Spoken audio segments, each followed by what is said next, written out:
Did you ever talk to your gallery guy? What? Did you ever talk to the gallery guy?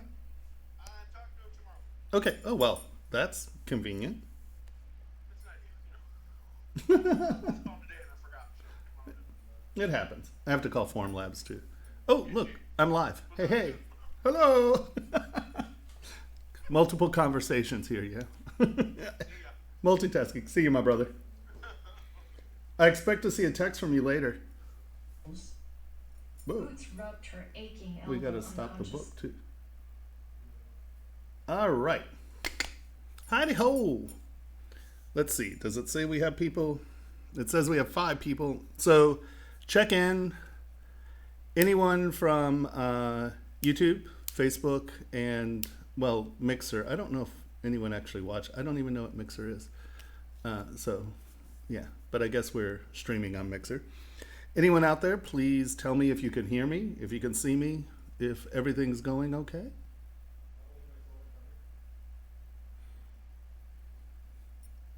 No one? Awesome. Woohoo! Okay. How we doing? Everyone have a good week since we last talked? Was I supposed to do something? I now said I was going to get something for someone, I think, and I totally forgot what that was. So, hey, Carmeet, how's it going? Do we need to make flower pods for you tonight? Awesome. Hey, Weird. Okay, so now we just need to check in from YouTube at some point. Anyone on YouTube, give me a yell.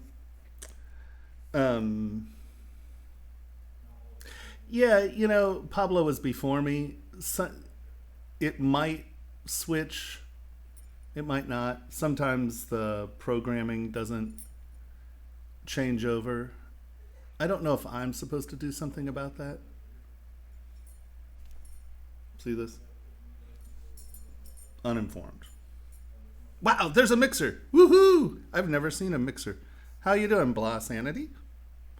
That's awesome. Wow, you're on Mixer, isn't that right? We just started streaming to Mixer. I've never seen the little Mixer icon, so you're my first Mixer.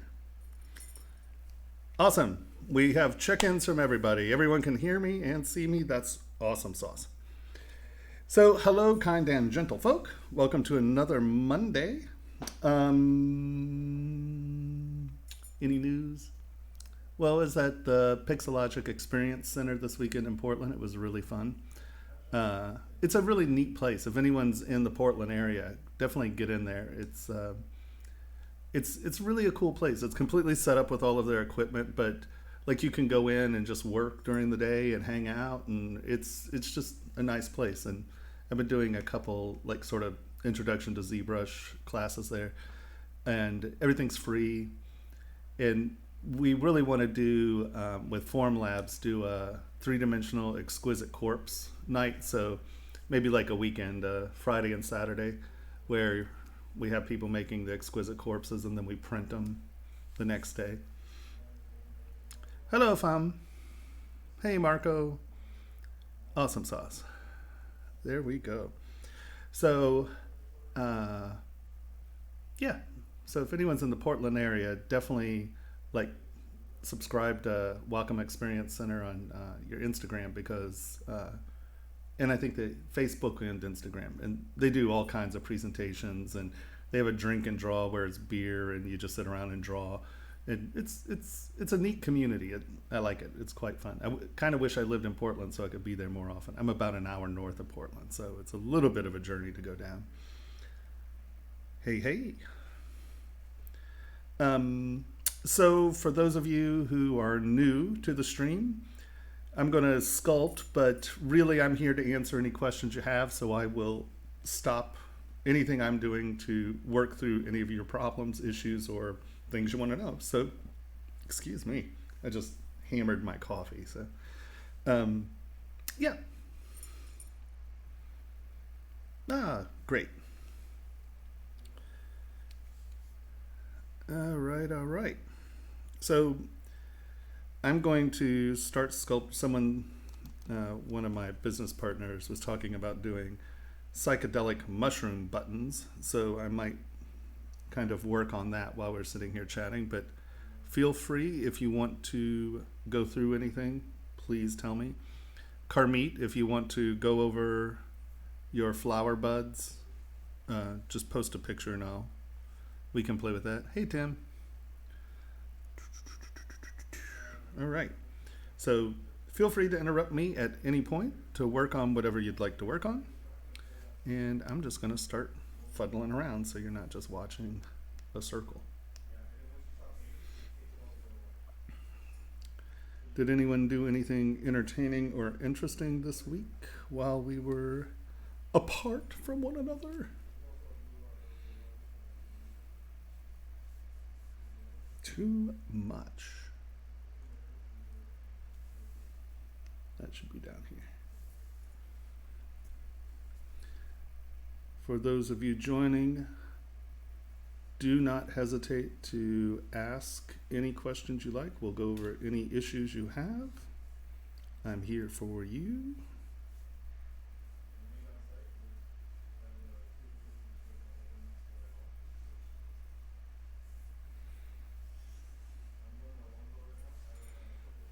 Okay.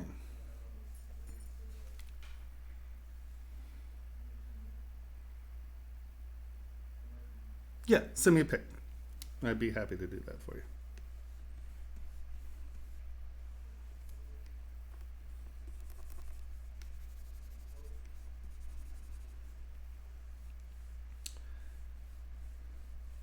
Did anyone do anything nice for Valentine's Day? I was down in Portland, so I was kind of prepping for the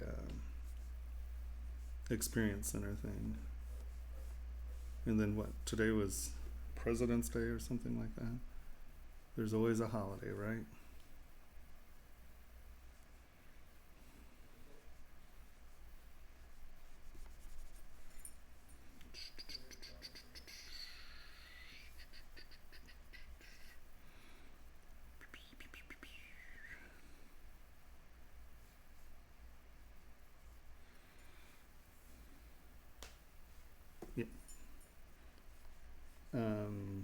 For those of you just joining, because numbers keep coming in, feel free to ask any questions. I'm really kind of here for you guys.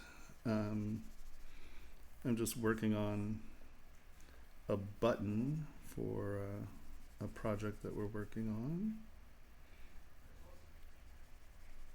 I am more than willing to stop and help. Carmeet's going to be sending us a picture, and we're going to go over some stuff about how to do plants. But yeah, feel free to ask away. I stream every Monday at 8, and I go really late usually because I have friends in Europe and Asia that I stay up for, so we usually go to at least 2, 3 in the morning.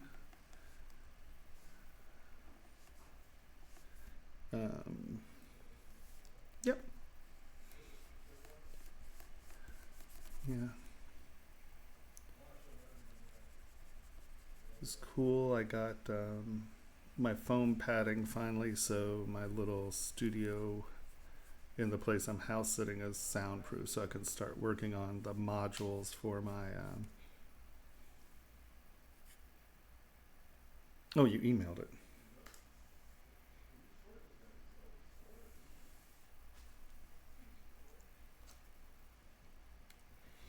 Oh,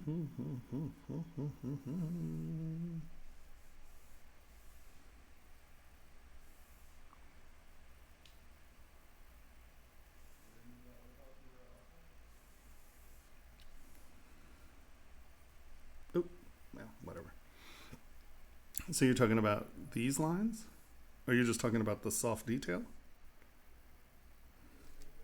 Well, here, let's get a, so you have a stem and a bud. We'll just do that.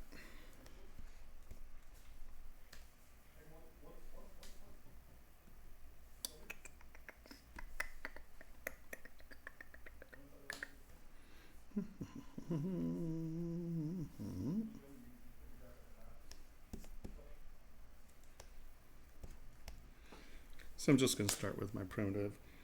Actually, in this case, we might actually start with Sculptris Pro, maybe, instead of doing a quad, even though I told you to do quads. With the folds and wrinkles. Okay, so I'm just going to do this quickly. Instead of doing the quad model, I'm just going to whip out one in Sculptris Pro.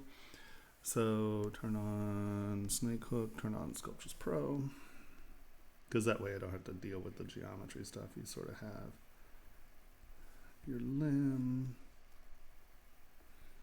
your pod thing,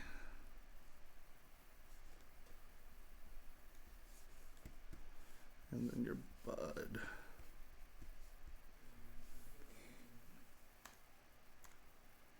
Where's your, hold on. I need to get this to where I can get back to it. All right.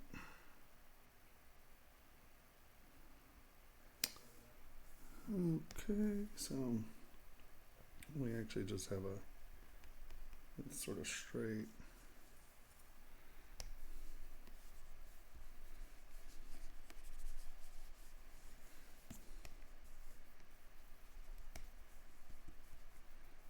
And then it probably has second bud coming from there.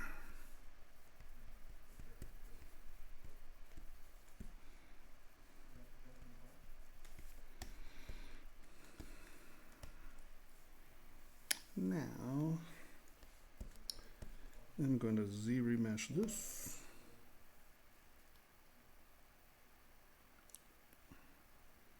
I actually want to lower Z-remesh.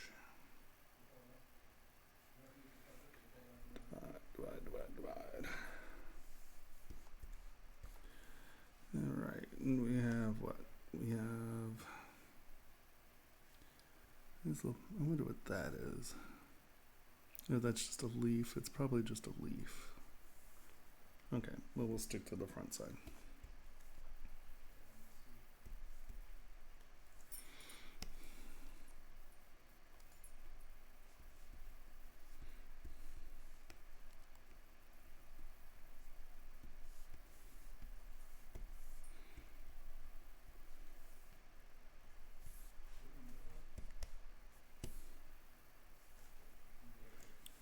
Polygroup it so we can get rid of it. And then that's okay.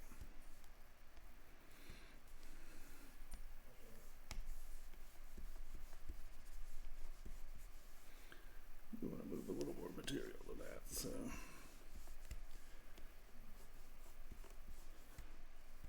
that's one.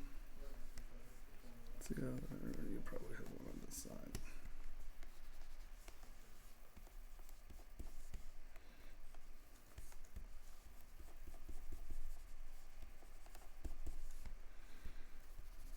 Get it down to the little pinch.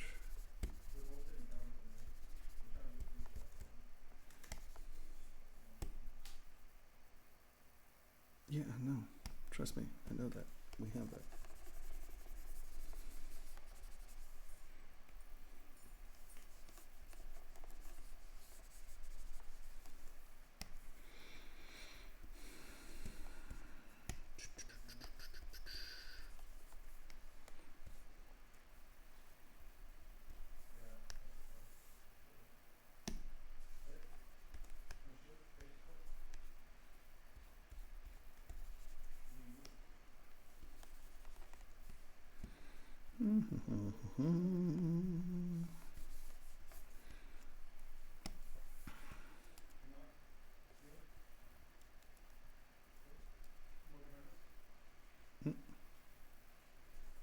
Make it more bud shape there. Get this thinner so it'll come around more. All right. Let's divide this up to some real division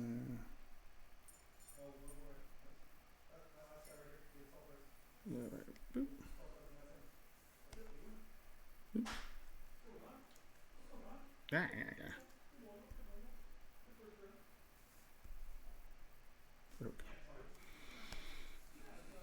So this sort of fans in, right?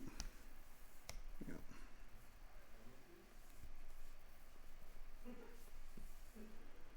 And then you have that one coming out from under.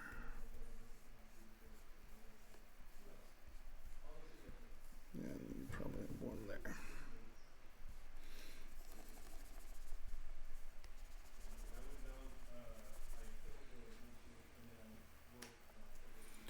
And we have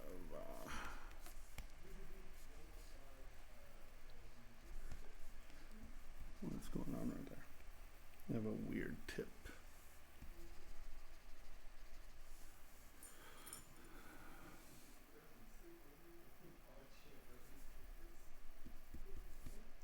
What is going on with that? That is a bizarro thing. Okay, we're not going to get rid of that right now. I would have to remesh. There's some, when we remeshed it, it tried to get that point, and I should have remeshed it twice, and that wouldn't happen, but wasn't paying attention. That's what I get.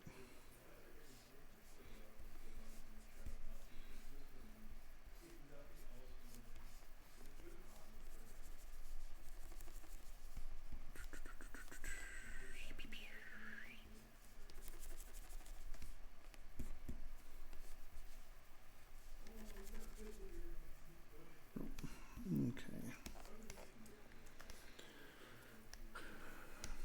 This pinches in more here. Oop. That is way too much.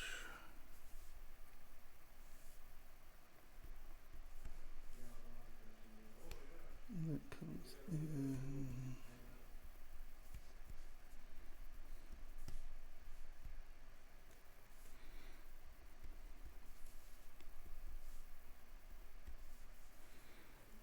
Right. Okay.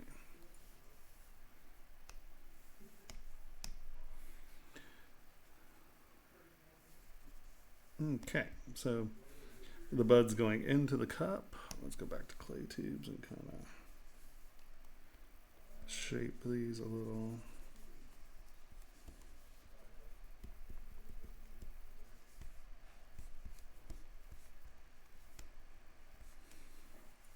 Which one's in front? Hold on. Boop. Come on. It's not letting me get in there.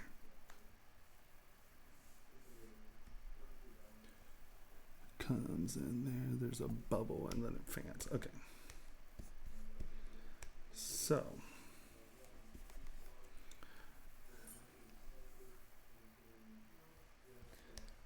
Let's get the bud roughly back into bud shape.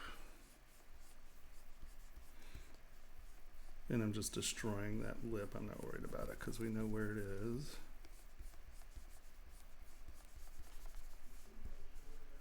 Right. We lose it down in here and then we get bellows.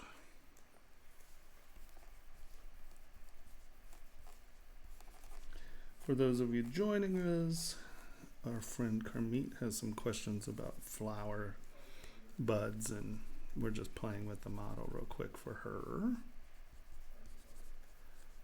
Once again, if anyone has any questions like this, I'm more than willing to stop and work through it with you, so do not hesitate to ask questions.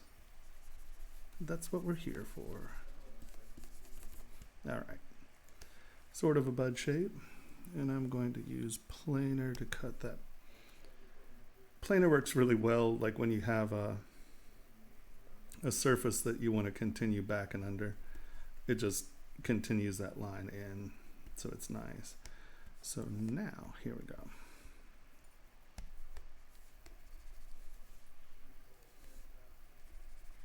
Let's get that out of the way for a second. We'll work with this one first. It comes up, it sort of flattens out up here.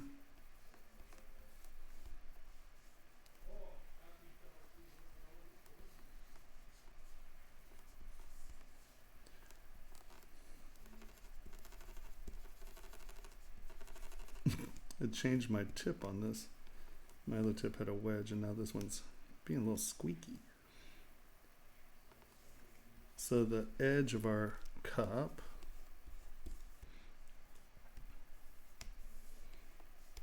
is coming all the way around. Okay.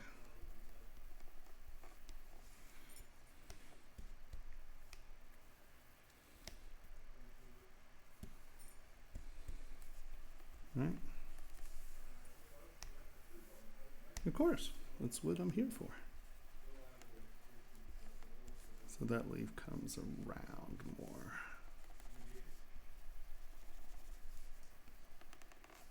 So once you have your bud formed, this works a little easier. So just work on the inside shape first, and then come out and add these on, and then they will contour to the bud form, right? Because really this is going to wrap around this a little bit more.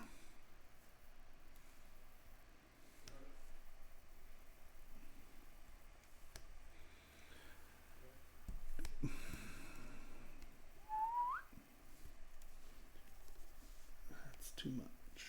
Too much. So the cup sort of has two shapes, right? And it's convex and concave. And this is a little too far away from the bud, so let's push it back and under.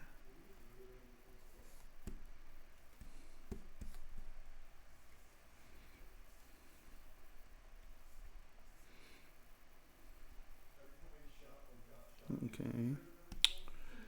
And so we deal with the intersection with the bud first. Right?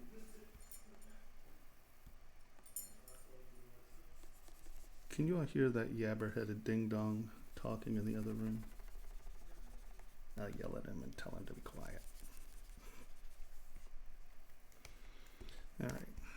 And then we sort of have a belly here that transitions in, right?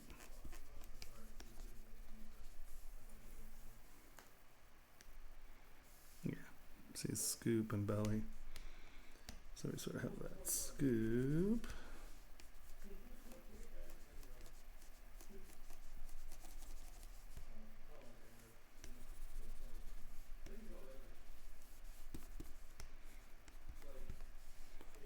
And that's coming around.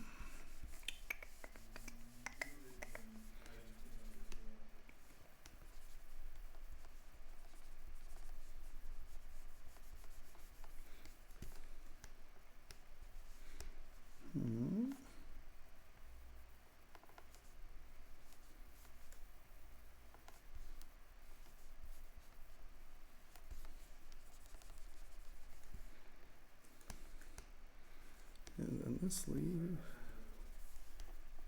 comes around. Has the same scoop belly.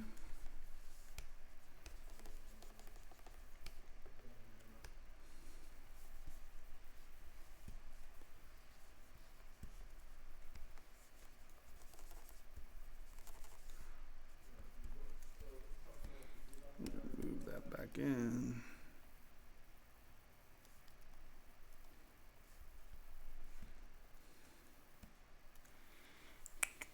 Slide.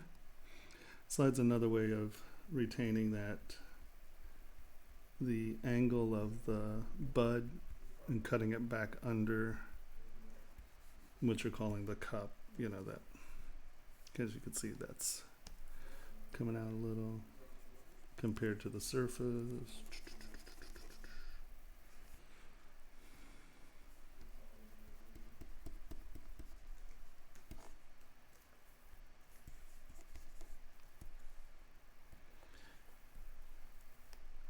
Hello.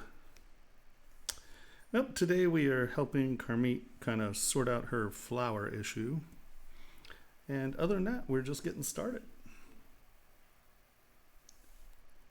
I drove back from Portland today, so I didn't really do much. With the rest of them, that's too much. Whoa. Slash is good to push edges back, right?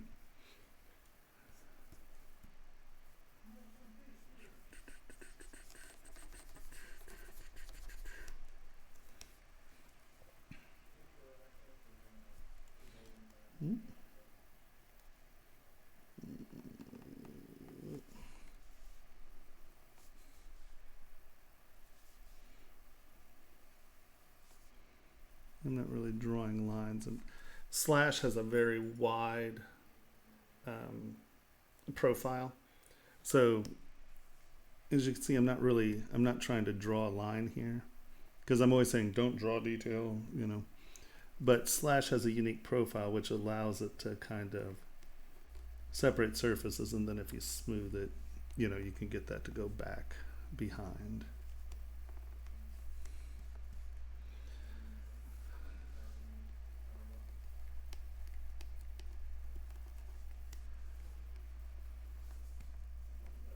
All right. So now, boop.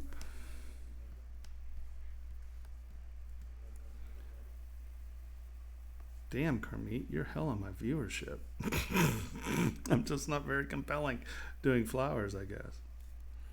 We went from 80 to 50 people.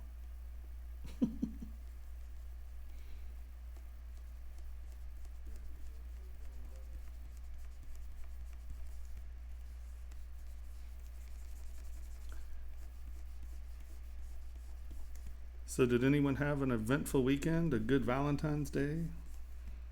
A compelling President's Day?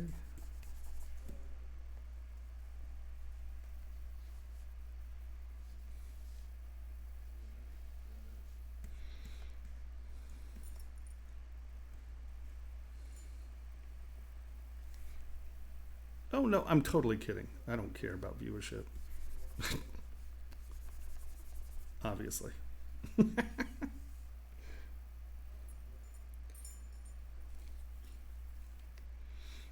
Mm-hmm.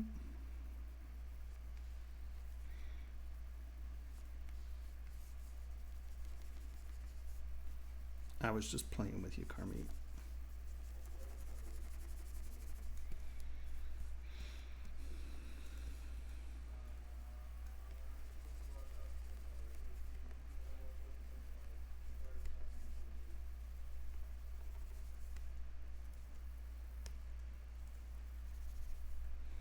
I think this is a little bulky. I think this bud comes around a little more on yours, but I'm not going to get too worried about it.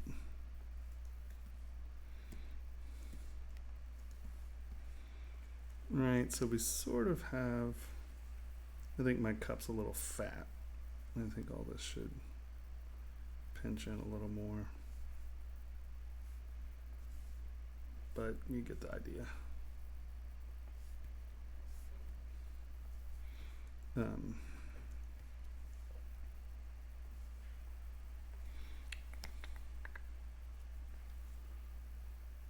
How did that go?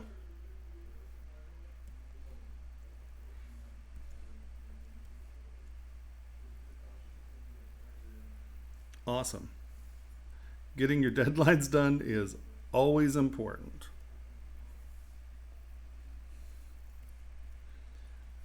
Oh, that's great. Yeah, I was in Portland and we were kind of prepping for the Wacom Experience Center thing.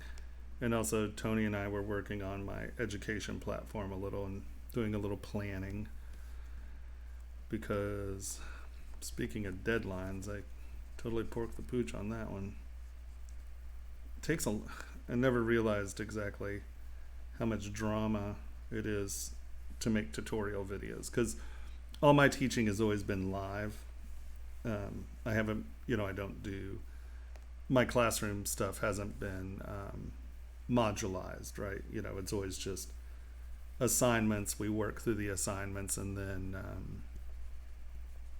we do live critiques. So it's always a live class, but that's a stupid way of trying to teach because I can only really effectively teach 15 to 20 people, where modular, you work at your own pace and it works much better. So I'm trying to get these videos started and kind of compelled, and just trying to develop a technique that works. Whoa. No. Focal shift's important. That's shifted a little. And so Tony and I sat and chatted about that this week. So we kind of have a plan, hopefully, and hopefully I'll start getting a little bit more productive on that. I mean, I make it sound like it's coming, but if I were just doing my stuff, we'd be making videos because that's that. But I've discovered that because we are taking jewelers and bringing them to ZBrush, they don't know the base. I mean, like last time I did this basic ZBrush thing at the Experience Center, I had a plan, I had this, and then one of the people were like, so are you going to show us how to navigate? And I was like, oh my God, I guess I have to completely reevaluate what basic is. I've been doing it 16 years. It doesn't even occur to me that I need to teach someone how to navigate. So I had to completely sit down and reevaluate what I was trying to teach. And I mean, it's fine. It's just more time and, So I'll tend to use clay tubes to lay down my rhythm, right? To get the kind of lines going. Let's see.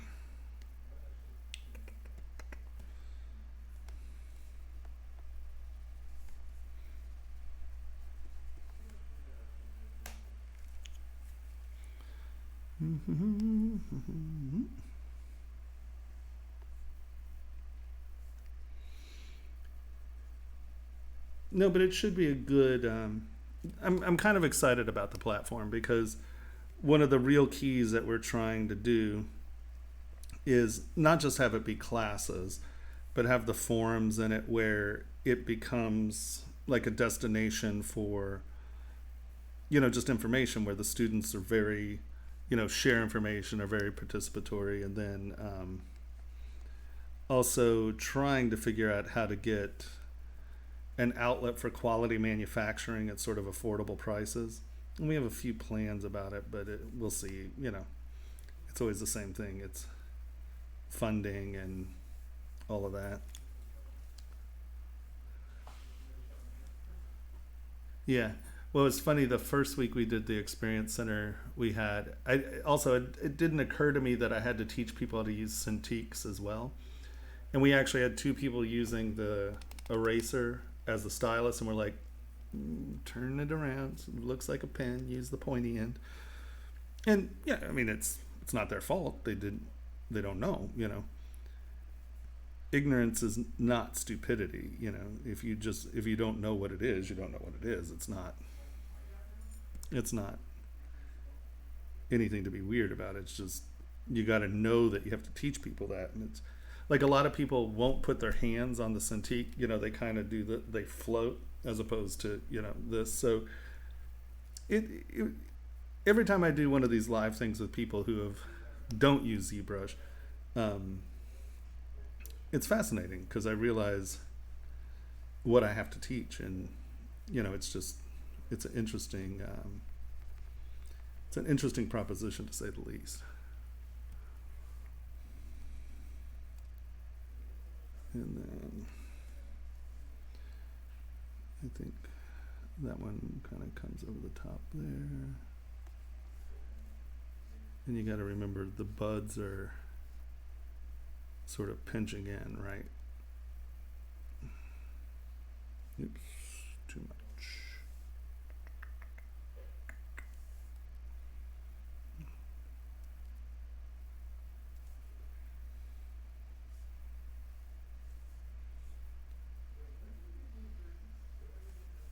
Right.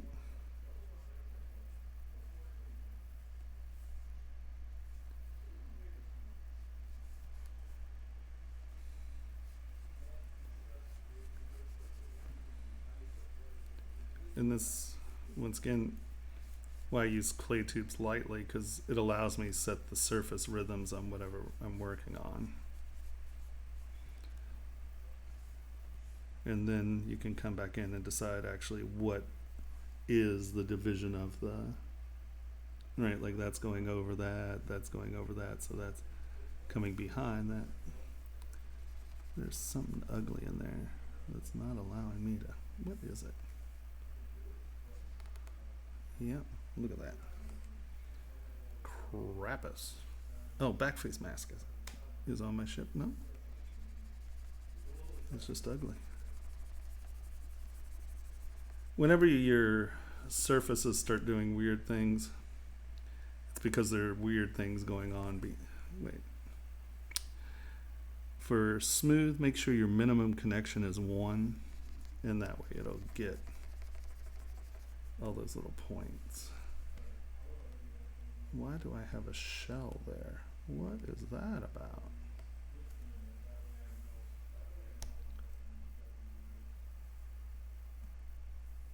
What did we do there, Kermit?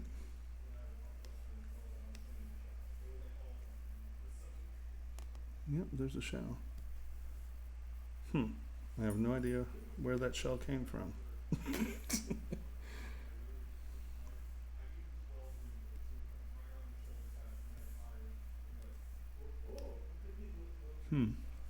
It's connected. It's like a bubble.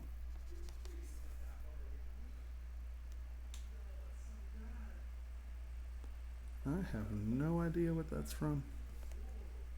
And it's not a separate part, so it's like a noise shell. So all that weirdness where I try to stroke up here and it's not, oh, I guess those are the connection points. I have no idea where we got that.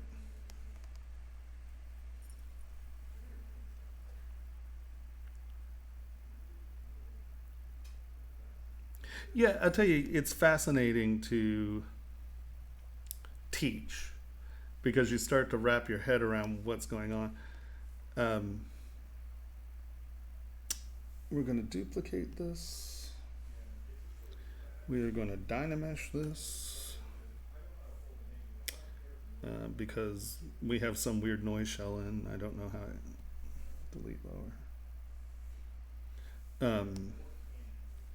I'm often asked, how do you know when to remesh? That's one, because you can't sculpt with that shell. It's drawing all the surfaces in, so if you notice every time I stroked up there, we got, oops, come on. We Dynameshed, right? Yep, Q, accept. Really important that you accept your Dynameshes. And now let's hide this. Let's look at this. Okay, no more shell. But what do? We Z-remesh.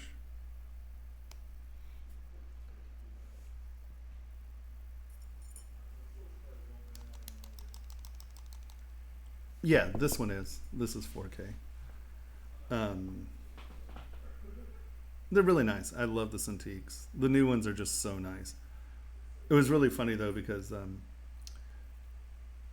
like I give my user interface because even when teaching, everything I use all the time is out.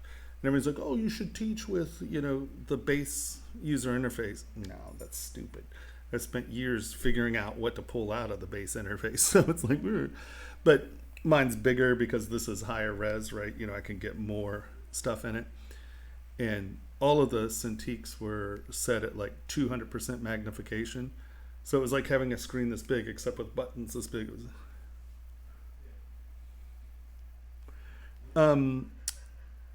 It is right to here. One second. Come on, where are you?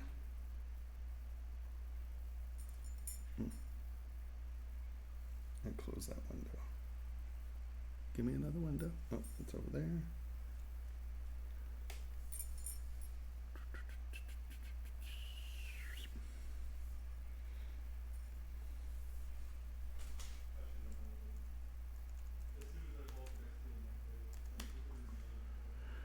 Under Pixologic, resources, it used to be called Download Center. Downloads, go into matte caps,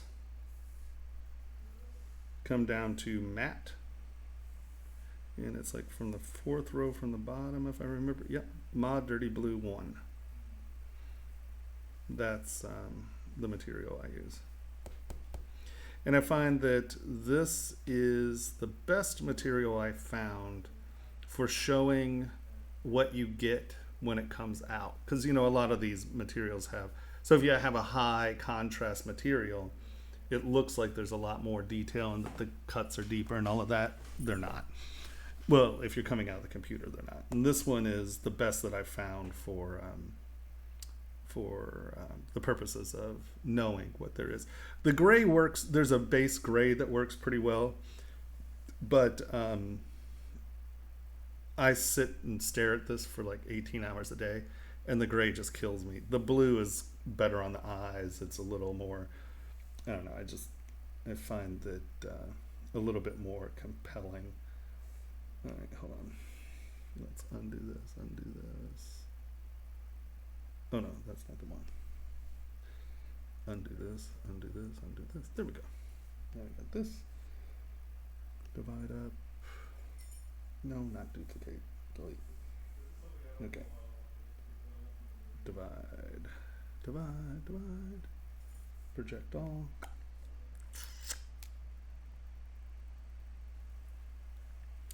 So now I have that model without that weird shell.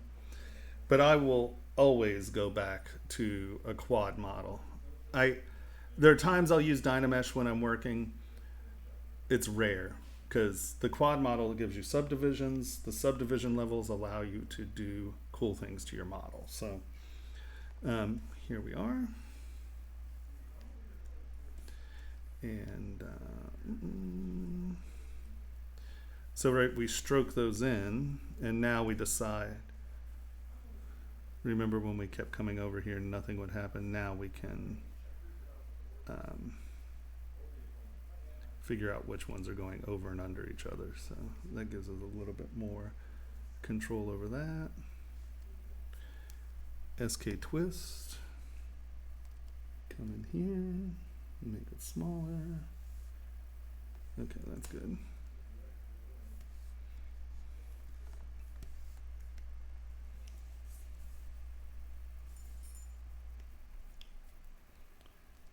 Come here. SK twist gives us that nice lip, which is a good separator. Instead of just drawing a line there, we're creating a rolled surface. And light will bounce off of that half roll so it looks nice.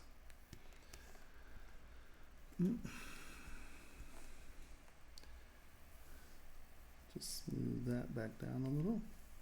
Take SK clay fill, come back in and just fill that lip up, but we still retain that round on that outside edge, and that's what's giving us that nice reflective surface. Let's come in here real quick.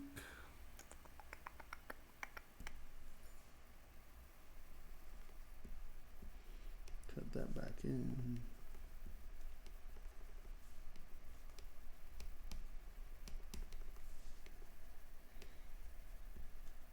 You can see that I use low intensities and work up to my surfaces. I find that it gives us better, it gives you better surfaces at the end of the day. And now twist. I'm not going to worry about both sides. Clay fill. And then we'll bring SK twist up here. Decide which petals are going over and under. Right, and here it switches, right? That's going to dive behind that one. So now we just come from the other direction. And that whole over-under thing that I constantly rant about.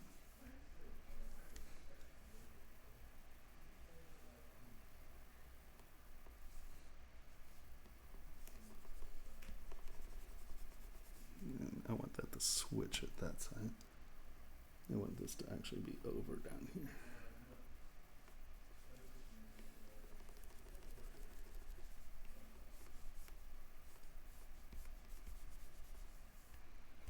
And we'll grab SK twist.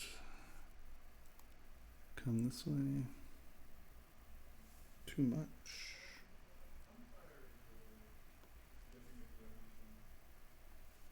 There we go. Touch this back up.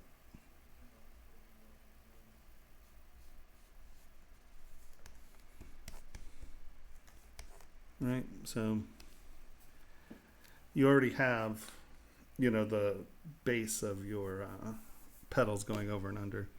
These actually spiral on top, but I'm not going to get into that. Once again, I'll take clay tubes and I'll get my directionality going. And I'll just start putting a rhythm on the surface very softly. And I use clay tubes sort of like a rake tool, where I'm just laying down directionality, right? And you were asking, how do you get these very subtle lines in? I literally just put them in. And do long strokes and then sort of short strokes, and that gives you more and more. And a lot of this is very soft, so, you know, it's not like this is going to be, not like that's going to show up like in a print really well. Because right now I'm just trying to set the directionality and rhythm of the texture, right? The other thing that's really nice when you're doing texture like this, so I tend to stroke back and forth quickly and it gives me, you know, this grain. But now with the no back and forth button, as you do it, it only strokes in the one direction. So it gives you a really nice, a much more directional stroking. So you can do quick strokes and stay without the back, forth, back. You don't get herringbone, you get lines, you get hash marks. So the no back and forth is awesome for doing that. Right, so if I come in here and I want to get an edge, you can see that we're not getting that zigzag. It's just one direction. And then this one sort of had a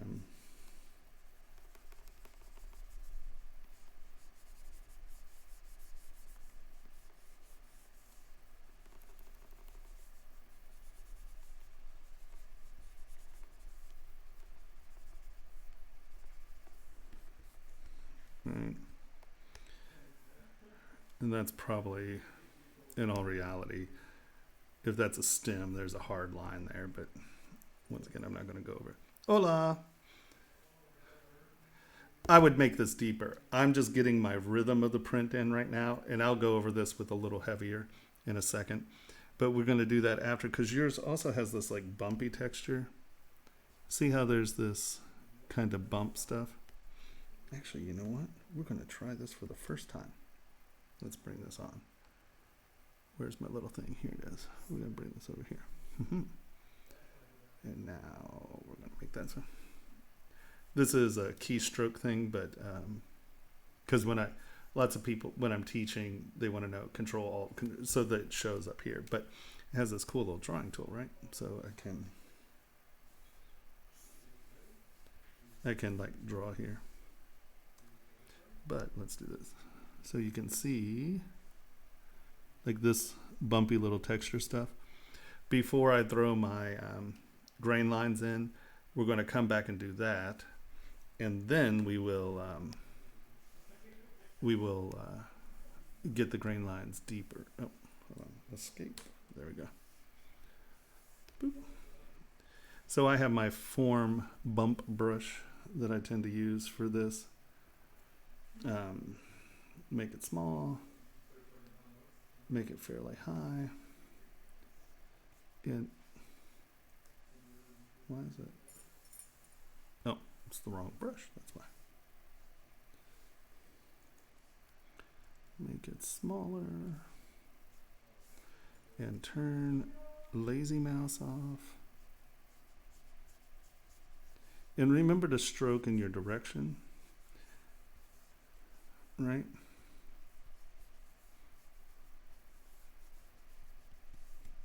And I actually make this just a touch smaller, but so we have that. Come back with SK trim or flatten. Flatten does a good job because H polish. Flatten, I think, is the one that leaves. It takes the top edges off a little better. And so you're kind of getting rid of some of that, but it's leaving that bump, right? And leave a few high points.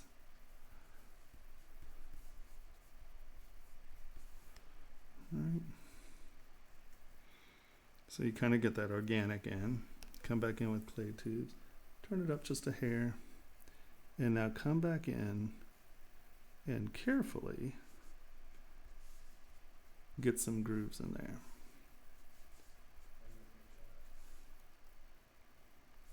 You notice I'm not taking the line tool, and you know what I mean by a line tool, like orb cracks. I'm not going to be coming in and doing this. Once again, it breaks your surface up. And no, I got to turn my keystroke off. No one wants to see my keystrokes. Unless you want to see my keystrokes. Tell me if you want to see my keystrokes. This just reads a lot more natural. And once again, you can really set the rhythm of that surface, right?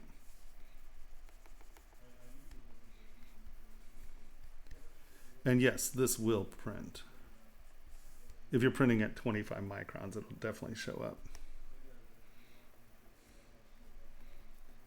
At 50 microns, you might have to punch it a little more. And it depends on your printer and all that, you know. But you see that the bumps carry through, and that keeps the linear, you know, the stroking, it breaks up the strokes.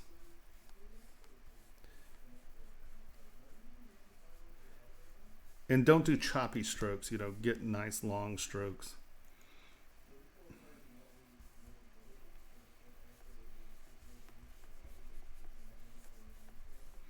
Right?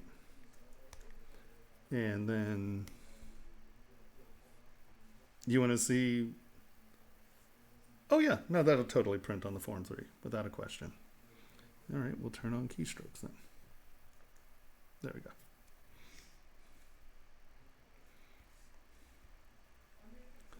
So at this point too, the other thing I would do, because you have the linears of your leaf, right? I would change the direction on the petals.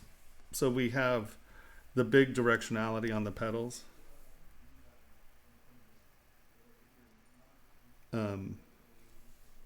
And I would come the other direction, just real subtly on the petals.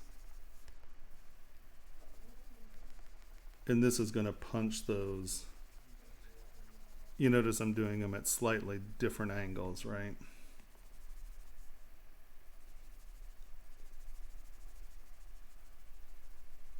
And the thing about this is a lot of this is going to come off in the polish.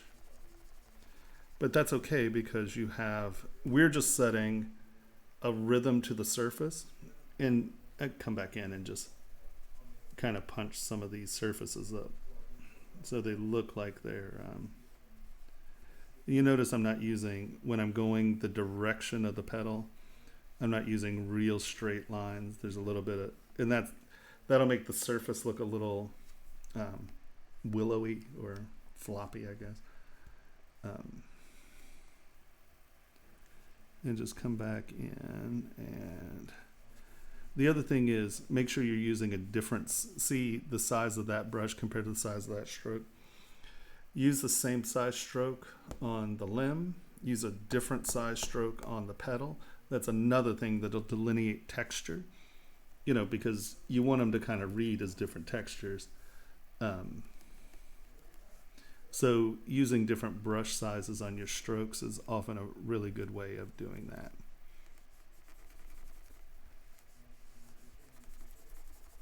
right? And I'm just putting it in and then roughing it up. We have that line. This is the clay fill area, right? It fills in behind that lump, but it keeps that ridge nicely. Clay tubes, because these are all sort of pinching in there, right?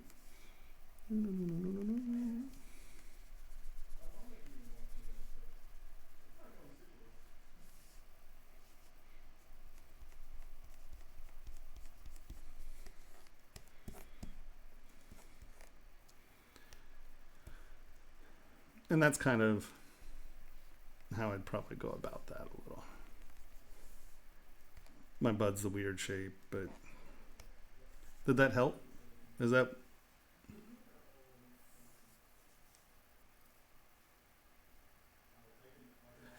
Well, not too much, right? I mean, honestly, that will show. You know, you don't want to get too ridiculous with it, but yeah, you know, I normally, you can probably go this far. The other thing, this is a green plant, so it's not barky. So keep your lines fairly long and straight. Like if you were doing bark, you do these jags, right? And then you come back in and define your bark chunks. But come on. Now I did the dots subtly, right? So come back in. Let's actually make this smaller.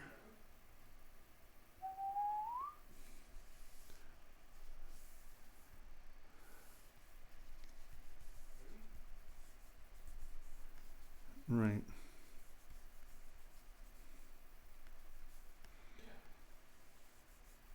But do this in short strokes so it looks more like spatter than definite, you know, lines, right? We're trying to avoid that. And then once again, come back with flatten or SK trim, one of those. And it'll knock this, let's turn that down. Yeah, there we go, that's good. And it'll knock those surfaces down. Right? You leave a few of them because we're going to come back over this and those will fill in some as well.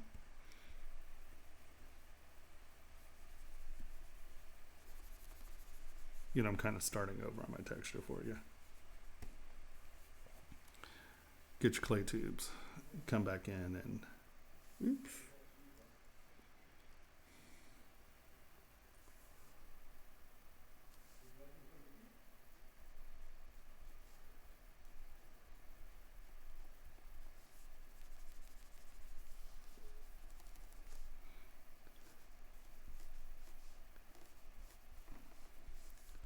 And then you can come back in and leave these. Remember not to just be straight, right? Because that sort of has a belly, so accentuate the forms.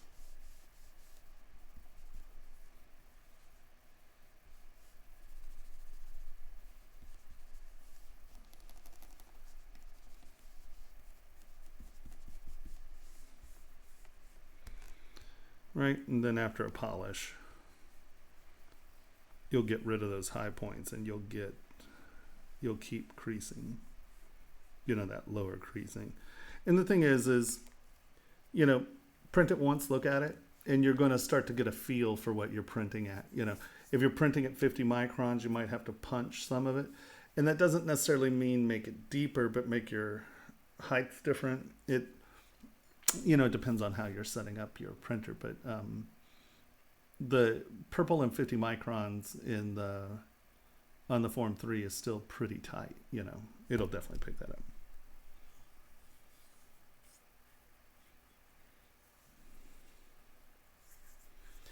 Well, and a lot of that really comes down to doing it in steps. Hold on, let's go to Formlabs Instagram. I think they had a good picture of their Munich show, and that had the Aztec. They had a good picture of the Aztec.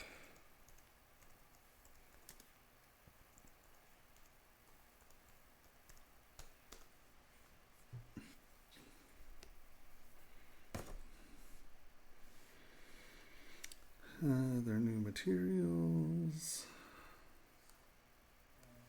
Was it not their Instagram?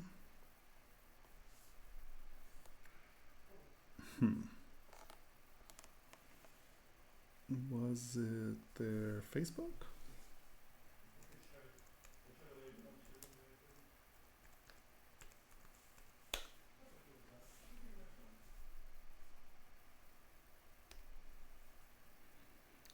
They did a Munich show, and it has one of my pieces that I designed for Formlabs to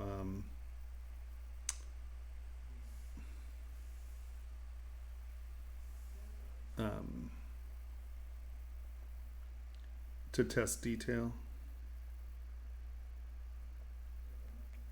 Is that Munich? No, that's Nashville.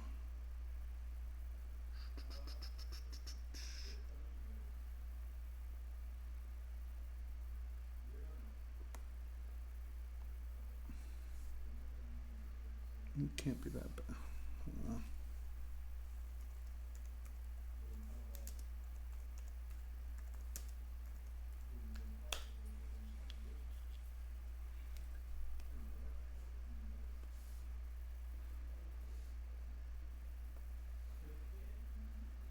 Maybe they just emailed me the pictures.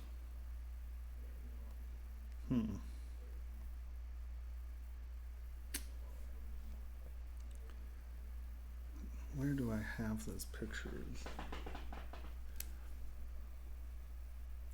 One sec, let me see if I have it on the machine. For those of you who use PCs, this everything search engine is, or it's just like a little tool, it's awesome. Oh my.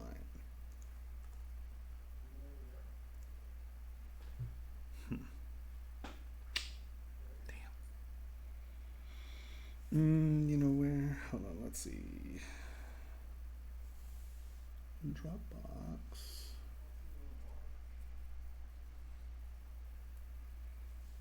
Models out. Compiled models out. Formlab should be here.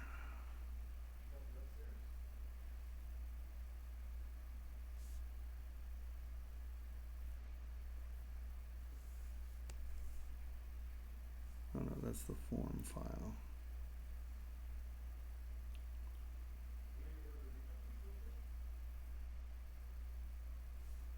Mayan ring. Okay, this is what we're looking for.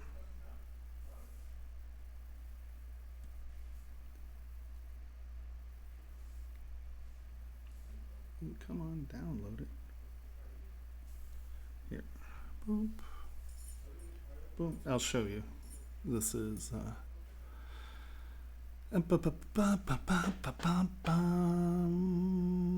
3D import. There we go. Dropbox.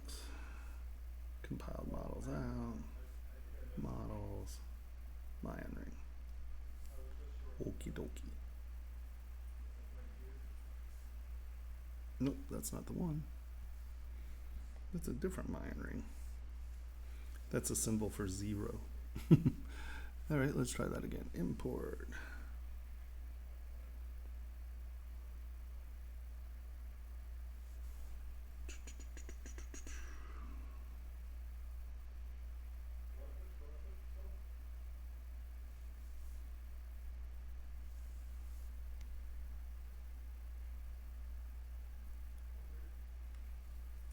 All right, hold on, let's see what we got.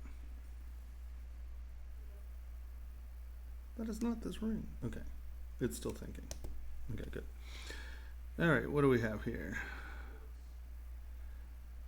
Yeah, all I do is print 25 micron. Even though the Form 3, so they had to do a software change to get the castable wax to print in 25 micron. Because on the Form 2, my old, it'll print in 25 micron. And then they did something with the lasers or whatever, and they had to change it so it prints 25 micron.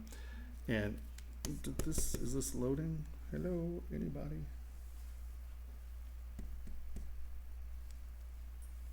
Did I just kill?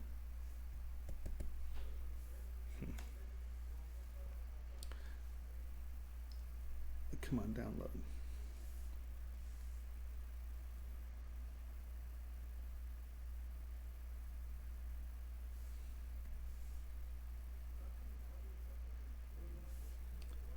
Oh, you are going to annoy me.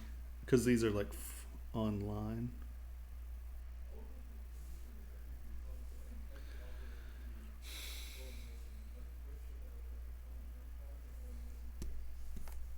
Have I killed this? See, it's trying to download it.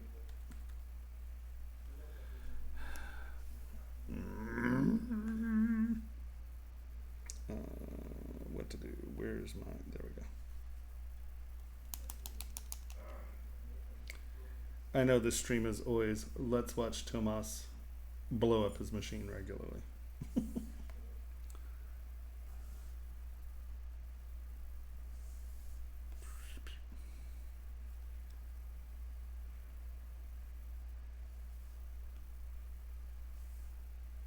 Yeah, it's trying to do something, isn't it? All right. Kill process. Yeah. Let me see if I can get it to download first, and then we'll try to line ring to desktop.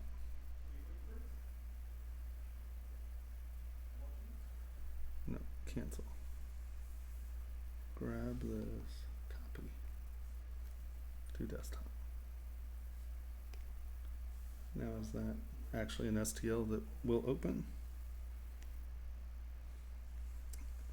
I understand that it's not, like it's indexed, and I get why it's in the cloud or whatever, but that's annoying. But I want you to see this. It's important.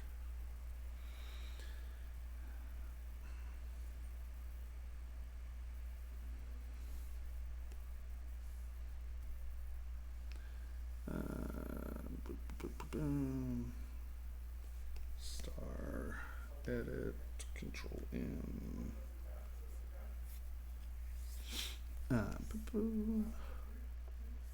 Oh, import. Desktop.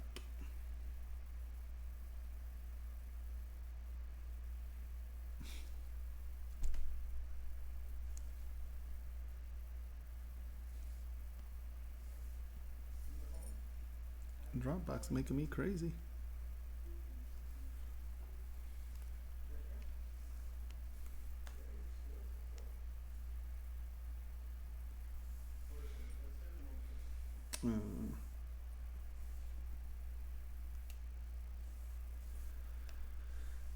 It's gonna make me do it this way, is it?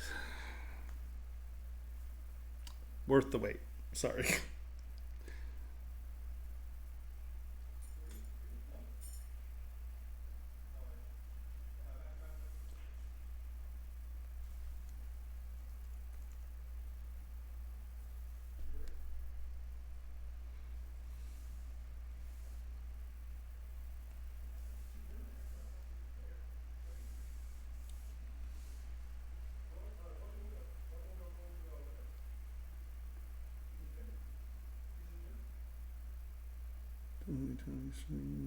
We're looking for compiled models out. Why is this doing to me? Modified.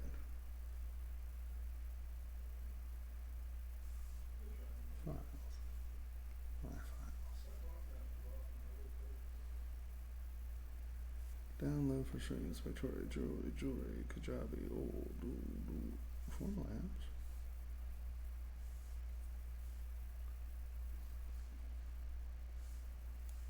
Oh, that was for the presentation with them.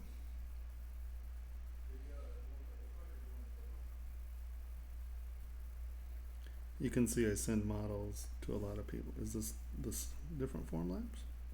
No, this is the one we're looking for, I think. Line ring.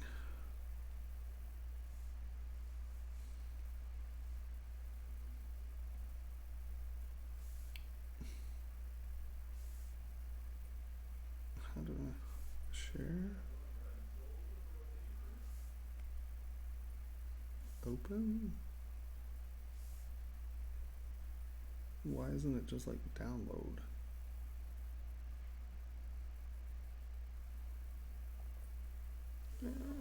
Why is everything a pain in the butt? Mayan ring. Share. Open.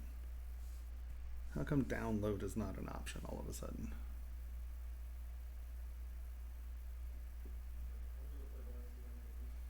Everyone's watching my complete inability to open a file. It's right there.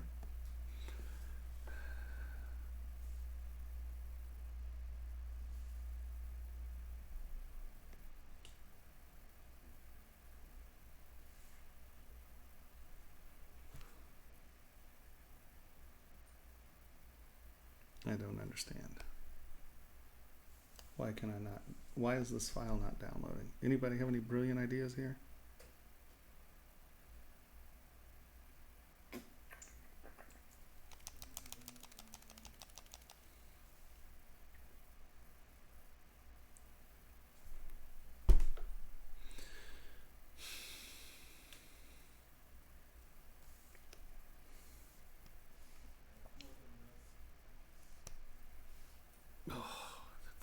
So aggravating. And see, like,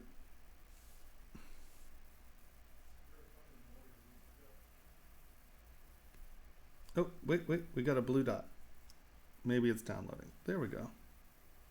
So now let's see if we can do this. Import, Dropbox, compile models out. What is it, models? Yeah. Okay. Damn it, that's the wrong ring.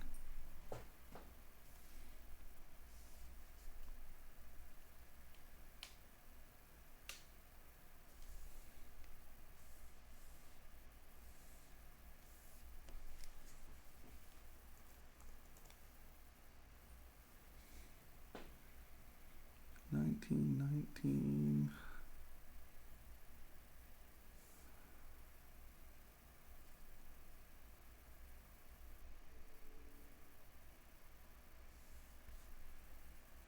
This is an old ring. This should be the ring. That's probably 11 years old. Okay, at least we're thinking. We're on the right track at least. So let me get this sort of, no, it's not going to do that, is it? Yeah, it's now loading or attempting to load. God only knows what it's going to do. If it didn't work this time, I'm going to blow it off. Sorry.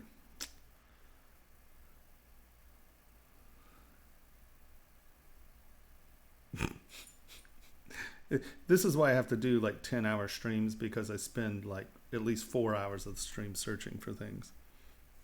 I know this is really compelling streaming, isn't it? Oh, you're killing me. Okay. Let me do this. While we're going to give this a second to try to load this. This shouldn't take this long, but I'm going to run to the restroom. I'll be right back.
Haha, look at that.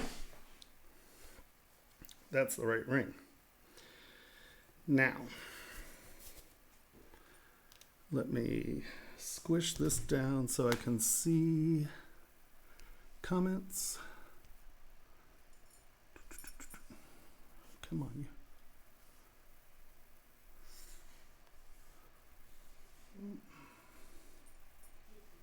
All right. At last, the right ring.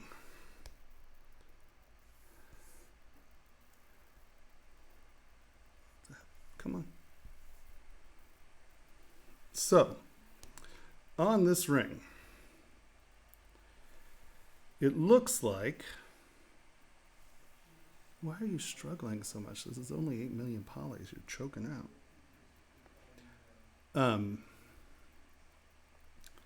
Right, it looks like this would read better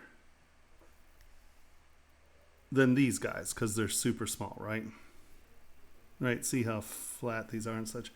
But what's crazy is that so I made this as a print test for the Form 3 to see what its capacity for printing the detail is, right?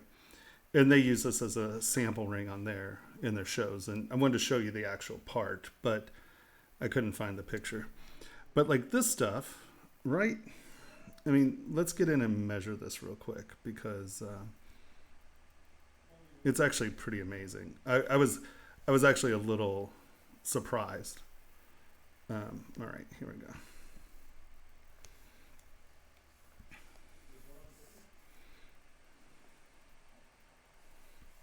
Okay. Now WY. You got to figure that this step right here is 0.3 of a millimeter. This step right there is what? A little less than 0.2 of a millimeter. You know, this detail right here is what? 3.5 millimeters. You know, this is what, 1.5, 1.5, right? So that's 1.5 millimeters. I mean, it's tiny, right? I mean, we're dealing with steps that are 0.2 of a millimeter. And like this face here, right?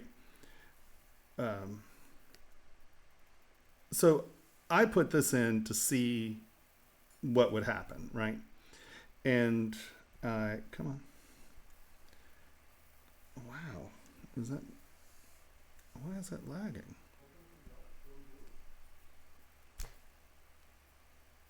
I don't understand. This is not. I mean, the flower had 9. Oh, because I get it. Let's turn that off for a second. And now we look at this stuff, right? And this was also about testing flat detail versus like half round detail. So the Panther got this one, right? See how bowedy, like half round he is, right? You would figure this would read much better than this stuff back here. Right? Like this stuff. But this stuff reads so much better than this bubbly thing does because once again, you have a half round, right? And you're only getting one little plane of reflection. Where back here we have, you know, dimensionality, but step by step by step, this stuff reads as well as anything on the front. So it really comes back down to, if you're going into printing or manufacturing, doing things in, thinking of things in layered steps, because they cast shadow, right? You know, anything you have laying over is intentionally going to cast shadow and or catch the edge and have reflection. So surprisingly, this stuff that is super small, right? You know, that foot is like 1/4 of a millimeter and you can see it. It's actually,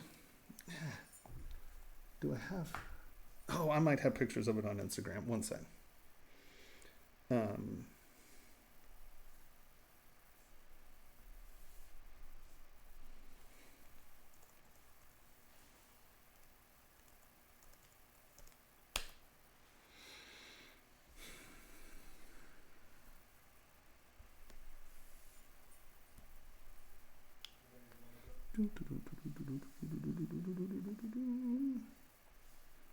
Come on. If I haven't posted this, I'm silly. Here. Well, this is from the front, but it's kind of a crap picture, actually. Do I have more pictures in this set? Okay, there. But you see what I mean? The half round is kind of confusing. It's not a clear image, where this stuff back here actually reads incredibly well. These aren't great pictures. But see here, see how this is sort of flat and it steps? I mean, there's round detailed, but these are pretty flat and they just have some detail steps. And look at how clear that reads. And I mean, once again, you can even see like the texture in the eyeball, right? Just that stroking that I do.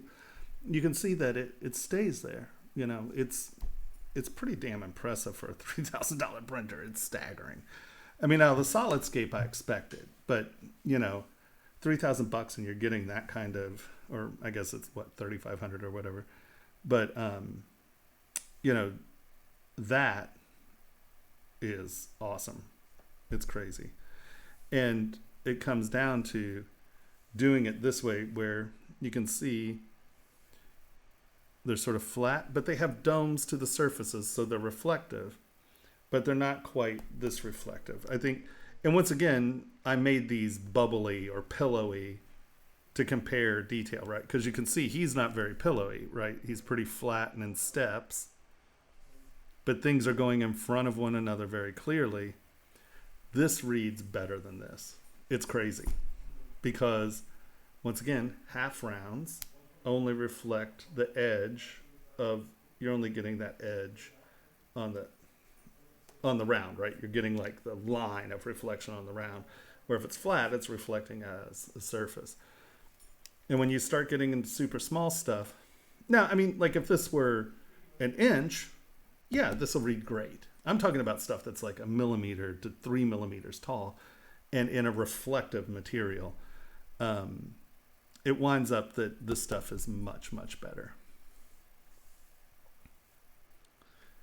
Yeah, no, I'm OCD. If you if you all don't know me, I know no one sees me actually make these things because I don't do it on stream much, because I sit and nerdle and diddle and go back and forth and back and forth. But even on that, like, you can see that, you know, just how pillowy that is. It actually, when it's this small, it reads worse. It's quite amazing, actually. Here, let's go to a reflective surface and let's see if we can get it to do it.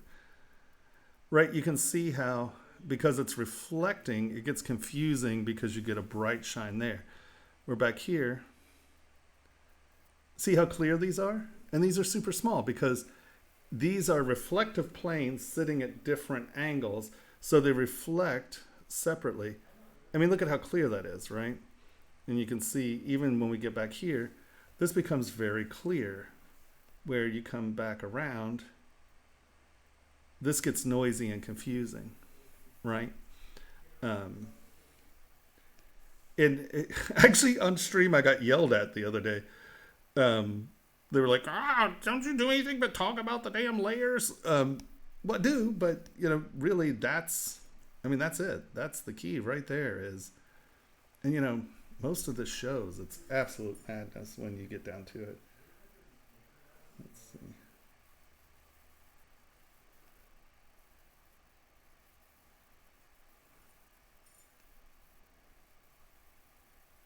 Yeah, and that's decimated down to 1 million.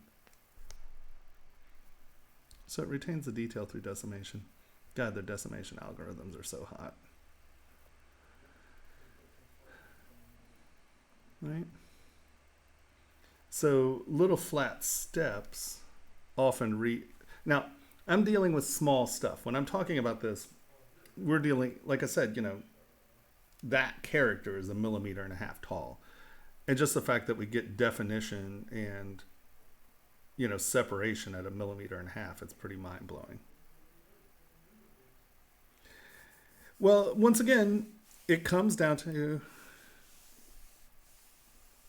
no, $3,500 printer. But the pictures, these were printed on the Forum Labs. And that's a cheap printer. It's like $3,500, something like that. These were printed on the Forum Labs. This model was designed for, well, I was sort of working on, you know, the concept, and then Formlabs was doing a thing in Fashion Week, and they had a showroom. So I made this for that showroom to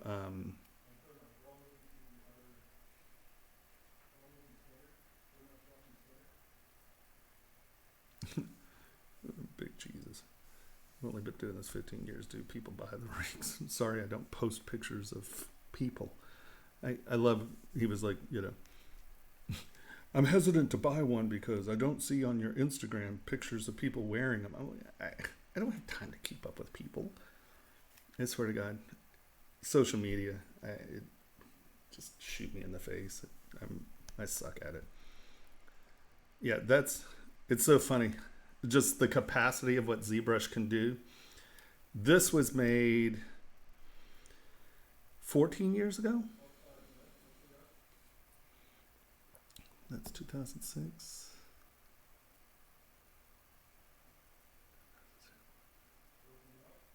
Yeah, about 14 years ago. That was designed. And like we didn't have the same mesh control and stuff. So that was my Mayan ring 14 years ago. This is my Mayan ring today.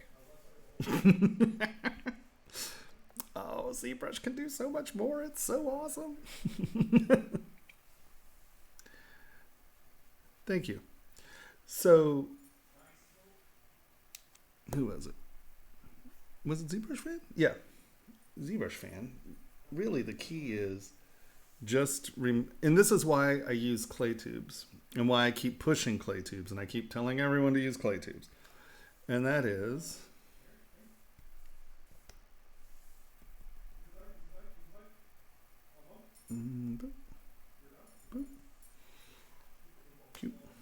is that when you're working on something and thinking about it, right? Clay tubes is a layer tool, right? It'll only do, you see how it's not building up?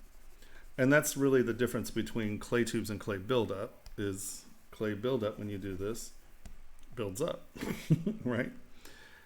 So it's why I use clay tubes for everything. I mean, you'll see me in 85-90% of what I do, I'll do in clay tubes. So you can already see that I just use the edge of clay tubes to define my lines, right? So I'm not cutting lines in, I'm building around surfaces to get lines, right?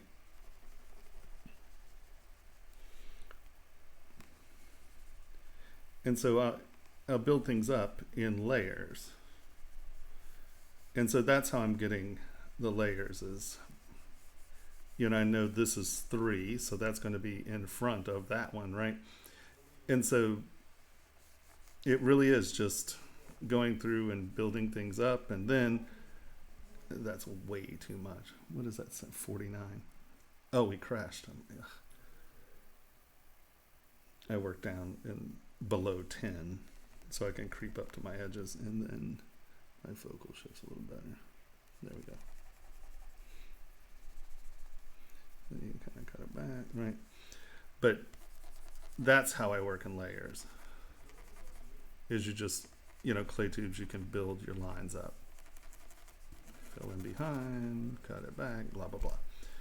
But, I haven't cut a single line in, but if we get small, those shapes are very clearly defined.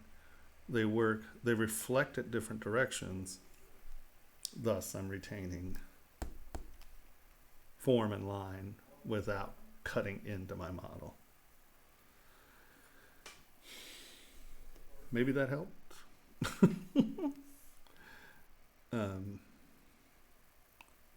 Do we have anything else in here that's really a clear definition of that? Not really. So, when you hear me harp about sculpting and layers, and I do harp about it, I know. Like I said, that young woman got crabby with me because I was only using clay tubes. Well, how am I supposed to learn anything without... Alright, let's go back to our button.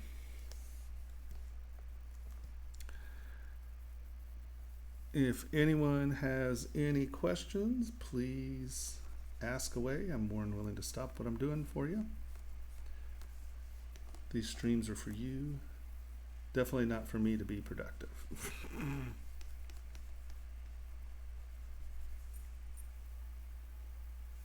Well, it's tricky until you really wrap your head around it. It's hard.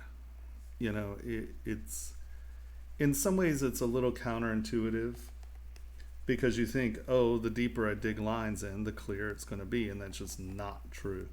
In fact, it makes it very muddy if you're just cutting lines in because, you know, once again, you're not getting clean reflective surfaces. You're getting half dome reflective surfaces, and it gives you, it's just muddy when it's small. You know, when you're doing something big, you know, you can get away with it. But I would still argue that it works better no matter what the scale is. You're still, if you're coming into the physical world, you're looking at something and it's reflecting light, right? And all this is just about light reflection. So I would argue that it works at every scale, but it's very important at tiny scale.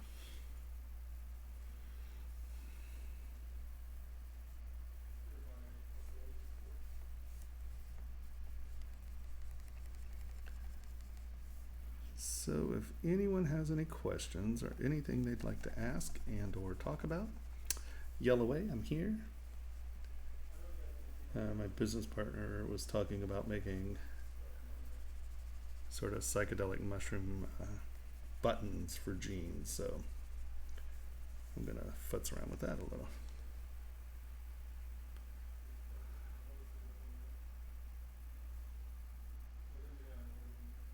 I would like to know about art styles that could perform well to jewelry. You mean like, I'm not exactly sure what that means. Are you saying like artist work that kind of works well as jewelry? Clarify that just a little and I'll gladly answer it. Well, thank you, thank you. Hey, Shay.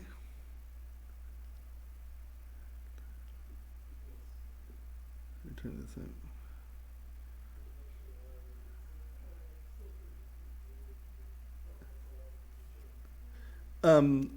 If you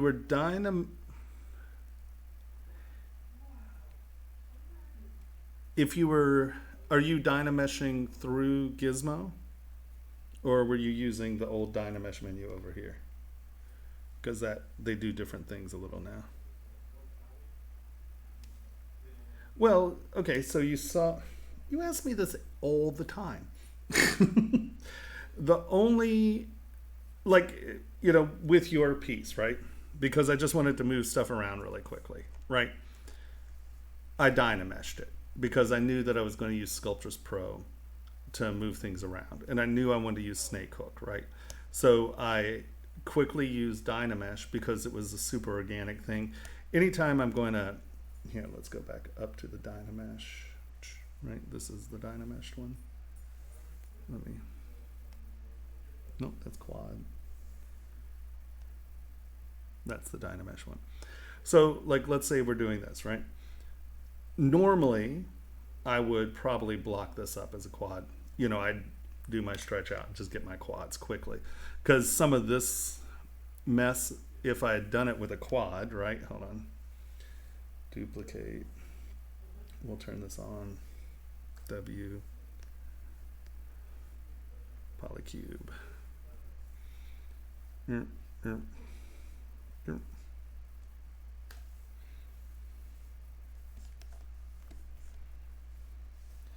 Under normal circumstances, I would not have started with a ball and just or a cylinder and dragged it out. I would do it with a quad model, right? Come here, go to ZModeler, drag this up, tap, tap, tap, tap, tap, tap, tap, tap, tap, tap, tap, tap, tap, tap, tap, tap, tap, and I'll show you why. Now remember, everyone, we're getting a bend here, right? Don't just come off to the side and do it like this because you're breaking the linear. So if you want to put a line detail on something or cut a trench into it, it won't it'll just go up and around the edge. So whenever you're taking corners in ZModeler, I strongly suggest,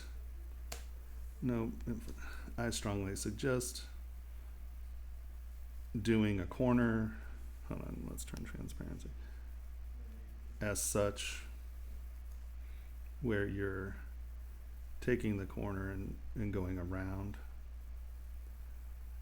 And the reason for that is let's say insert edge loop, right? See how it goes all the way around there? It doesn't just go up and over the back edge. And that doesn't seem like it's super important until you do, until you're trying to add a line, add a ridge. Trust me, it's better to go around. Just have faith in me on this one. And so now we're gonna come here and we're gonna build our bud off of this.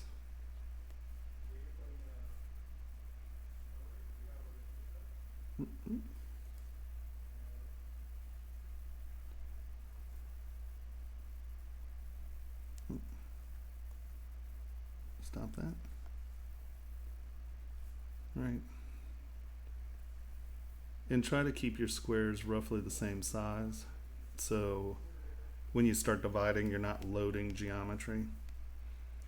And this is where we start to bring this out a little.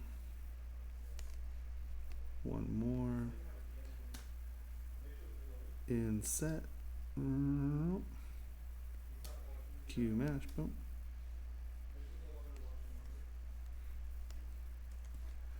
Right, and so now, ooh, come on. Nope. All right, just grab move. Now when I'm making my bud shape here, right? Actually, we now have this wonderful tool. Where is it? Why is it missing? Wow, that's interesting. This is a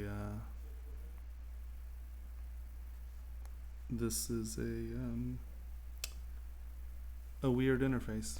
I dumped infinite depth. Hold on, let's do preferences, config, enable custom, control it, grab infinite depth and grab it, put it right there. Preferences, save UI. I'm just gonna say this desktop. Boom, and this is what, 217?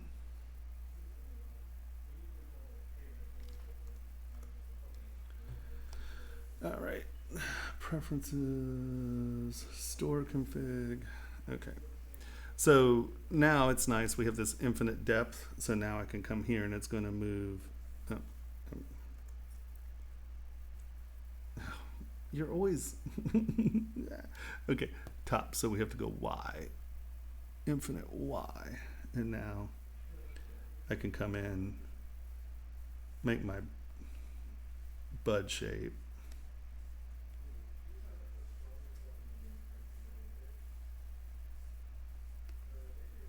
And I'm only at 112 polygons here, right? So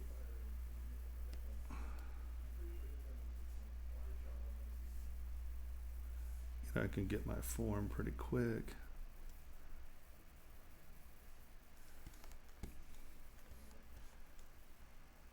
And since that is like that, we'll probably grab this little groover and bring it down.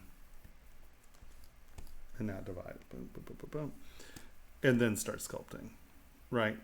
But because I just started out fast, I didn't do it this way. But under normal circumstances, I'm almost always going to start with a quad model. Unless, like on that, it was just something that's really fast. Because with the Sculptris Pro, you can get a form in there really quick, right? And the beauty about that, the other thing is, if you are... Hold on. Delete lower, because it only works on single shells. Come in. Go to snake hook. Turn on Sculptris Pro. Like if I'm doing something where I need to bridge something, right? I'm going to go into that surface with it masked. And I'm, trying to get something that's bridging a lot. I'll use Dynamesh and then Sculptris Pro it in. Sometimes you get a model that has holes and you can't get rid of them.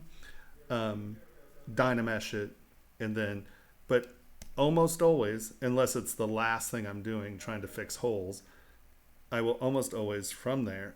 So W Dynamesh. What is that? 32. We'll just, whatever. We have Dynamesh now, right? And so now those are joined, right? They're now a shell. And then I will ZRemesh. Divide and then project to that. And now I have a quad model with my subdivision levels. Because at the end of the day, having multiple subdivision levels for finishing, cleaning, and doing detail, you just can't do it in Dynamesh, because Dynamesh, even if you divide it, your Dynamesh starts, look, that's 150,000.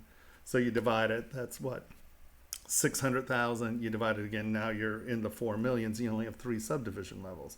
So if there's a point that you need to adjust the mesh, bridge something, if you have holes, if you're trying to do fast, organic, goofy stuff, sometimes it's easy to just go to Dynamesh and do that.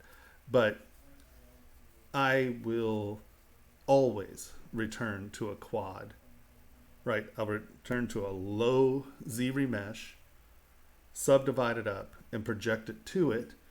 That way I have control over my mesh.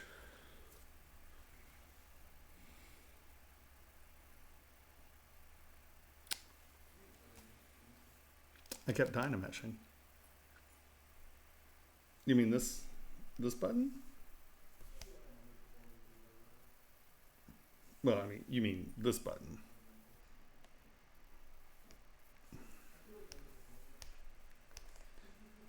Oh, well, I kept Dynameshing because, okay, yes, I did keep Dynameshing.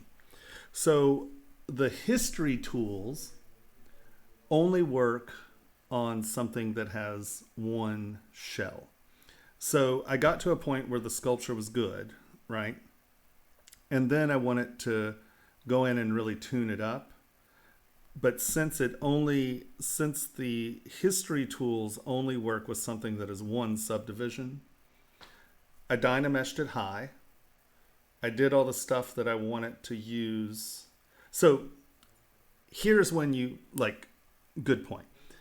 So these tools, right, your gizmo tools, all of these only work on something that has no subdivisions, right? It has to be one shell. Now this could be a quad and I could dump all of that. It doesn't matter. It just so happens usually my quad models with the detail I have are higher than like 1 million. And so it doesn't like that. But like if I were going to bend this, I'd come in here, I'd grab this, I'd bend it. I would then take this, once I like this, I would then ZRemesh it, subdivide it up, boom, reproject. So I'll go to Dynamesh when I need to use gizmo tools, twist, taper, bend, or I'm trying to use my history tools. So I will Dynamesh, do whatever that thing is, taper, twist, bend, whatever. And so, you get a cool new shape. I'll now take this, ZRemesh it, subdivide it up, clean it up, and then decimate and get ready to go out. Sometimes after decimation, you have a hole that just isn't closing. Dynamesh it, redecimate it, and then go forward. Does that make sense?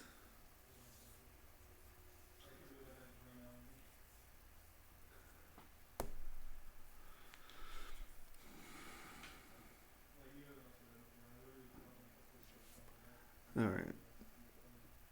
Yeah, I use Dynamesh Master. Yep.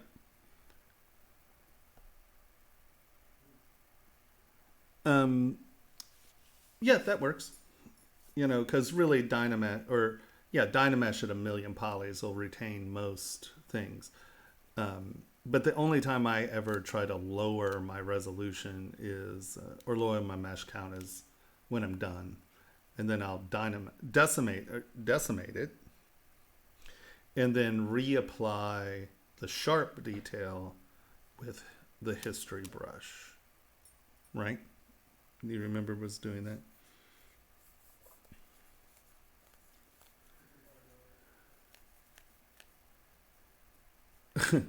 Matt, I'm sorry, I'm sure that people love Blender. I know people that love Blender, but Blender just isn't as deep a package for manufacturing by any means. Just, and it's just not, it's still more like a CAD program than a sculpting program for me. I don't know. I think that as a sculptor, ZBrush just makes a lot more sense to me. And once you get past the interface drama, it's a mind-numbingly powerful tool. So there are things, when you go to Dynamesh is when there are things that you can't do with a subdivided mesh. But then once I do it, I would take this, Z-remesh it, divide it, reproject it, and then go from there. Does that make sense? Makes sense? Are there any questions?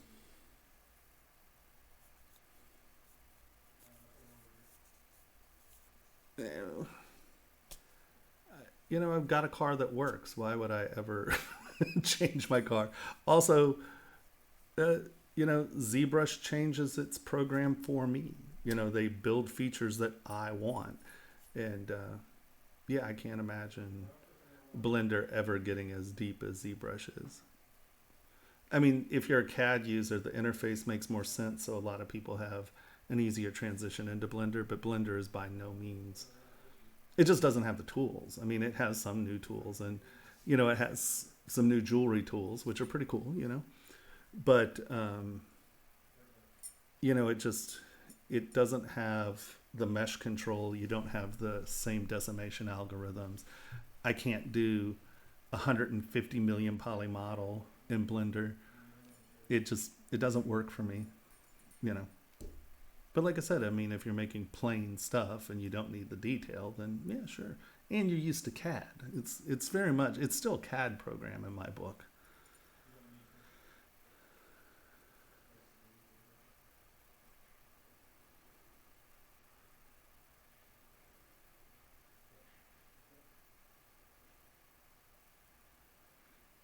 You mean the Mayan ring? Oh, well, yeah, I mean, yeah, it's an interesting design, but even if you have something that's super simple, the steps still work. Like, even if it's just like a little flower, if you're cutting those surfaces in, it doesn't read right. It doesn't read well, right? CAD, so like CAD was a more traditional poly modeling program, right? And ZBrush doesn't think the same way CAD programs do. And once you get used to the interface, it's incredibly free. You don't have the software constrictions. There are a lot of things you can just do, because like in CAD, right, it's like this bend. You have to bend it. Well, in ZBrush, I literally can just go, okay, well, here I'm going to bend it, and there's just a freedom in the creation that's a little different than CAD. CAD has big bonuses, they crunch numbers a little differently. It allows, how it deals with surfaces are different, like you can take, let's say, I have this, in CAD you can take something, because CAD, being a polysurface modeling, it understands what surfaces are. So like you can take something, put it on a surface and slide it around a surface. Where in ZBrush, you know, I have to take,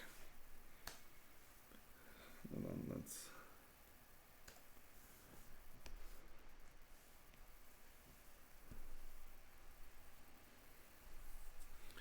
you know, if I wanted to put this ball on the surface,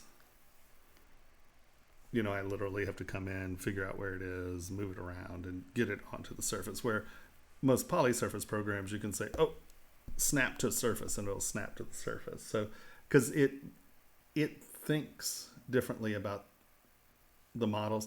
At the end of the day, ZBrush is always meshes. They're not really poly surfaces. So it just, how they think about objects is different.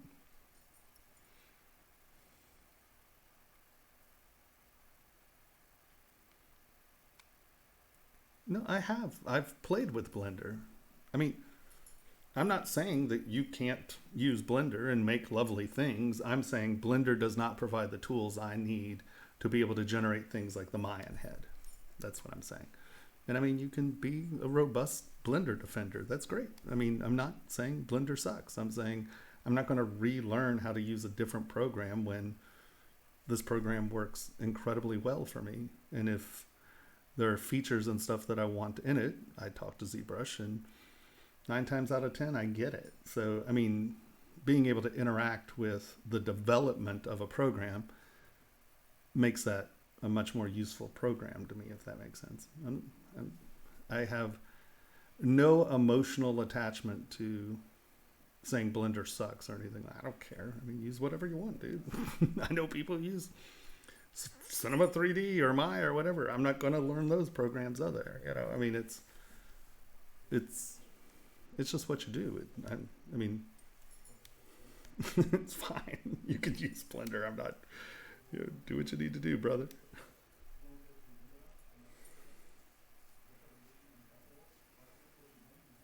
I put everything with clay tubes. Did you really ask me that, Carmit? Oh my God, no. it's so funny when I start teaching my students and like they complain about something and I really do feel like that person's like, oh my God, it's like I had to walk uphill naked both ways in the snow, you know, because it was not a manufacturing program. It was, you know, an animation and film program. It was never really meant to bring things out physically. And it took me a lot of hammering to get my first models out.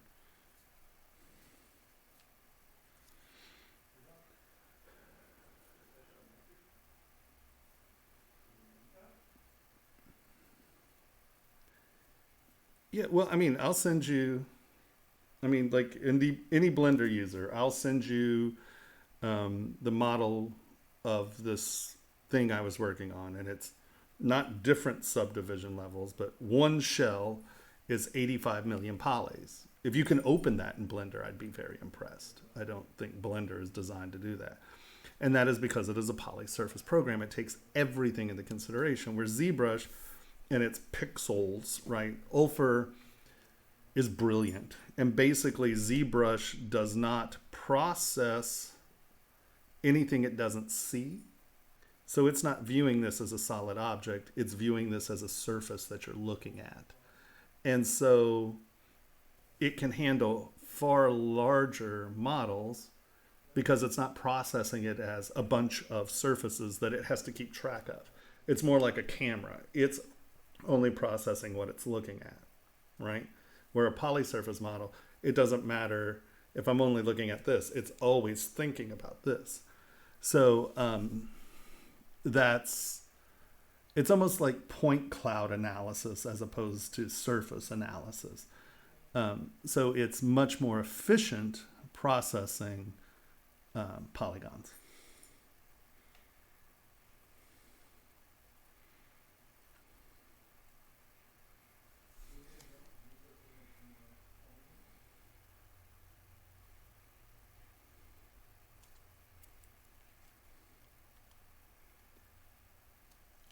Yeah, but 50,000. I mean, look, this is 900,000. I mean, I don't do anything with 50,000 polys. I don't do anything with 600,000 polys. I instantly go to 2 to 5 million polys.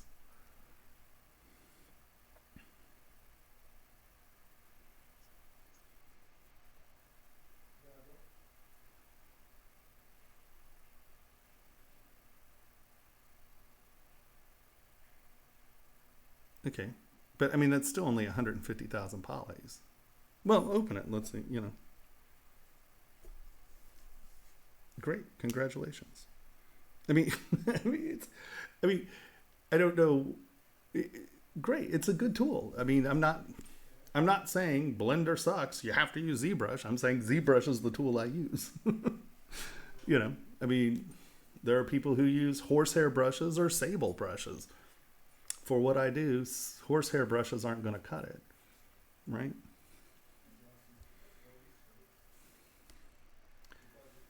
I mean, you know, the other thing, as a sculptor, Blender did not have the stylus feel. Like when I'm sculpting in Blender, it did not feel the same way it does in ZBrush. It's just, ZBrush is just a natural tool for me. It just makes sense to me. It works. Unlike anything else, really. So, you know.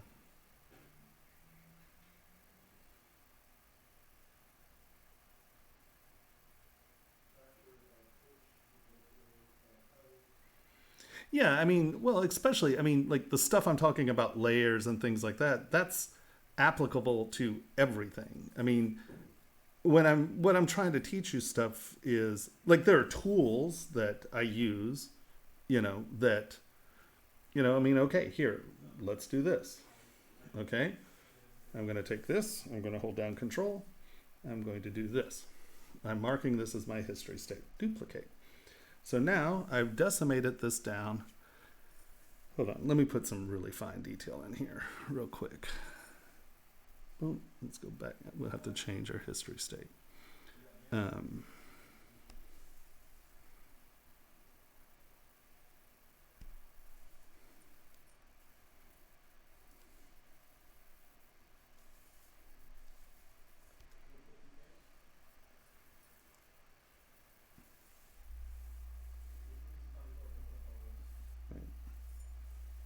Here, we'll do this one just because I have some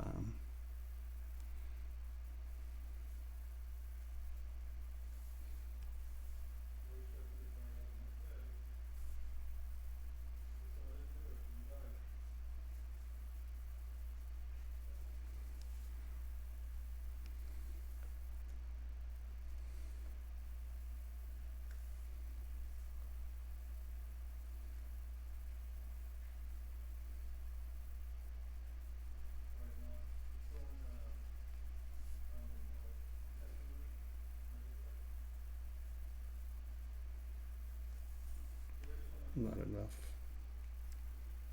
Okay, no, let's lower it. We don't need 52 million. I think 13 million will do.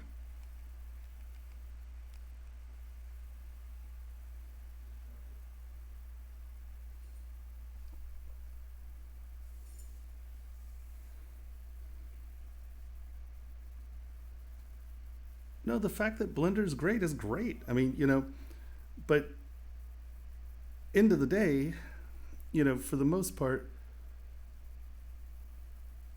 you know, $800 for a program that you never need to pay for upgrades is unheard of. And I understand, you know, like I say, you know, that a Formlabs is an incredibly cheap printer. $4,000 is a dirt cheap printer. But there are kids who have no money and they're like, oh my God, that's super expensive. But I'm dealing with, you know, when I'm talking about this in the case of a professional usage, right? I'm teaching you how to make money with these tools. And yes, if you get Blender for free, that's great. And if you can't afford ZBrush, even at the monthly rates or whatever, I get it. You know, I mean, I would love to drive a Ferrari, but I'm not driving one right now because I can't afford it. And I get that, right? You know, I would drive faster if I had a Ferrari. Well, the new Ferraris are actually pretty cool. But the old ones drove like skateboards. You'd have kidney damage if you tried to drive to Vegas. Trust me, I had kidney damage. But I'm just going to show you this, just sort of as a example of what I'm talking about. And this is one of the most important tools that I use all the time that is a huge deal for manufacturing, okay? If you're just trying to make an art project, chances are this, what I'm about to show you, isn't a big deal to you. If you're trying to take models, go into a printer, get high detail models out of that printer, then this is a huge deal. And if Blender does this, this is awesome. And that's great. And I'm not talking crap about Blender. I'm just saying that this is a much more fulfilled tool package than Blender is. That's all I'm saying. So I have this really super fine detail. And this is really super fine. Let's see how big it is. Y. Right? We're dealing with stuff that is, 1/10 of a millimeter. Okay? So now, 13 million polys, I'm not going to send that to a printer. So what am I going to do? I'm going to duplicate it. I am now going to decimate it down to 250,000 polys.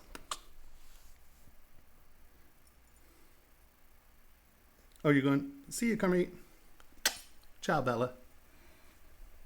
I hope that helps. All right, so now, it's thinking. And like I said, if you're just doing an art project and you're printing it on a filament printer, then this means nothing to you. You don't need this. You can use anything because, I think a filament printer is like 250 microns is as good as you're going to get. You might be able to get a filament printer these days that does like 100 microns. But 100 microns is like sculpting with a baseball bat for me because I really want detail that's, 1/10 of a millimeter and I need it to be crisp because I can print that and I can produce it now. Now, you need good equipment. If you don't have a Riachi wax injector, you're not going to get the surface details that I am. And that's a $12,000 to $20,000 wax injector. And the difference between a $150 wax injector and that $12,000 wax injector is probably 7 or 8% detail. But that's 7 or 8% is no joke if you're trying to keep sharp edges, right? So, if you're a hobbyist, yeah, getting a free program is awesome, But as a professional, getting an $800 program is mind-numbing with no upgrades. Are you kidding me? Matrix, I think we paid $1,400, $1,500 every year for the upgrade. And I think now the program's like $9,000. So yeah, free is awesome, but it's not necessarily a tool that's going to raise you above your competition as far as your capacity to generate models. One sec, we're let this process because this was 13 million. We're taking down to 250,000. It has a lot of thinking to do. Does that make sense, Matt? I'm not saying that, I'm not degrading Blender at all. I'm just saying it's not as complete a package as ZBrush, and nor should it be. It's free, We're getting there. But this is worth showing you. And if Blender does this, that's rad. But this right here is one of the most incredibly important tools for manufacturing. And it really separates itself above and beyond what most things do for manufacturing. Because at the end of the day, mesh control is the most important thing to understand for manufacturing.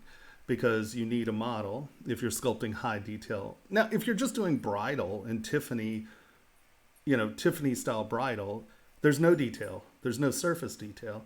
You can make it with tubes. You can print it at 150 microns because all you're going to do is polish it.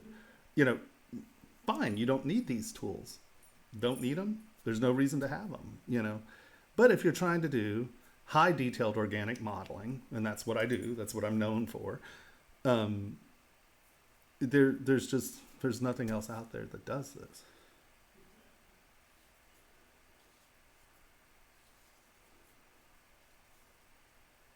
Yeah, exactly. And the thing is, I do a very specific thing. I do high detail, high resolution organic modeling. It's what I'm known for. And I'm known for it because Matrix can't do it. And for 15 years, Matrix was really the only competition in the jewelry world as far as what the other modeling programs were. And so I was accomplishing things that just others could not physically do.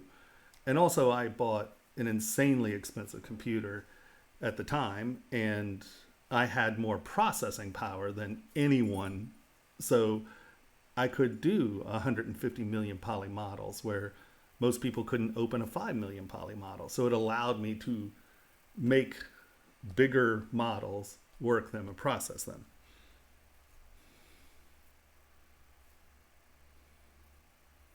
Yeah, I mean, like now they have the, the membership program stuff, and, you don't even have to buy it. But, if you're a student and you really want to do digital manufacturing, if you're trying to sculpt miniatures, if you're trying to sculpt toys, if you're trying to sculpt jewelry, anything that's going to go into a printer and come out, if you can't get a loan from your mom to get $800, you're probably not going to, you're probably not going to start a business, Okay, so now, right?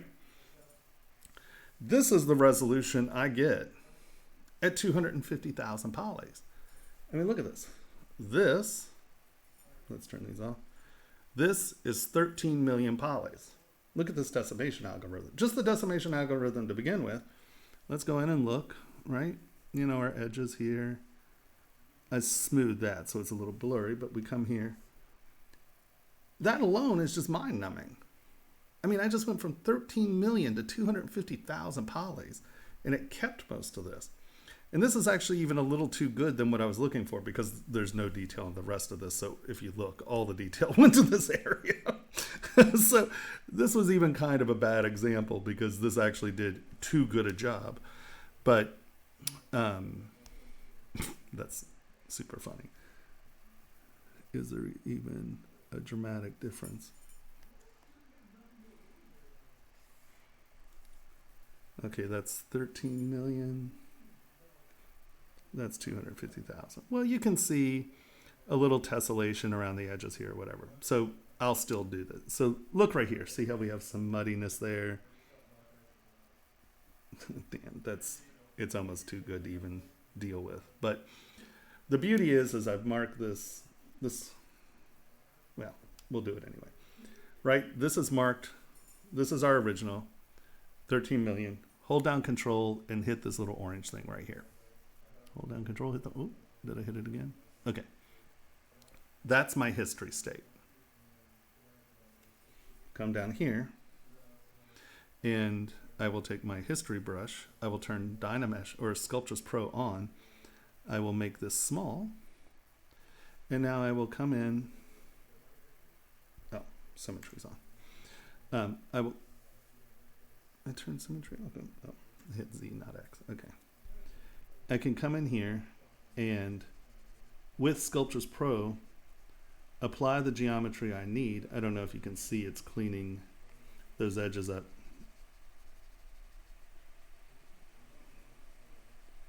And I'm still at 300,000 polys. I can now get 13 million poly resolution.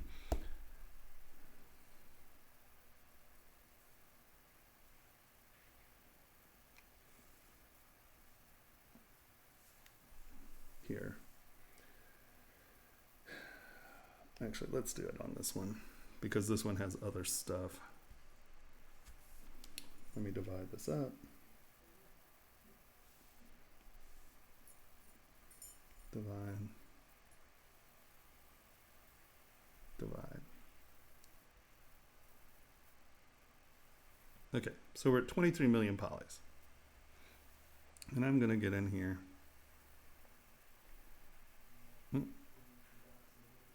Yeah, I wasn't trying to use Sculptris Pro.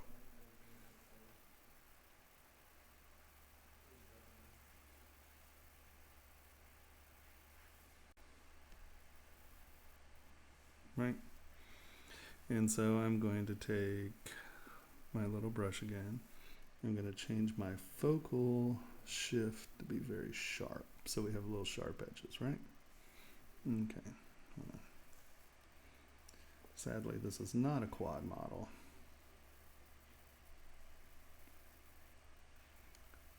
So this isn't the absolute best to do this on, but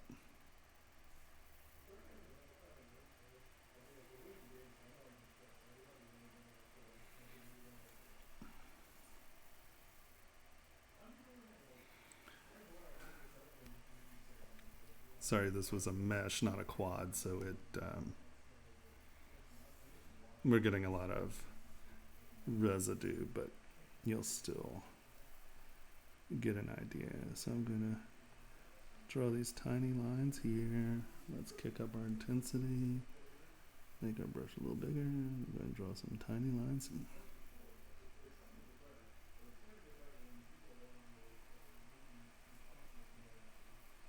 Okay. So you can see this stuff has sharp edges, even though they're tessellated. That's because this wasn't a quad mesh. It would see how ugly the mesh is.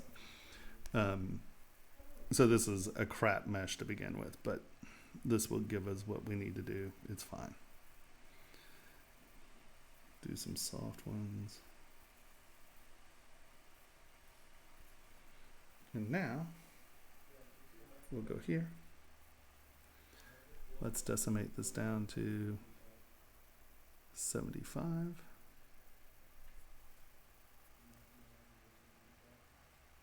Hello.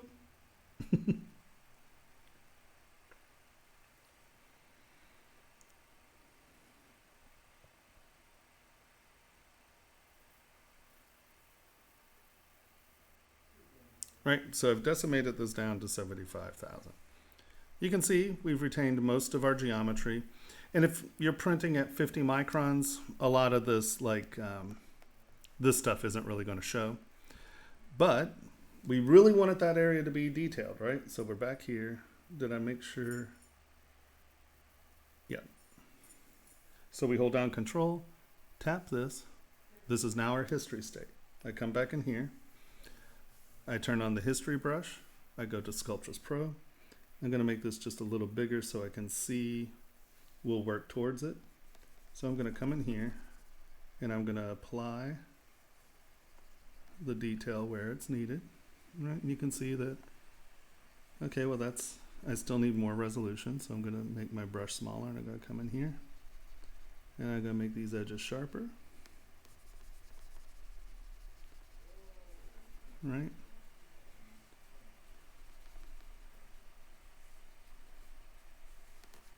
Now I'm going to make it smaller. And I'm going to come in here and I'm going to get these edges. And you can see we're even capturing that tessellation.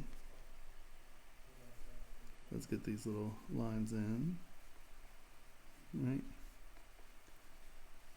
And so now I have, and I can take this as small as I want. You know, I mean, I can zoom in here and let's say I really want these edges to be sharp. I'm going to make this smaller.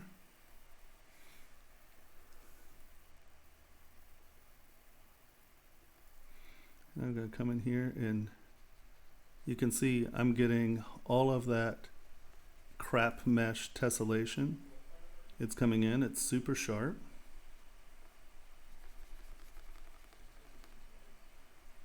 Right? Let's come in here and let's get these edges.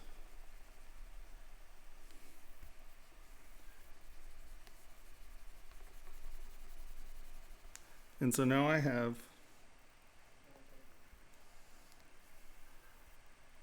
$23 million poly resolution on these guys, 75, and I'm only at 485,000. So I can come back in and define where I need my very, very clear resolution. And we look at our mesh, and you know, I can put as much resolution as I need. I've done demos where I can write at 1 micron. Well, there's nothing, that's fake resolution. There's nothing that can print 1 micron. But I can get this mesh detailed enough where I can print 1 micron. There's nothing else out there that can even pretend to do that. So for manufacturing, this is the most valuable tool there is because you can now decimate your model, and where you don't need detail, you don't have to go back over it. You just come back in and brush in the detail to the level that you want it. And now you have a model that is easily producible with every ounce of detail that you can get, which then allows for, because when you print, you lose a little detail. When you invest, you lose a little detail. When you cast and then polish, you lose a little detail. So the more detail you have in it, the more detail you're going to retain at the end of the show if you're designing your finishing levels and stuff to do that. We've developed an entire shop to do that. So, there's nothing out there that does this. Nothing.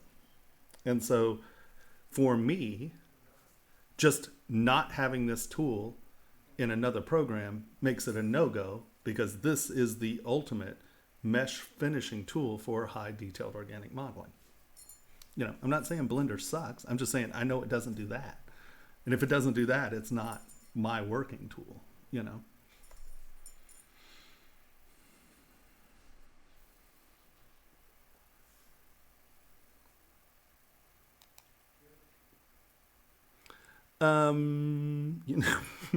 let's find out. No, there's a decimation. So this is all out of Decimation Master here. And Decimation Master comes with ZBrush now. So I'll always decimate out of this, because the old decimation tool, you had to pre-process your tool. These presets have, and you can do this custom, right? Normally, I try to shoot for 500,000 as a base, because then I can come in, do some detail areas. If my model sticks in that 1 million range, that's good. Hey, how are we doing?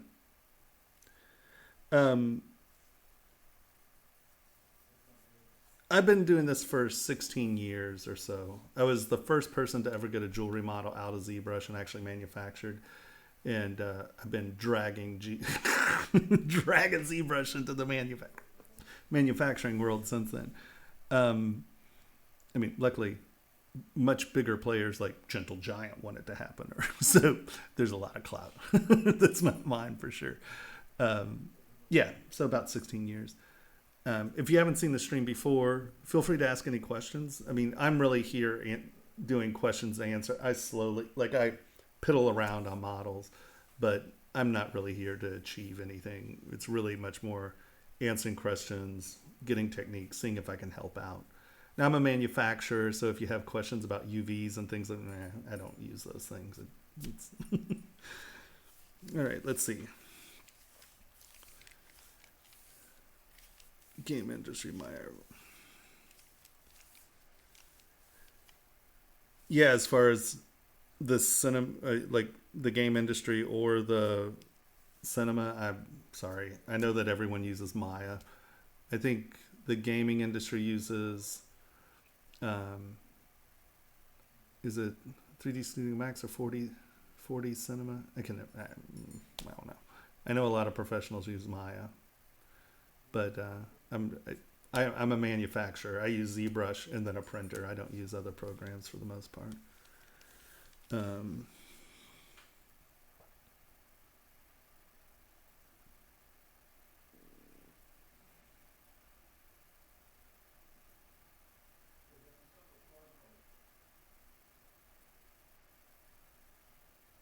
Oh yeah, so hold on. If you haven't seen, I'll do this real quick just so you get an idea of what I do.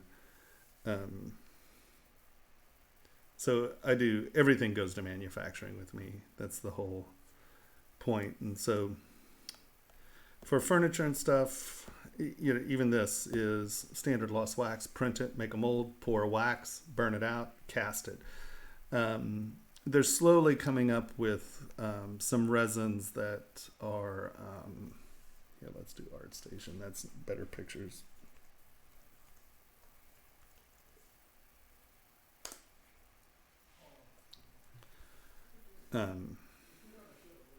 So I designed a line of jewelry for William Henry, Rusty Cyborg, Astor and Orion, my work. I do furniture. So what I do is sort of, high surface detail, organic modeling, you know. And like if you're just doing standard bridal, who cares? I mean, you're going to polish the living hajibas out of it anyway, so it doesn't matter. You know, surface resolution doesn't matter. But for what I do, surface resolution is a big deal because, hold on, where are those beads? Like these, you know, that bead right there is 8 millimeters. So these are, I think they're 14 mil by like 11 mil. And so, you know, if you look, this linear detail in here, you know, it's super, super small. And if it's not there in the first run, then it's going to polish out, you know. And you can see that we're getting some pretty nice high resolution work. So this is the model. And then that's the 14 millimeter bead, right? So my demands for a program are different than a hobbyist or someone who's just trying to make an art project. Or, you know, most people print at 100 microns all the time and they're perfectly fine with the surface resolution. I can't do that, you know. So I am focusing on very specific needs, you know, and my needs are very specific. You know, down to that's small, and then, you know, this is,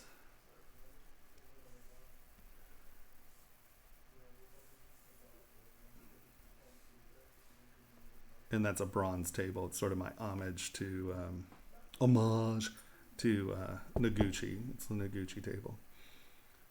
My friend's grandfather started Herman Miller, and we were talking about it, and I was like, you know, the Noguchi table is still one of my favorites, but I need to make it my way. So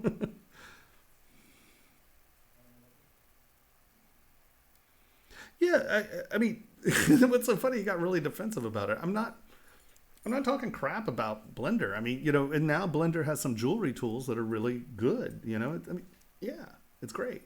But my needs for what the program does are dramatically different than just smooth jewelry, you know.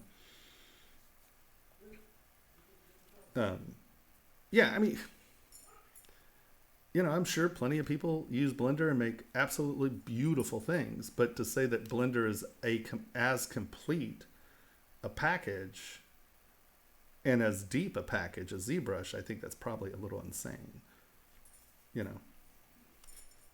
But like I said, if Blender can do this, I'll give it a shot.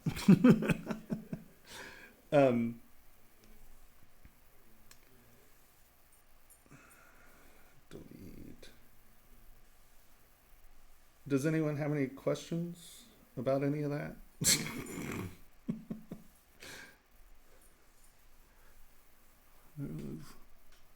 Go back here. We don't need this crap.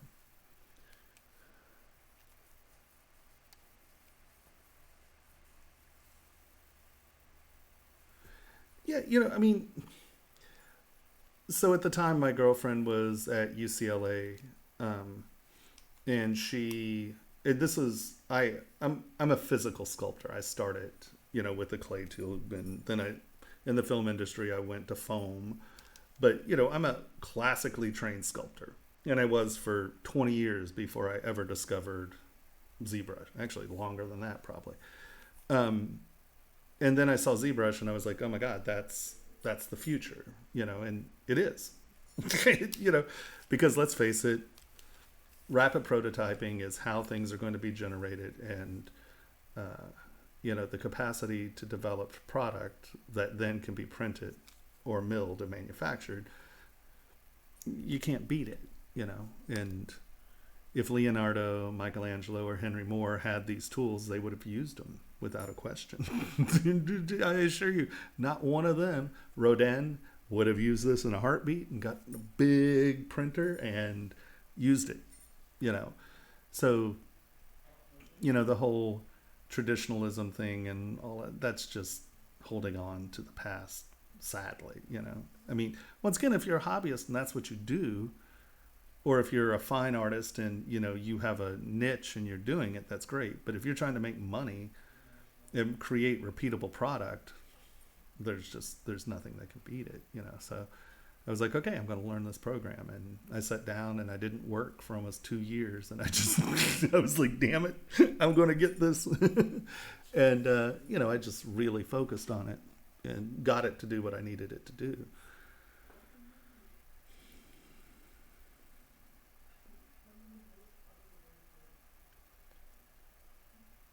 Oh, well, Matrix is the dominant program in the jewelry industry. But because of Stoller's purchase of Matrix and then their sort of destruction of Matrix and trying to get people to switch to Matrix Gold, and Stoller's screwed Matrix dead. And we're working on trying to get ZBrush to be a little bit more manufactured, a little bit more industry answerable, and a few WYSIWYG tools that can answer to some of the needs of Matrix. But a lot of people are just switching to straight Rhino now than spending the money on Matrix, because like they shut down the forums a year ago or so. But yeah, I mean, if you just use Matrix, of course you can get an internship. In fact, that's what most people are going to expect. And I mean, what I teach most jewelers is not Matrix Rhino, Matrix/Rhino, or ZBrush. But if you are used to generating forms in Matrix, build it there. If you're used to generating forms in Blender, build it there. Whatever, import your STLs and use this as a finishing and detail tool. And once again, if you're making money, $800 is not a real business expense. I mean, that's super cheap. So, just having it even as, oh, I'm going to put flowers on the side of this, if you're running a mom and pop custom shop, you'd be a fool not to integrate it into your system, I think. Oh, really? Louisiana, are you? Well, Daz, actually, I didn't know really what Daz was. Like I said, I started out as a classical sculptor, and I just built my own figures. I'd never used Poser or any of that, and I didn't know what Daz was. And this woman who was working with me, she was like, oh, can you look at the Daz Go Z? And so now there's a Go Z for Daz, so you can pose your Daz model and then boop, boop, and it comes into ZBrush. And it was funny because I was commenting to someone that I was blown away at how good the anatomy has gotten on the forums, because before there were a handful of people who were good at anatomy and everybody else did stylized stuff and this, that, and the other thing. And then all of a sudden I look at the forums. I'm like, holy hell, there are a lot of really good anatomy sculptors. And then the rest of their sculpture is kind of weird. I mean, like, let's say the sculpture of a utility belt or a coat. But then the facial and the anatomy is really good, but the coat's kind of cheesy. And I was just like, I don't get it. And then my friend was like, can you get the Daz thing to work? And I was like, oh, now I know why everybody's anatomy is good. It's because they're using Daz. I was like, oh, Daz.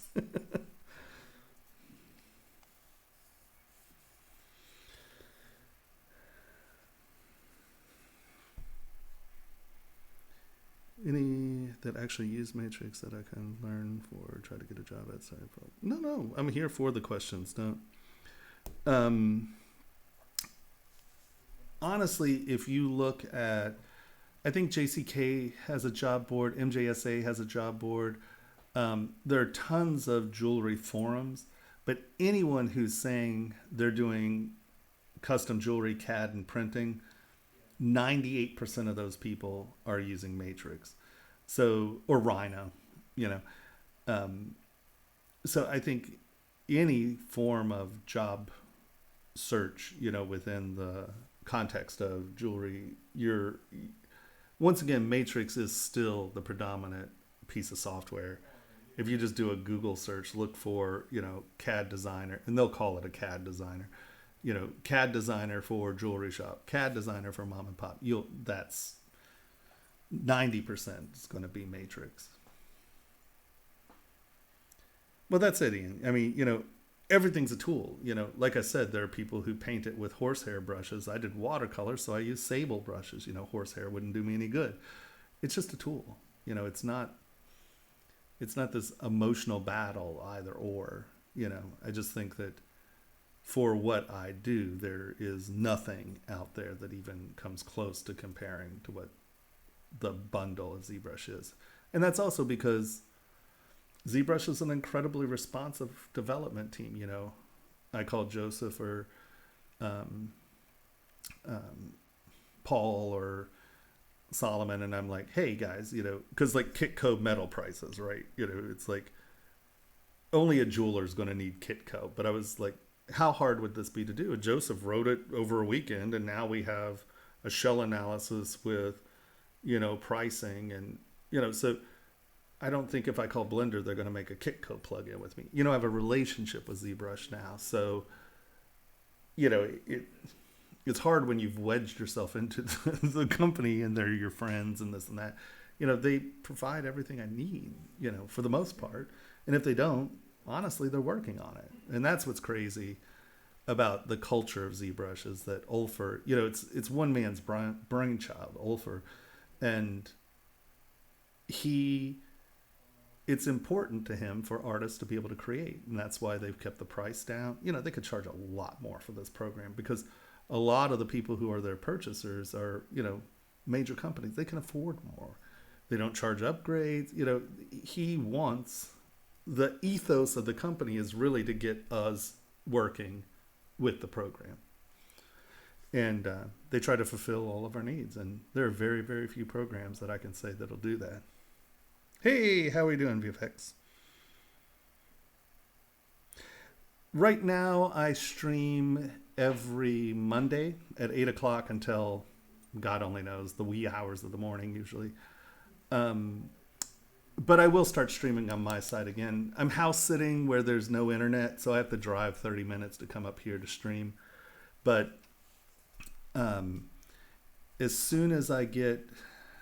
so I have a small manufacturing company that's kind of close, and I'm going to try to start streaming a piece and then selling, you know, make it, sell it, stream making something, make it, sell it, just to get some cool little one-off custom pieces out there, and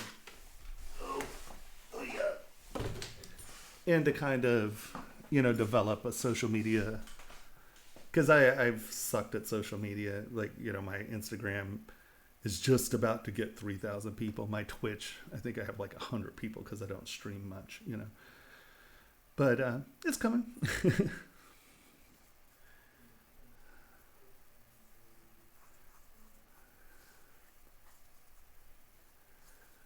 To be deadly honest, if you're starting at the very basics, there's a bunch of free stuff right here. Hold on. Pixologic.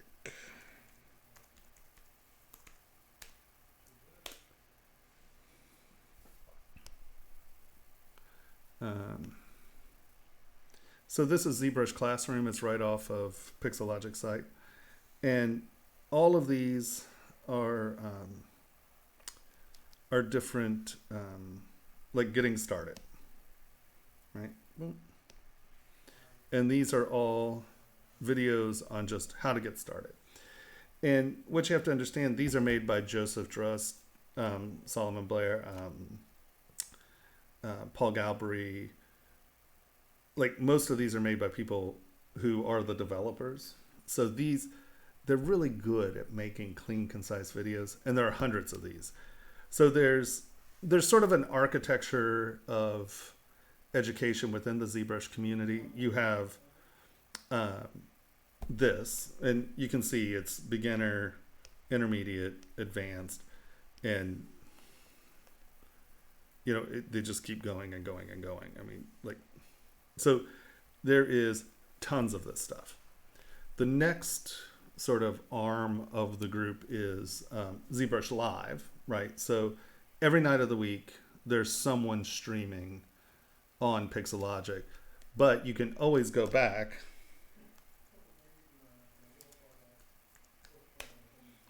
and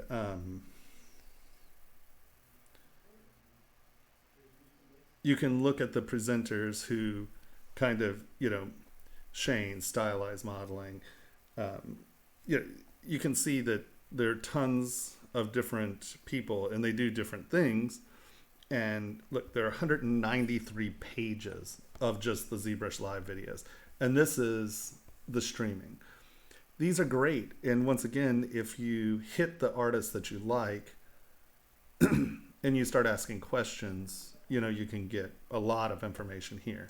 The other one is Ask ZBrush. And you tweet ZBrush, and they then, one of the people who is best to answer comes up and starting ZBrush in 3D mode, planar UV mapping, tessellate and decimate, import mesh cutting, disable thumbnail camera view, right? I mean, these are all questions that people have asked on Twitter. I think you just hashtag Ask ZBrush, and they'll make a little video.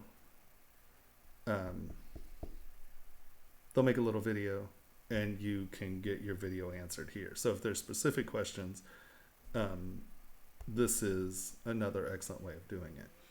And then there are like if you want to learn stylized character design,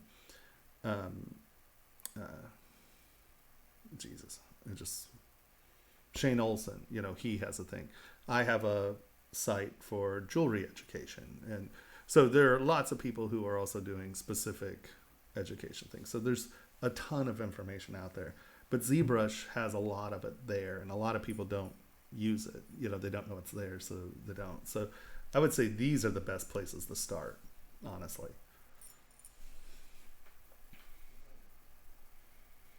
Yeah, and like, Udemy and things like that, there are lots of. But be careful, because I run into a lot of my students have taken classes that are, like, let's just say for animation or something like that. Like, now my class would help you learn to model, but I'm not going to teach you UVs or anything like that because I don't use them. It's just not something that's part of I'm teaching you how to create a mesh that then can be exported to milling, printing, manufacturing. That's what I know. And then there are people who can teach you how to break up a model for animation. And that, we have, I think, 40 or something ZBrush Live people. And once again, if you just hit them up and ask, they're going to be able to help you with that. And then there are people who just teach that. So make sure that you're getting the information you need for what you want to do, because some of that stuff is absolutely useless and actually very wrong if you're trying to make a manufactured part, right? And like how I make my models is not the way you want to do it for animation. So, target your education a little clear, because there are a million things that ZBrush does, and there are a million things and ways to use ZBrush. So it's one of the amazing things about it is the different workflows are mind-numbing. I mean, it's just incredible what people develop or how they use the program.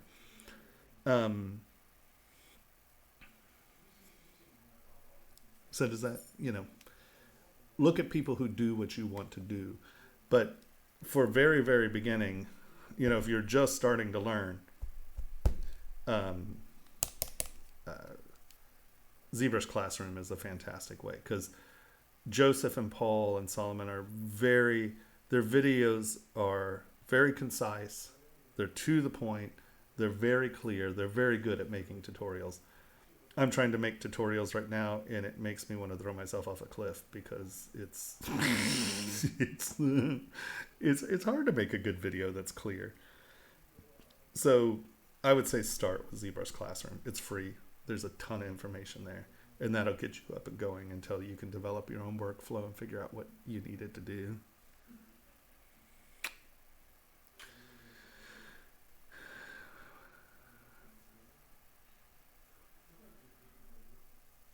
Hi, Embersoul. Yeah. Well, the first thing I would do is look for a makerspace, because a lot of makerspaces have Formlab printers. And once again, as far as just a cheap printer that's affordable to run, most of your makerspaces have those, and you'll get a high quality model. You go to service bureaus, you're going to pay a lot, you tend to pay a lot. I would say, do a call out in like Craigslist or something, and just see if you can find a friend who has Formlabs printer, and pay $200 for the liter of the resin and have them print stuff with you. Like I print a lot of stuff for people, because it's no big deal. It's just fine. I would say find someone with a Formlabs, and why I keep saying Formlabs, there are plenty of others out there. I just know that Formlabs has a bunch of materials, and they make a professional quality print. So if you want something that is good, will represent your work, it's probably the easiest outlet. Yeah. Alrighty. Once again, anybody have any questions about anything, just yell at me and I am here for you.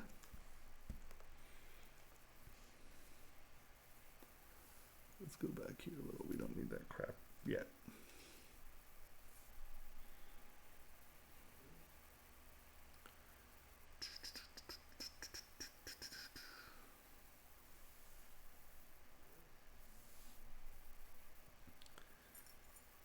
Anyone? So Forge, how are you doing? Are you still here? I haven't heard from you in a long time.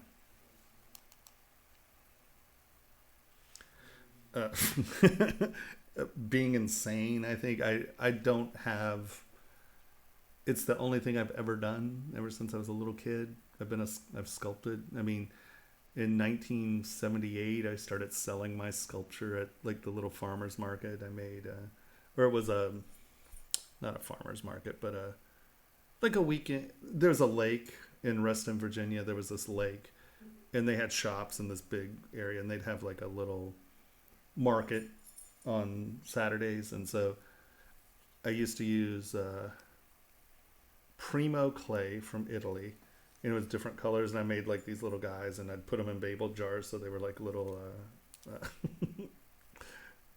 snowballs, or snow globes. And at what was I, 9? It was 78. Yeah, it was 9. I could bring in $150 a weekend just making these little guys. So it's the only thing I've ever done. And, I don't look at other jewelry really. I'll look at some historic jewelry, but like my contemporaries, I tend to avoid looking at that. I don't know, visual art. I go to museums, I dig around like architecture and just get input, but for the most part, I close my eyes and I see some really weird stuff. And so I tend to make some really weird stuff because that's what's going on inside of my head. Yeah. A few,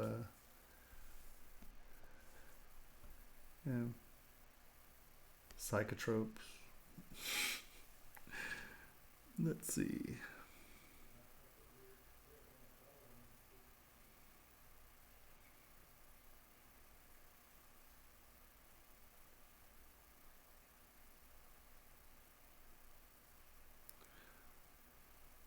Yeah, so Inversol, that's why I'm trying to do a modular education as opposed to my live stuff, because that way you can go back and learn at your own pace as opposed to having to keep up with the live class.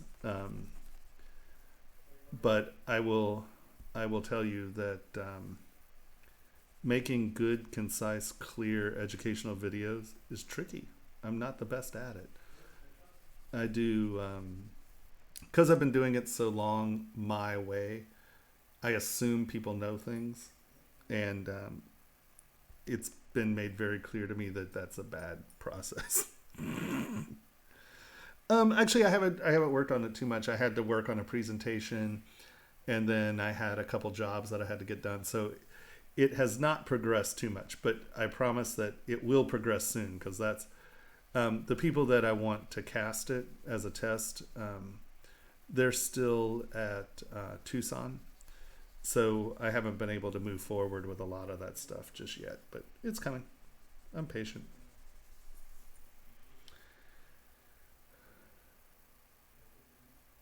Yeah. Oh yeah. you just send an STL and they'll print it and cast it.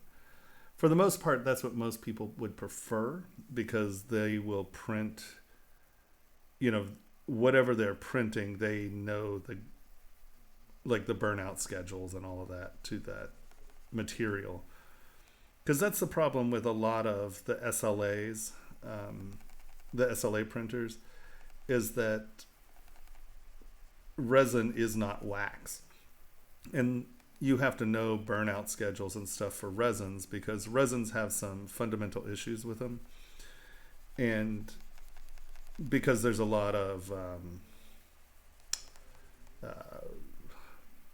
thermal expansion.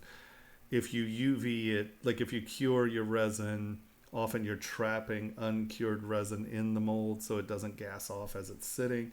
So in your burnout, it bubbles out and it aggresses the investment, so you wind up with orange peeling. If you heat it up too fast, you get thermal expansion. So it expands, it breaks the investment, and then when you blow metal into it, you get these fans where the crack and the metal blows into that. So resin provides some interesting problems. So the place doing the casting really needs to understand the properties of those resins, and different resins do different things. And so that's the problem with SLA printers. If your casting facility doesn't understand what you're doing, like if you send them waxes, if they don't know how to treat that wax, often you'll have failures.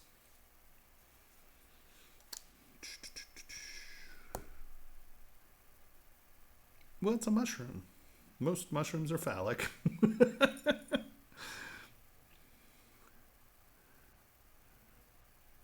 Oh yeah, no, all of these are recorded. On the ZBrush Live, I just showed you, right? ZBrush Live, if you, I think that was last week. But if you come up to presenters, come on.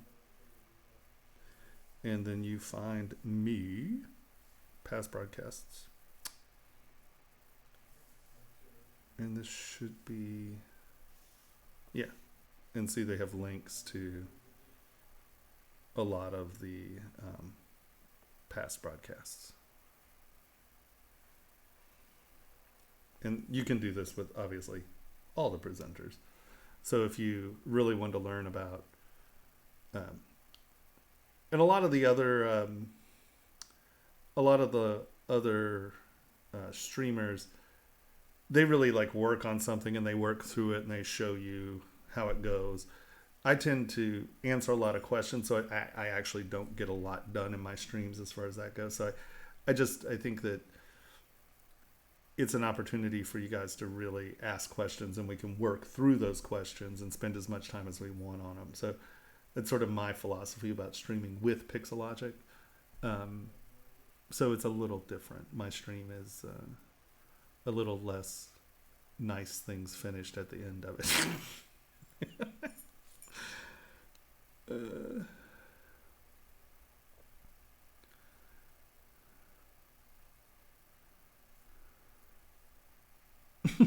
Mushroom stamp.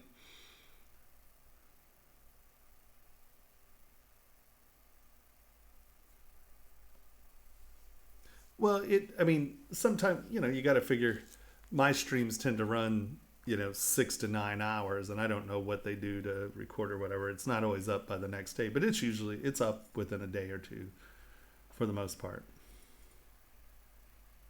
Is next week the last? No, 2 weeks from now, right? Hold on. Let's look at a calendar.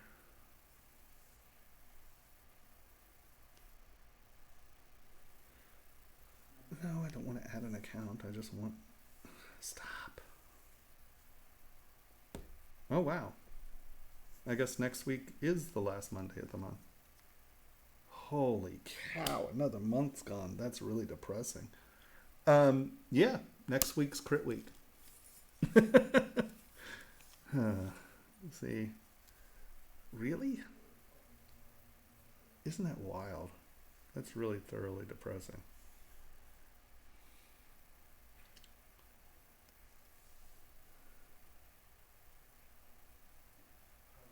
was there only?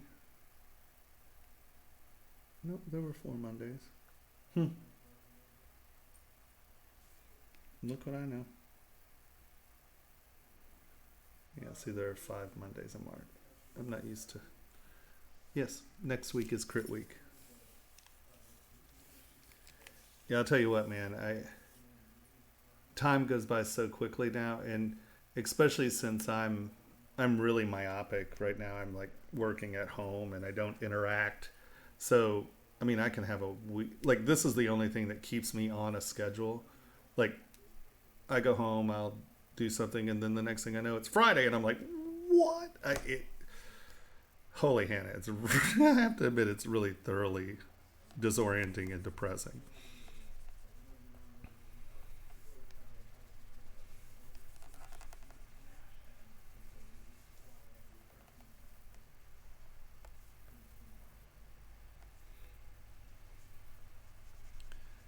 Yeah, I don't even know anymore. It's really bizarro.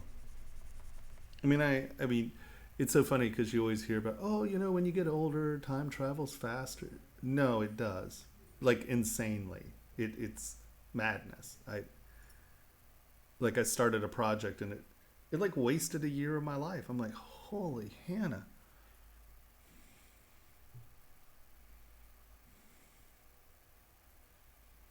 So crit night is I give you an address, and I believe that address is http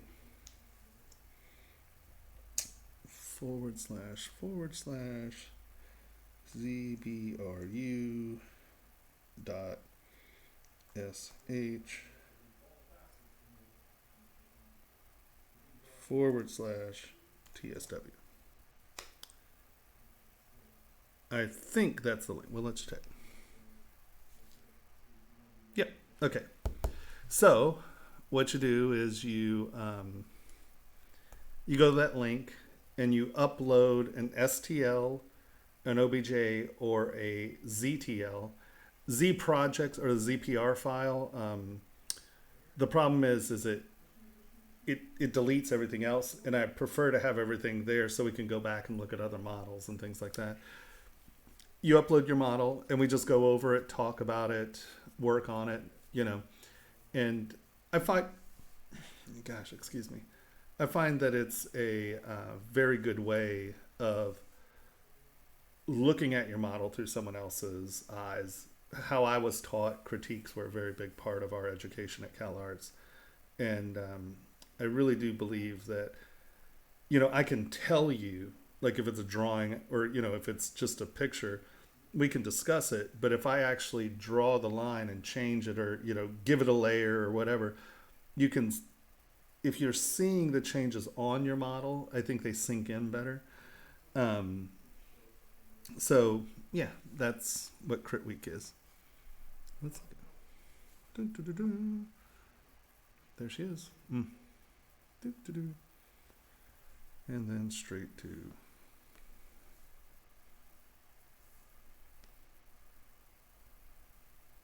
nice.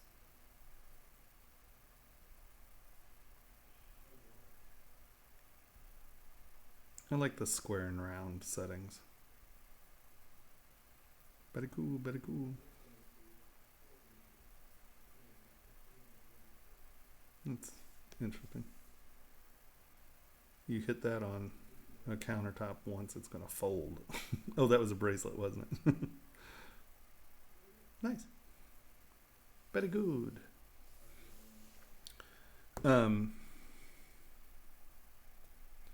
Yeah, so you upload your model. We go over it, look at it, and just talk about it. So it's just talking about the models and discussing it. But I think that for my students, I found that the critiques are really a super helpful way to learn. I find that they're pretty efficient about how to share information. And I'm a pretty good critiquer. I mean, I'm well trained, well educated, and I have a pretty good eye about identifying issues, what's good, what's bad, and where just a little nib can help. So I think they're beneficial. Just in case I am missing something, do I have to go to a different place to get my pieces turned into jewelry after I get them printed, or will a casting place? Most casting facilities will do both. If you go to, because like I said, they would prefer to use their own printers because they've tuned their shop to cast those prints. So for the most part, if you're going to some place that does outside work, you send them an STL and they will print it, cast it, finish it, and send it back to you. Yeah, most places don't want you sending them the waxes unless you have a relationship with them.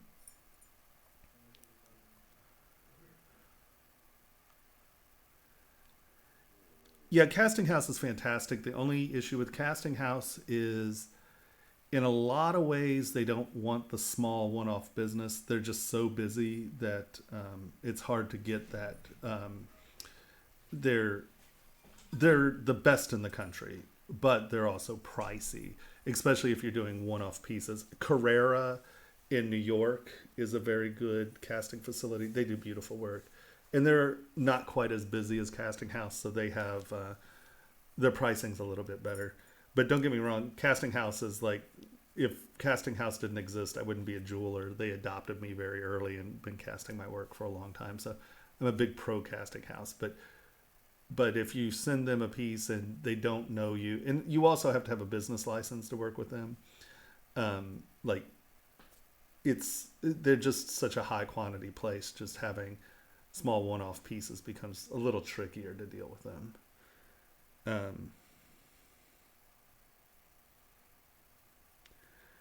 Well, I sent them a ring and it was $700 for the first one. Now, it dropped down to like $130 for each one thereafter, but you're paying for the mold, you're paying for the print, and you're paying for that first production piece. And it was in the $600 range, $600 to $800 range. But the one thing about Casting House is that you're paying that premium price, but they are going to make sure that that piece works. A lot of casting places, you send it in, and if it screws up, they're just like, oh, and they'll send you like half a ring. Sorry, there it is. You want to try it again? Send in the money. Where Casting House, well, for me, I've never had a bad piece sent to me. And they're like, oh, you got to change this on your model. And I did. And they don't charge you every time. But then that's why you're paying, $600 for that first piece, because they feel like they're going to have to educate you a little. Yeah, boy.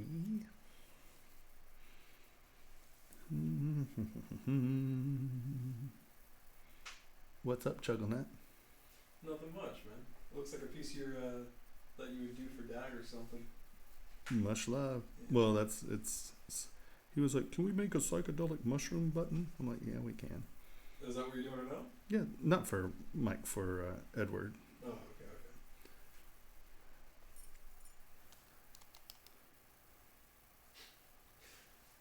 Dad will probably want one of these though.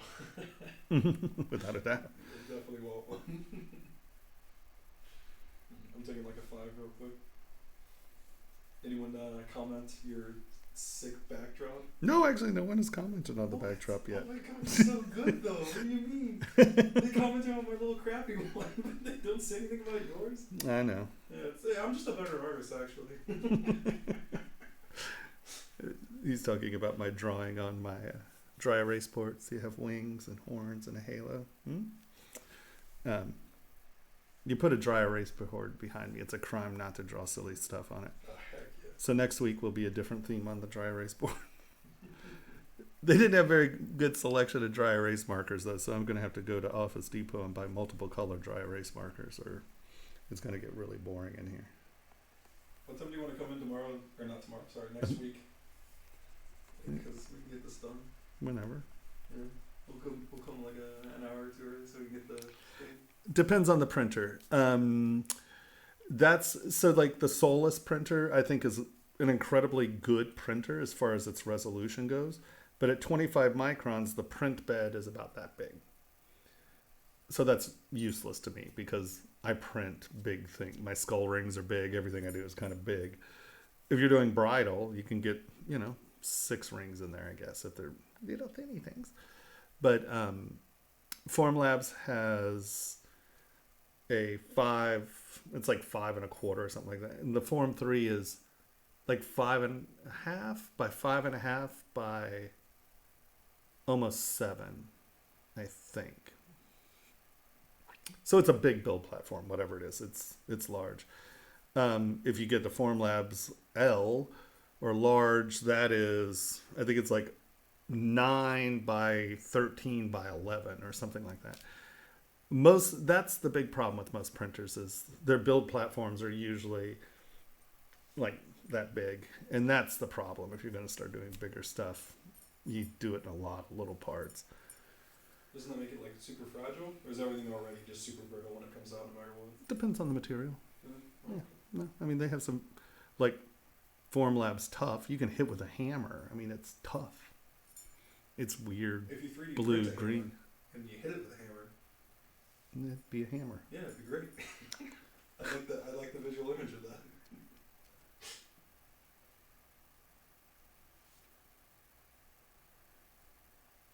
Yeah, just look up jewelry casting. I mean, here, let's do a Google search. Test Google search here.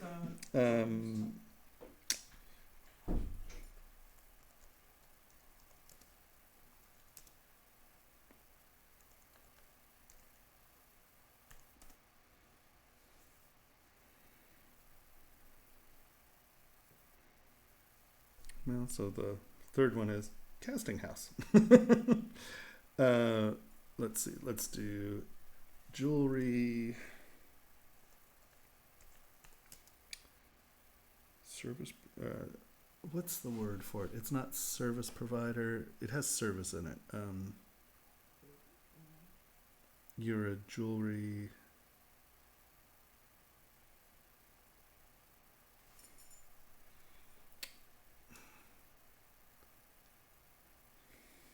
I don't think.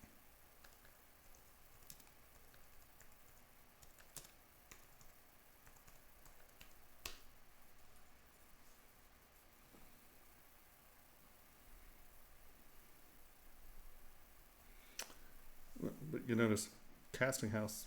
They're like, we're a service provider. Jewelry. Custom. Jewelry.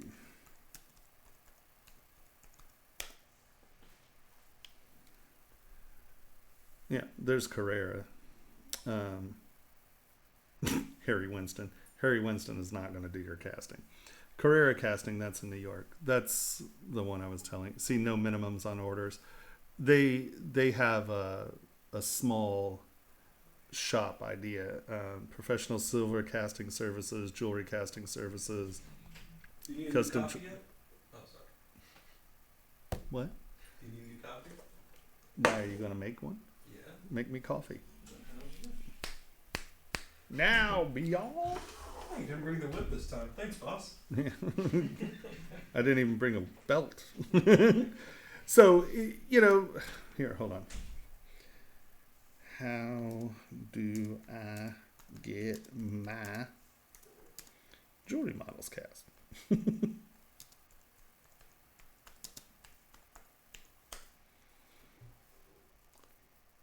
Jewelry casting services. Oh, look, casting house.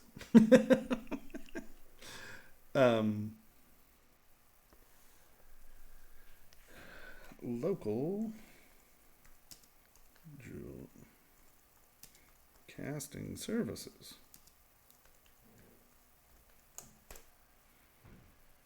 I don't want to hear anything about my typing.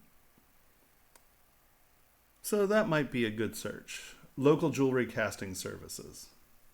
Small batch casting. No, Hoover and MJSA.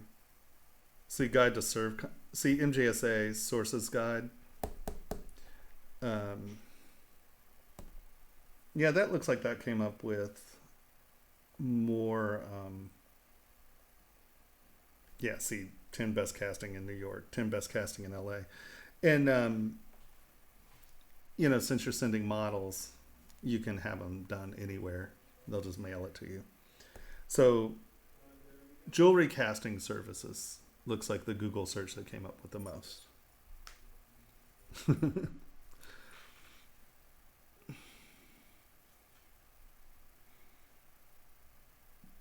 So, yeah, jewelry casting services, I think, is going to be your best bet.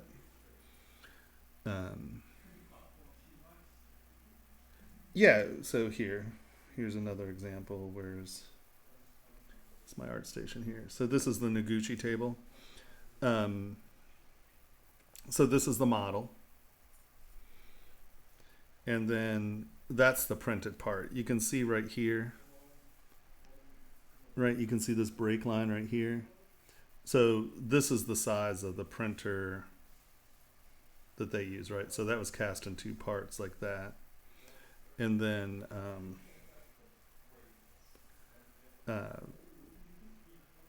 and you can see they welded together there. So they made 2 molds. These are a mirrored part. And then they can produce the waxes, and these are solid, so it weighs a ton. And there it is, kind of finished. But you can see, you can't see, like I put this line right there. So that's where it cut. I designed the cut into it because they were like, oh, we can only get it in 2. So thank you. I appreciate it, sir. No problem. Yeah, so the big 3D Systems makes big printers. And you can see it kept good detail, but once again, this, at the end of the day, this is big detail, right? You know, none of that's super tiny. So printing at, 500 microns would have been fine with that. So it just depends on how big your printer is. We've been looking at doing the chair where we print it rough and then we go back and mill the detail into it. And then that way we can use some of the bigger, more structural materials and then mill out the detail.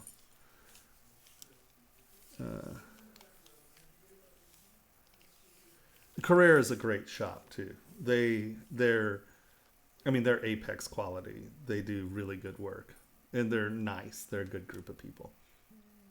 Not saying Casting House isn't. I'm just saying Casting House. You need a business license. And they really, they're really not set up anymore to do the one-off pieces. They'll do it, but you're going to pay for it. But you're going to get an Apex. You're going to get a beautiful part. Yeah. Honestly, I would try to find someplace that's local so you can develop a relationship with the caster, and then they're more willing to help you tune your parts for better casting if you're not familiar with what the demands. Making a friend of your caster is a good deal. Thank you.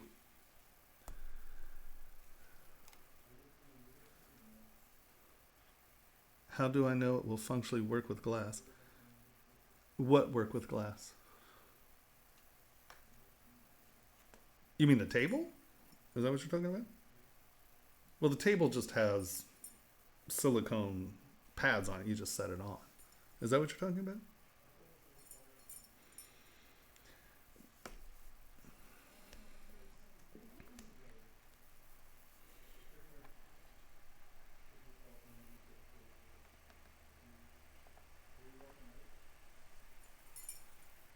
Oh, I mean, where is it? If you, hold on. This just has some cheesy silicone on it. I mean, it has little silicone pieces cut to match the pattern on the top. And so you just set it on. There's no interaction here. But you can measure. I mean, ZBrush has incredibly accurate measuring tools. So, if it needs to key in or something like that, you just build it to do so. It's not a big deal.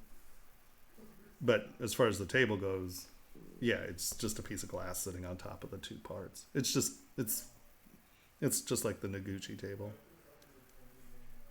My Noguchi homage. I love Noguchi. He's a great sculptor, and this is just, I mean, it's one of the most iconic tables ever. I know everyone out there has seen this table, I assume. I mean, it's a little different than mine, but you know.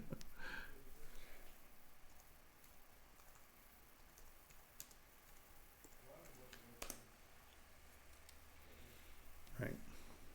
Everybody's seen that table. And it's awesome.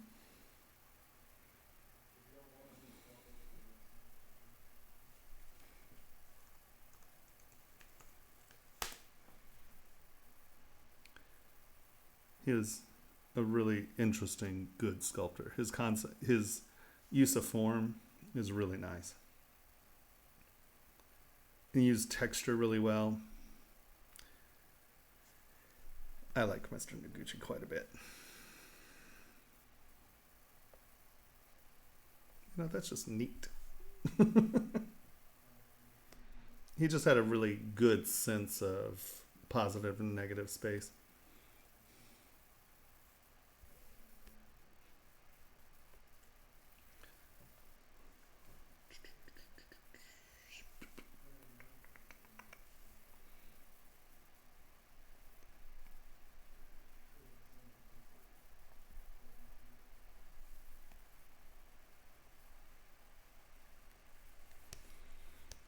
Hmm.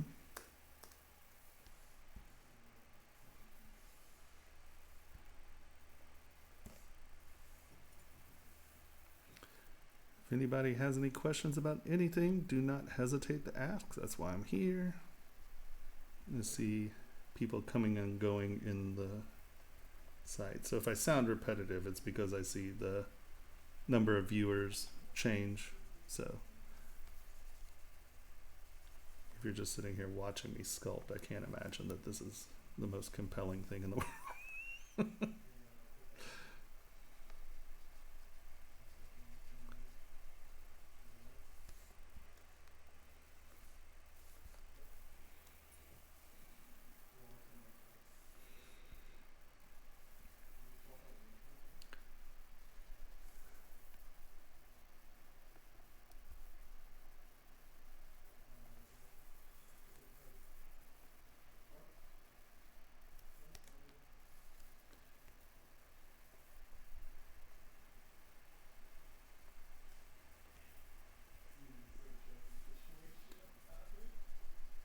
So did anyone, so I was in Portland this weekend at the Wacom Experience Center. I don't know if any of you are in the Portland area, but it's a really fantastic place. It's super cool. And it's run by just an awesome woman, Megan.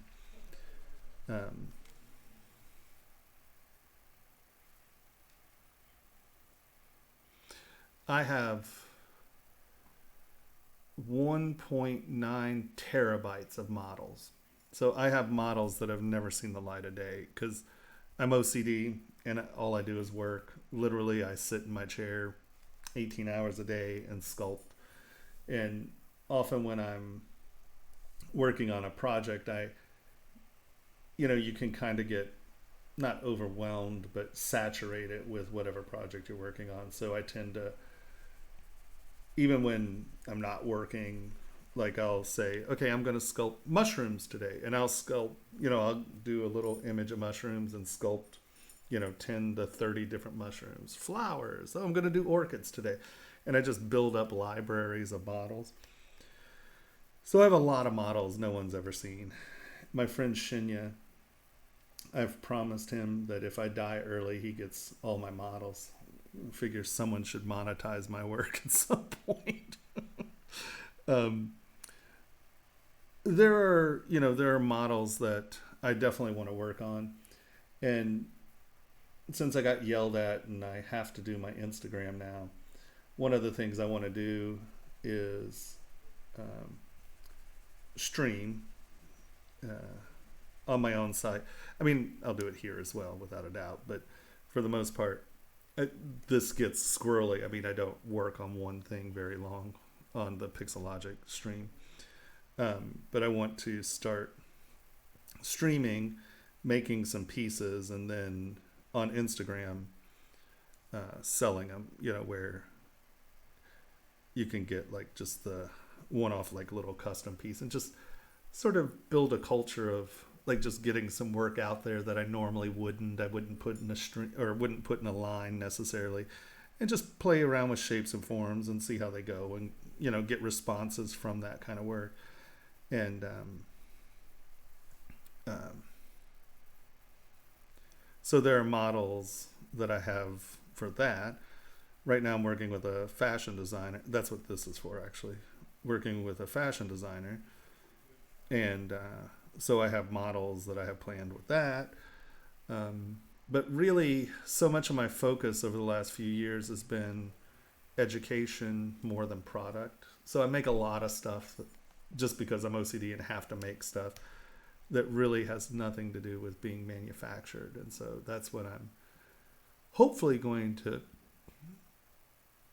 start getting, once I get the education platform sorted out to where it's up and people can join it, then it just becomes doing videos now and then and filling it in. And,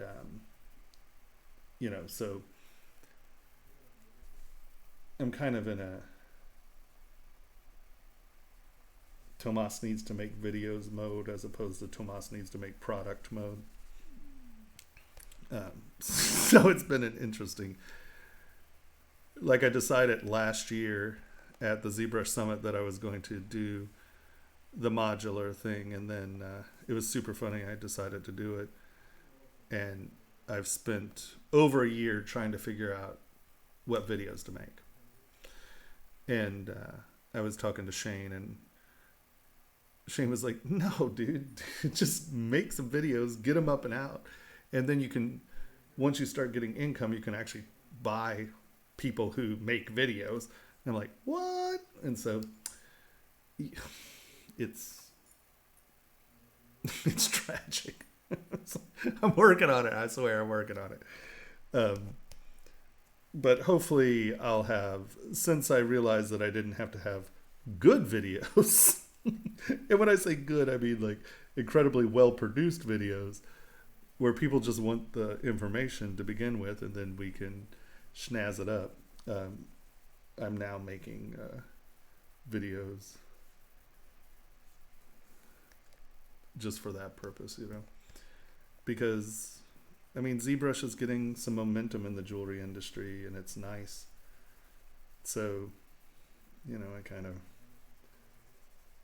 feel like I should kind of get on it and get this done. But it's so hard. I always, man, Joseph and Paul and them at ZBrush, they make such good videos, so quick and easy, and they just kick it out. And I'm just like, I don't understand how you can make such a tight, concise, clean video. It's crazy.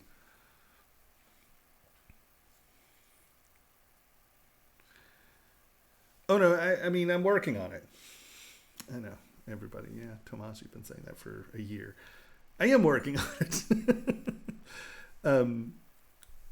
But once again, if it were just like my theory stuff that I teach all the time, it wouldn't take me so long. It's that I need to have that basic information stuff, and I'm just so far removed from the basic information and what people need to know. Like I said, I was at the Wacom Experience Center the last time, and I started to talk about what we were going to do, and one of the guys there was like, so are you going to teach us how to navigate? And I was just like, oh my God, I've got to teach you how to navigate? So my concepts of what basic education is, and I guess what basic education is, are kind of two different things. And it is a real process to wrap my head around it. I'm working on it.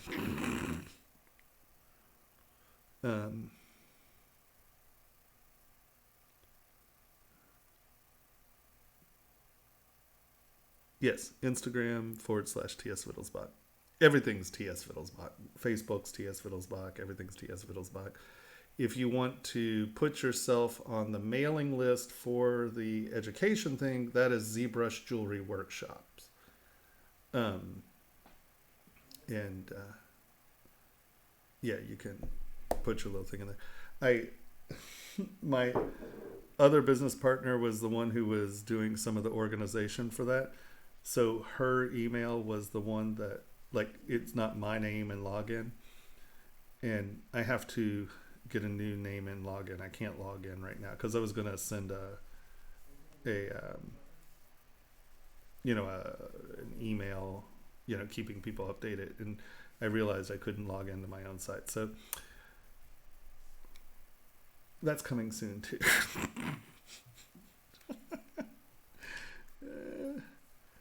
I mean, I'm a sculptor, man, There's a reason I don't have a successful business in that context, is that I'm not a businessman. I've discovered I need business partners, or it's tragic. So business partners it is.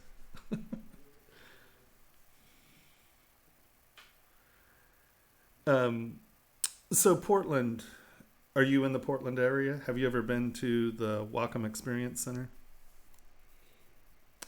I go down and do stuff at the Wacom Experience Center every once in a while. It's been every other month for a couple months now. And it's a really cool place. And if you're visiting Portland and you need to get something done, you can go there and work. They were telling me that a graduate student came in and edited his film there because he couldn't afford a computer that was nice enough to run the editing software, and they had it on the computer. So he came in and worked. So, I mean, it's a really cool, free place, and it's open a lot. And they have a lot of speakers and a lot of visiting artists and stuff. It's a cool place.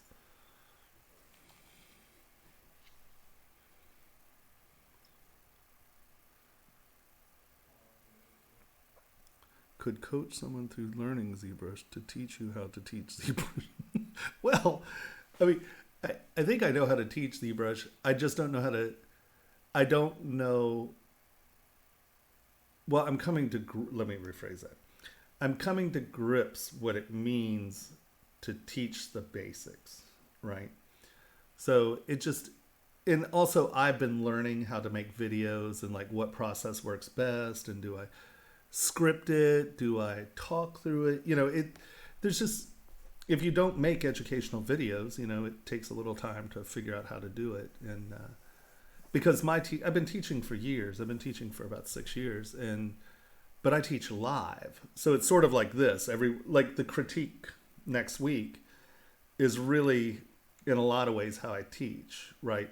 I'll introduce the class to, let's say we'll do rings today, and we'll discuss sizing, we'll discuss design, we'll discuss fit, we'll discuss wearability, we'll discuss some stone setting. Usually we start first without stone setting, and then the next week we'll do it with stone setting. But, the one day is going over everything, and then the next day is critiquing last week's work. And so, my class is tricky to teach because I have jewelers who have never opened a computer, right, or have only used Matrix, trying to learn ZBrush. And then I have ZBrushers who have never done anything with jewelry and are trying to learn how to monetize their skill set. So it's a very tricky class to teach. And so it's very organic. I learn who the people in the class are, and then we tailor it to that group of people. But doing it modularly, I have to cover all the bases to begin with, right? I can't just pick and choose what information I'm giving out. So I have an outline. I think we're pretty close.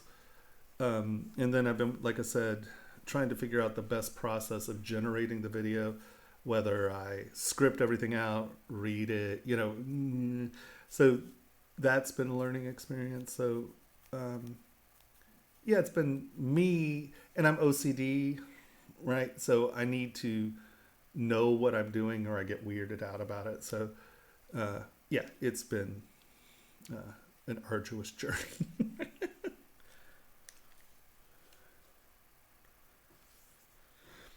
Oh yeah, I mean, well, I was there this weekend doing um,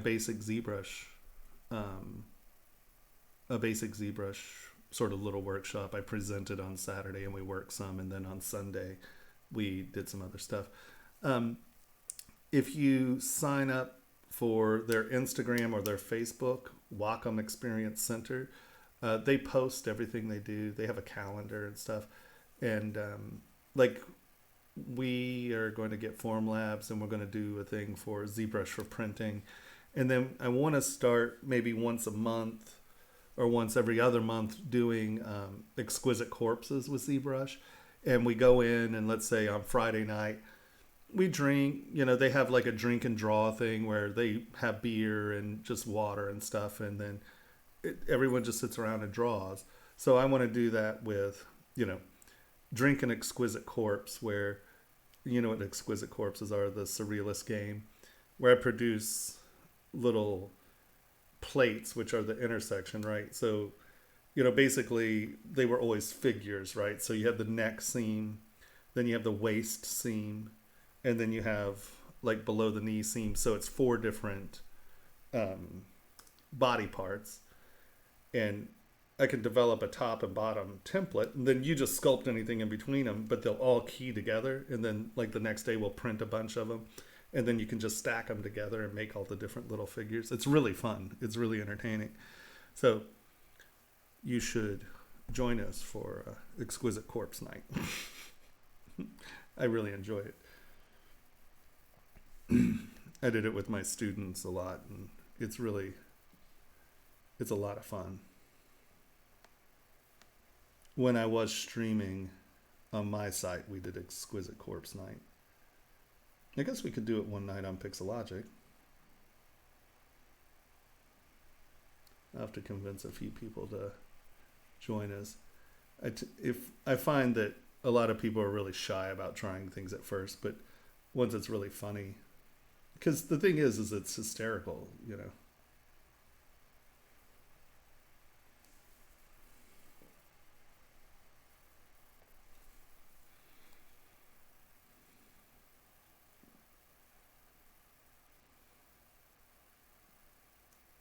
Sure. I will gladly include you on that list. Do you have my email? I'm going to start a concerted effort within the next... I'd like to have the basics sorted out by June. That's my goal. Because JCK is in June. And it'd be nice if I could start, because people have been waiting for years for me to do this. I mean, a lot of people like the live, but some people just can't do live courses. They're busy, they're working, you can't get it, and they want a modular course. So I've literally had people asking me for years to get a module course sorted out, and I'm trying. I'm working on it. The live thing's easy because I know the program, I know answers, I know how to teach someone how to do it. It's just, man, oh man, trying to get it all into a video is tricky.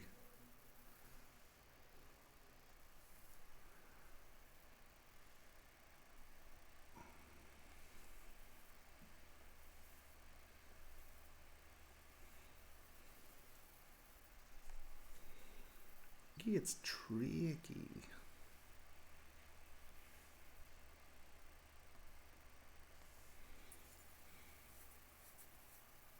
Yeah, just email me and I'd be happy to include you in the here, tell me what you think list.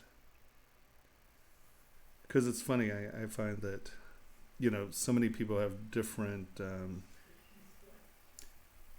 concepts of what's what, and getting their input is actually quite wonderful.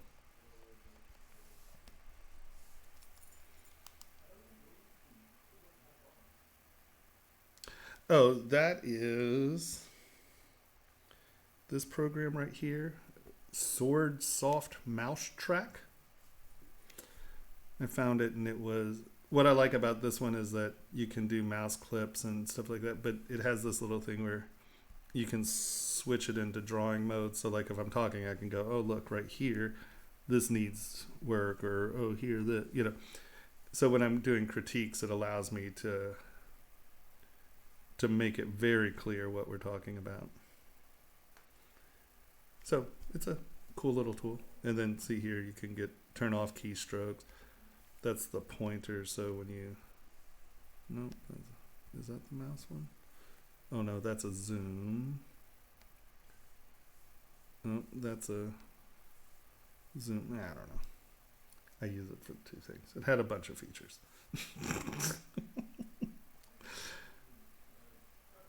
No. It's a free program, and for $2, you can get it where it'll save your settings. I'll give the dude $2. He made a great program. So the only thing I think is weird about it is that it goes all the way across the screen. I wish it. Well, I don't know. You tell me. Is it clearer if it's all the way across the screen as opposed to just a little window? I mean, I haven't been watching it because it's up there. Is it useful? Someone said earlier that they wanted me to show my keystrokes, so.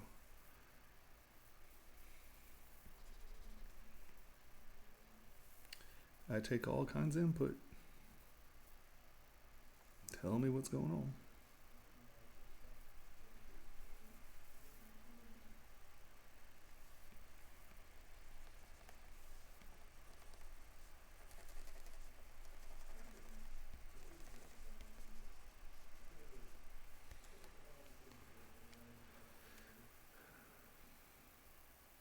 Sword saw. I don't know. Let's look again. Mouse track.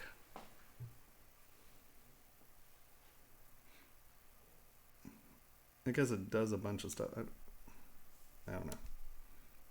I mean, you can see it has a bunch of settings and stuff, and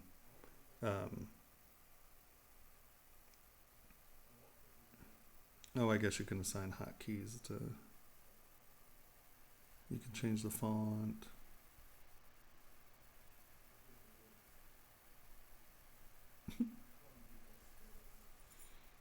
Of course. That's easy. I can answer that question super easy.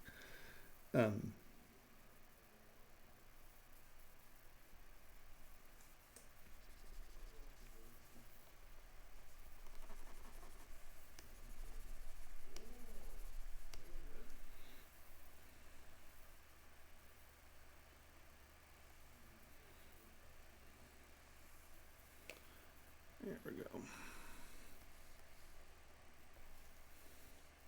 Huh.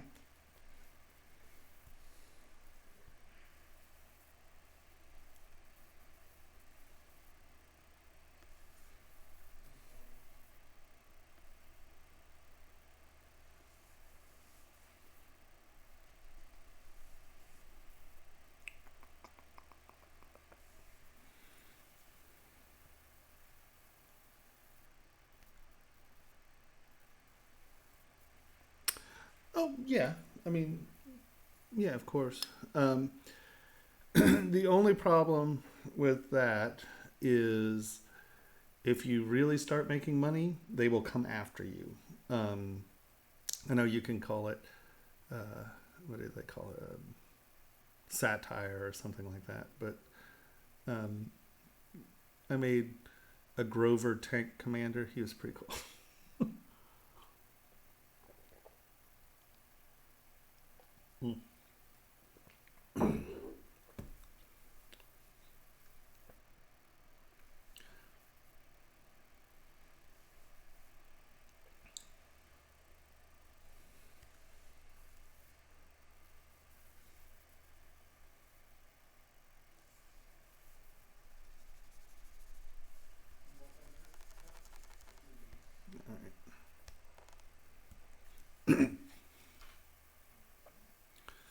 I'm trying to think of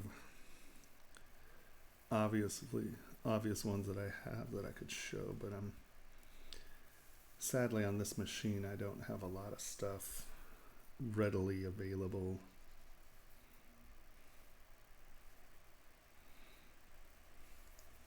this is my portable machine. So I don't have all my drives and stuff connected to it, obviously.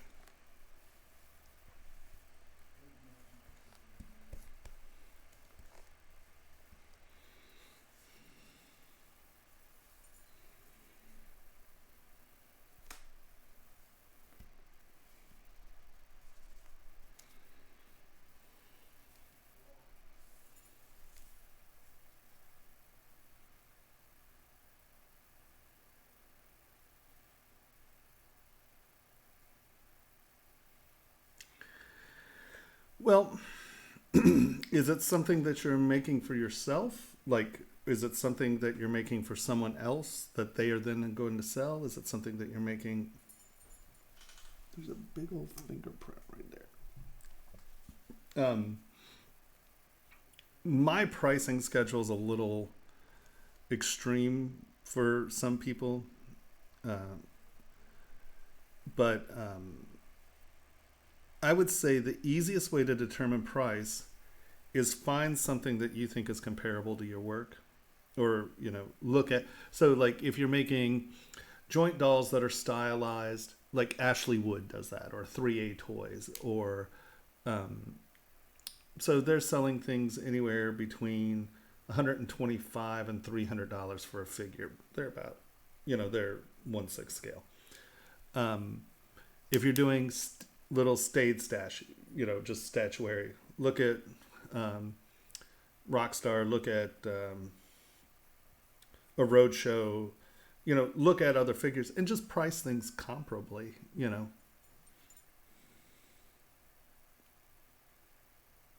Yeah, I would just look out at things that are relatively similar.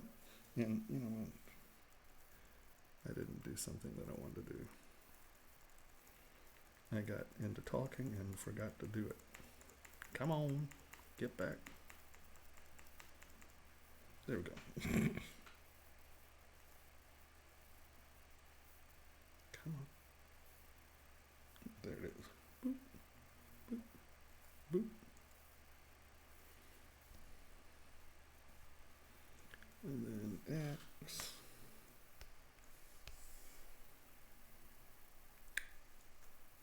Control W. There we go. Now I have a poly group.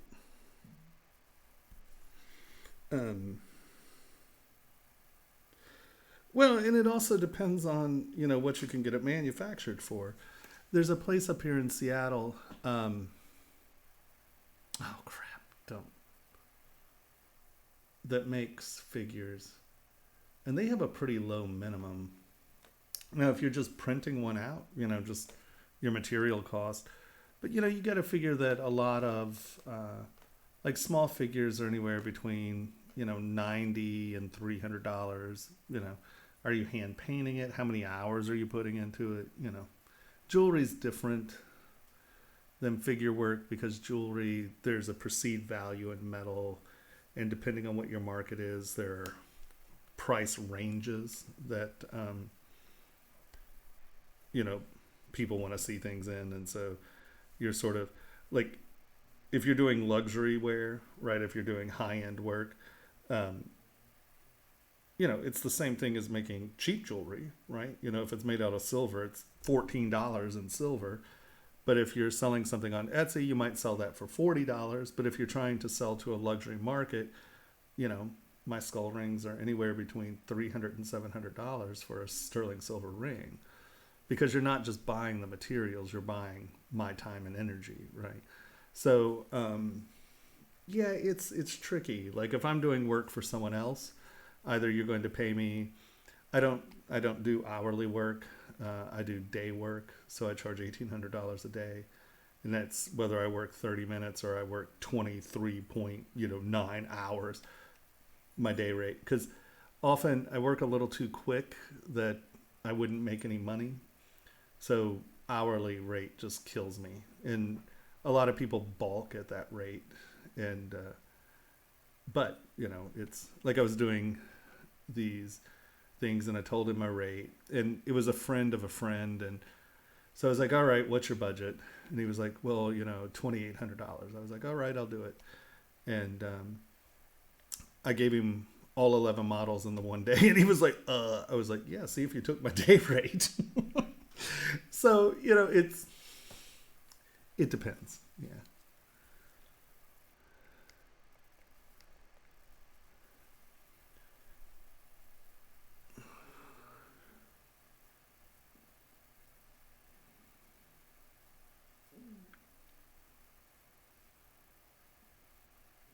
Oh yeah, no, without a doubt. I mean, the thing is like for freelance, and so either you pay my rate, and that is if I'm getting recognition for the work, like they're saying, oh yes, Tomas did this, T.S. Wittelsbach, T.S. Wittelsbach. If you're going to put your name on my work, I charge you anywhere between 10 and 20 times your retail price. And people freak out because, I mean, you know, if that's $1,000 part, you know, that's $20,000 I want to sculpt that. But at the end of the day, it's like, what, you don't believe you can sell 20 of these things? Then why the hell are you calling me? You know, I'm not the person you want to deal with then.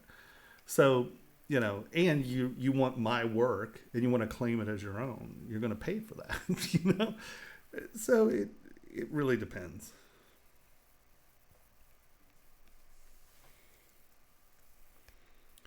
But, you know, look at what would be your competition. You know, if it's Robotech or, you know, I can't think of.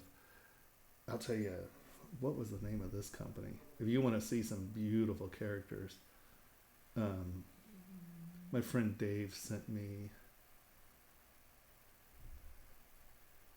What are these guys' names? Hold on. Can I get... Do I have a messenger on here?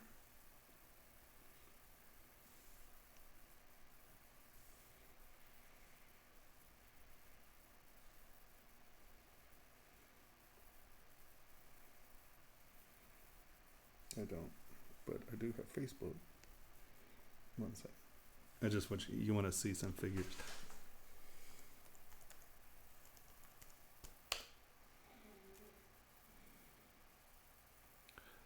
Messenger. Come on, show me my messenger. And then, come on.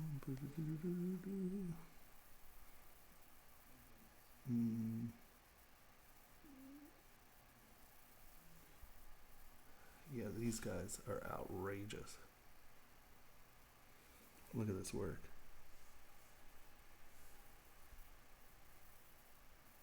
Beautiful.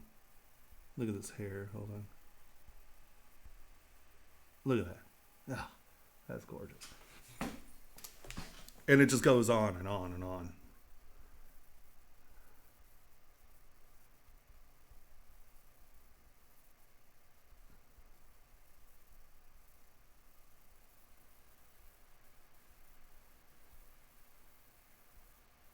Look at how big that thing is.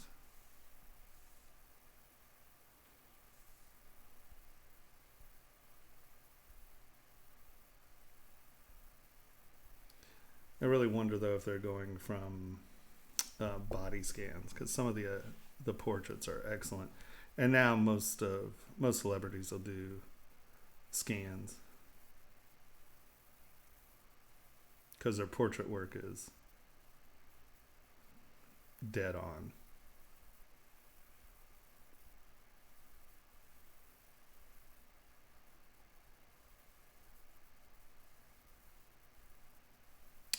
They're awesome. I really want to do Wonderfest. It's so much fun.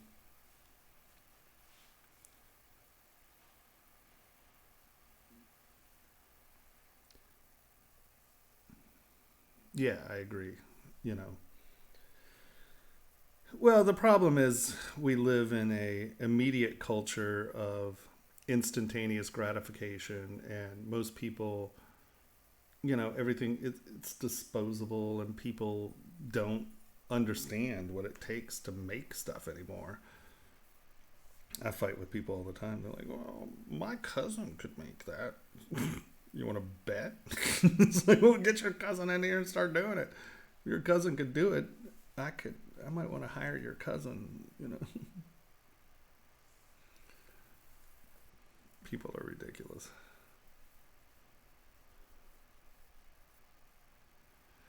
No, I think because art is not taught in school anymore, your accountants and middlemen didn't have to do art in high school and fail miserably at it. So people are like, oh, it's art, you know.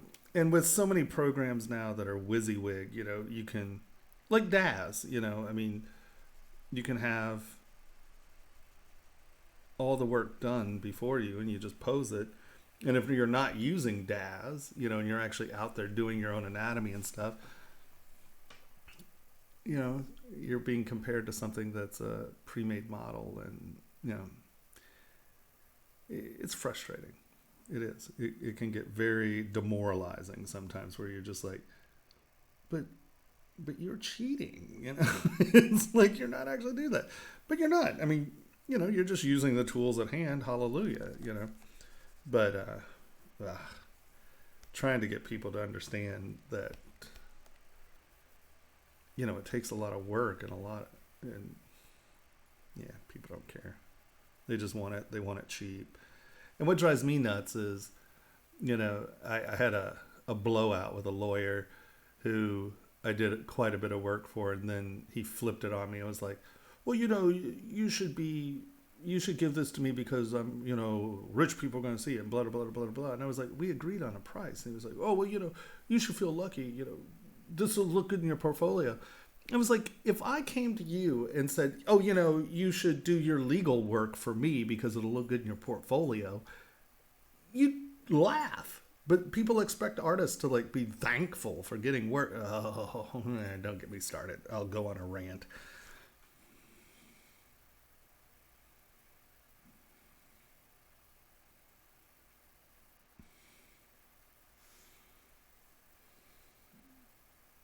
Oh yeah, no, I was just like, I don't know what planet you're on, dude. You owe me $15,000. I was like, we have a contract. You, as a legal person, should understand. I'm about to sue you. Oh, but I know.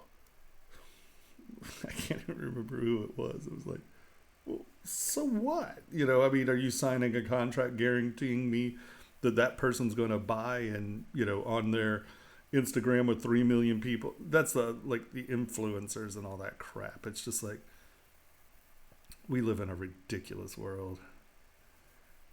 I'm old. All of this, you know, people want crap for free because X, Y, and Z. It's like, first of all, you don't do crap. You sit around on Instagram in a t-shirt with big boobs, and now you're an influencer because 11 million 14-year-old boys watch you.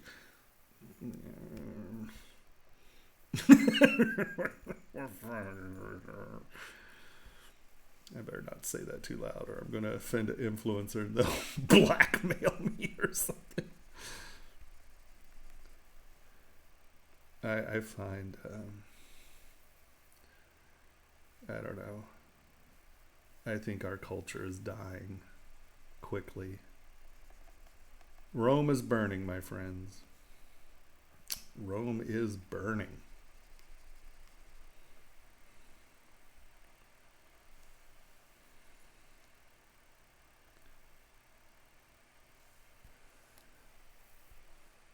Why are you acting like that?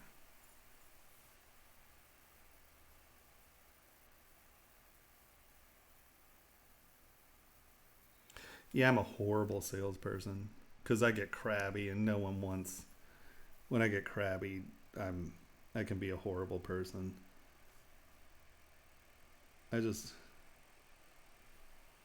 you know, because things are so easy these days in so many ways, you know, craft is dead, and only in very specific, you know, areas is craft valued. And then half the time that craft is merely, you know, like fountain pens is a very interesting world. There are a handful of these Japanese fountain pen makers that are doing makie that is some of the most stunning work you've ever seen. And yeah, it's a $40,000 fountain pen. But then, you know, Mont Blanc makes something that but everyone knows Mont Blanc, so they'll sell $10,000 fountain pen for something that costs $40. But there is that world of craft in the fountain pen world where you can sell a one-off fountain pen for $40,000 to $70,000 easy, and there are people who buy it. You know, the custom knife world, you know, you can get real money for your work as long as your name's recognized. If you're new, that's not going to happen. But man, it's tricky. It's tricky.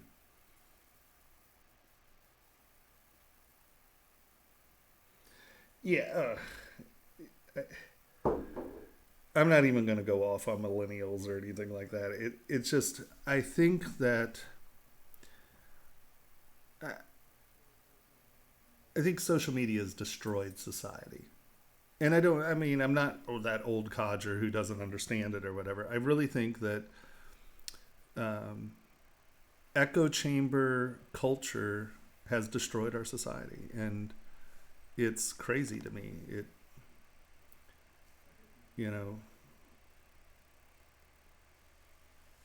And I think it's fantastic that you can be a professional video game player and make $1 million a month, but we don't pay teachers. And, it's just what is important to our culture is horrifying to me. I guess I am an old codger in that context. I think that the priorities of society have gone dramatically awry.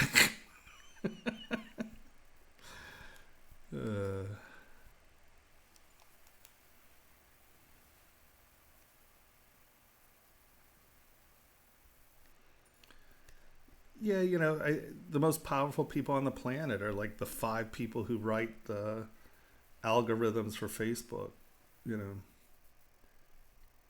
Just the fact that we don't, there's no such thing as antitrust and monopoly laws anymore. It freaks me out a little. I'm just like, holy Hannah, what has happened? Well, I know exactly what's happened, but I'm not allowed to talk about that on Pixologic stream. I have strong opinions on this one. But I honestly, I truly believe that by removing art from school, that people didn't fail at it. People didn't have to try it. People didn't have to try to create and make and fail. And when you do something and you fail at it, you realize that, wow, that's hard, And if people respected, or if the middleman culture respected creation as much as they respect, a golf swing, we might be somewhere, but no.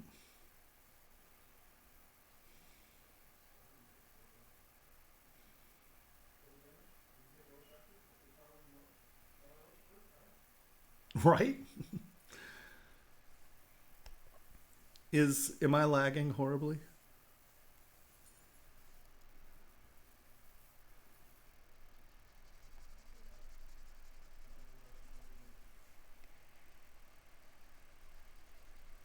Could be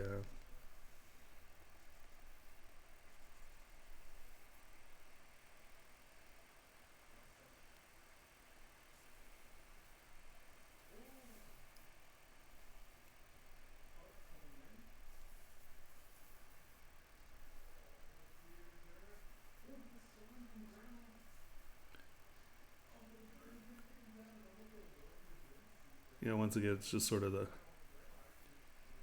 and I don't get me wrong, I think, it's cool that there's professional gaming because it is a skill set, but monetizing streaming in that way just blows me away.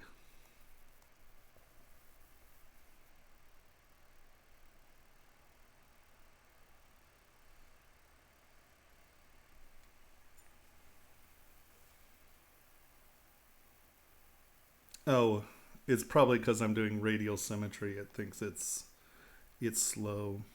Sorry about that.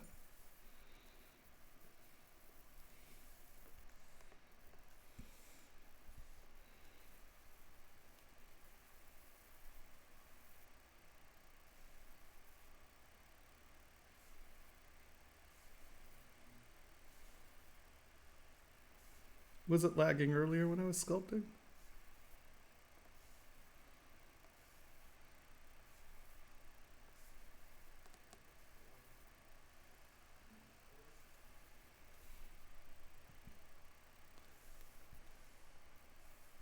Can't talk too much crap about professional gaming on Twitch. They'll hunt me down and kill me.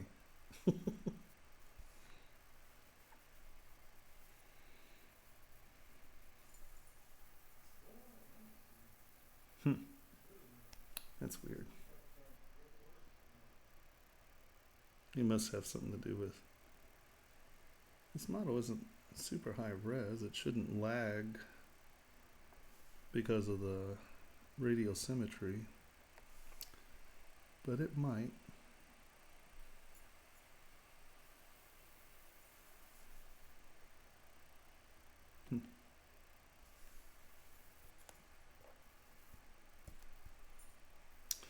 I see more people have come into the stream. For those of you who do not know, feel free to ask any questions. I will stop whatever I am doing and work through anything you need to know. If you have any questions, projects, just the need to know. That's really why I'm here. I'm not really a very productive streamer. I don't get a bunch of stuff done while I'm streaming because I tend to answer a lot of questions. So feel free to ask away. Do know that I tend to be a manufacturer, not a game or film person. So UVs and things like that, I'm not going to be very helpful. Wow, I said that and I lost those viewers.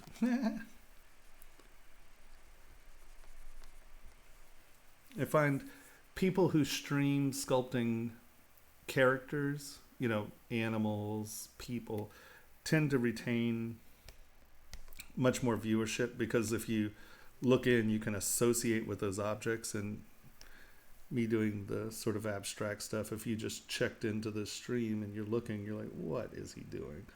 And it doesn't seem very compelling.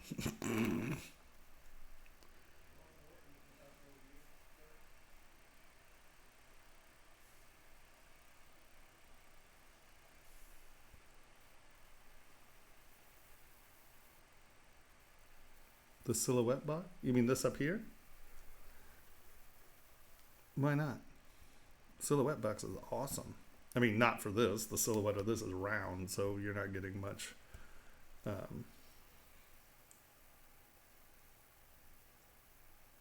much visual interest out of it. But I love the silhouette box. It allows me to touch and poke curves and get good lines. Yeah, this is 2021-1. 2021.1.1.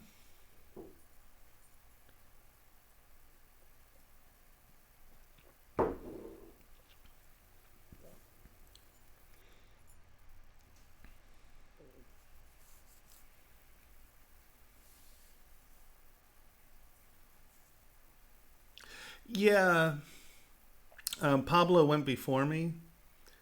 And I don't know if I'm supposed to type in a new title.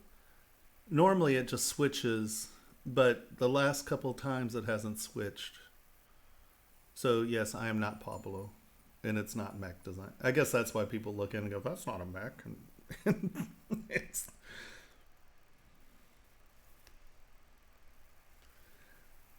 Why have you not come up to 2020? 2020 is an incredibly important upgrade. Just the use of the history tool is incredible. It's a free upgrade.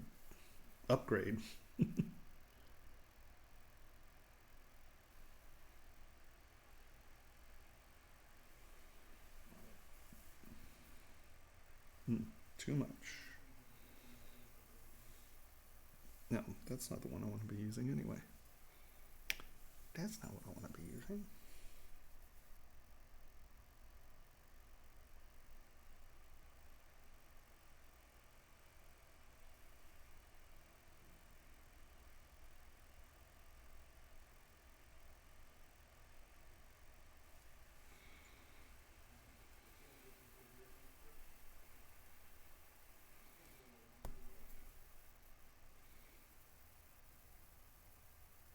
Oh yeah, you just come into preferences, and it is thumbnail. And you can just turn it off there.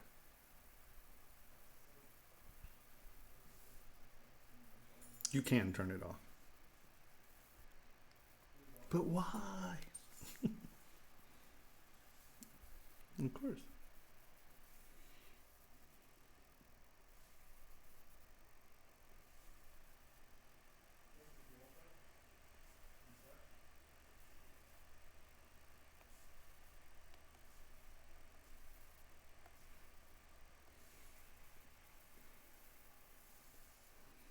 In fact, you can hit that link right there and go straight to your upgrade.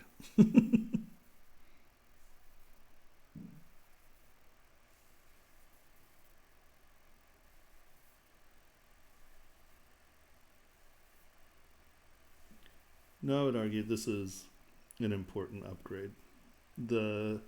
Especially it has incredibly powerful new manufacturing stuff like wall thickness analysis and draft analysis, so undercuts. So for manufacturing, it's a really big deal. But also all of the history tools, it's well worth doing your upgrade.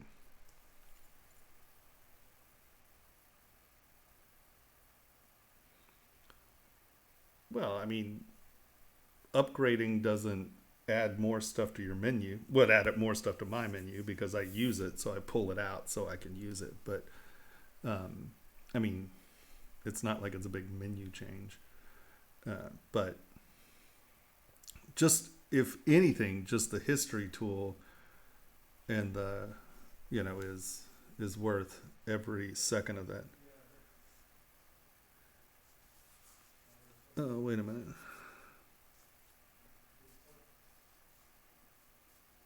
Why would you have to upgrade your Windows? I mean, are you in like Windows 8? All right, hold on. Let's see.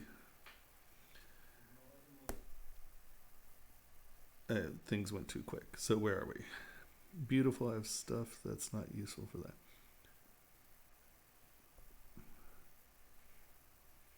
Okay, turn off, go to preference thumb. Okay, yeah. Are you using something like we're not? Oh no. ZBrush has incredibly accurate measuring tools. I mean, like, this is telling me it's 16 by 17 by 3.2 mil, just this part. But it has very, very accurate. I mean, if you look, hold on, let's go to X, W, Y. I have this set up as a ruler, and you can see up here, I mean, that's going down to 1/1000th of a millimeter. I don't know anything that needs to be more accurate than 1/1000th of a millimeter. So, you have all of their completely accurate and usable measuring tools within ZBrush. I don't start with other programs. I'm trying to think of. No, I pretty much do everything in ZBrush. I don't use other programs. Windows 7, holy Hannum. That's a long time you've been holding out. I mean, hasn't Windows 10 been like 4 years now?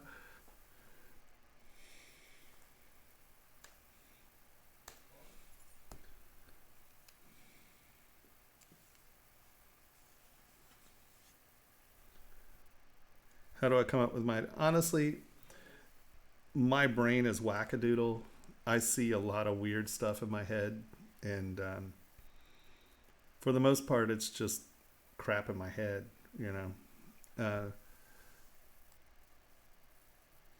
I think that, like, what are my inspirations? It's really funny because a lot of people, and don't get me wrong, Giger was definitely an inspiration, Giger proved to my mom that I wasn't insane because I was a when I was a kid, Louis Sullivan just blew me away. I was in Chicago and it broke my brain. The building on, what is it? 5th Street. Hold on. I will show you.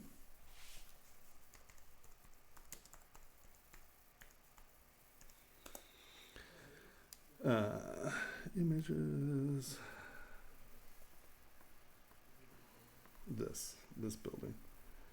When I was a little kid, we walked past this building and I saw this interface, this facade, and I almost peed myself, and I sat there and stared, and I wouldn't move, I wouldn't leave. I looked at this facade for an hour. I mean, they couldn't get me to go. They went to a restaurant across the street and sat there and watched me look at this building.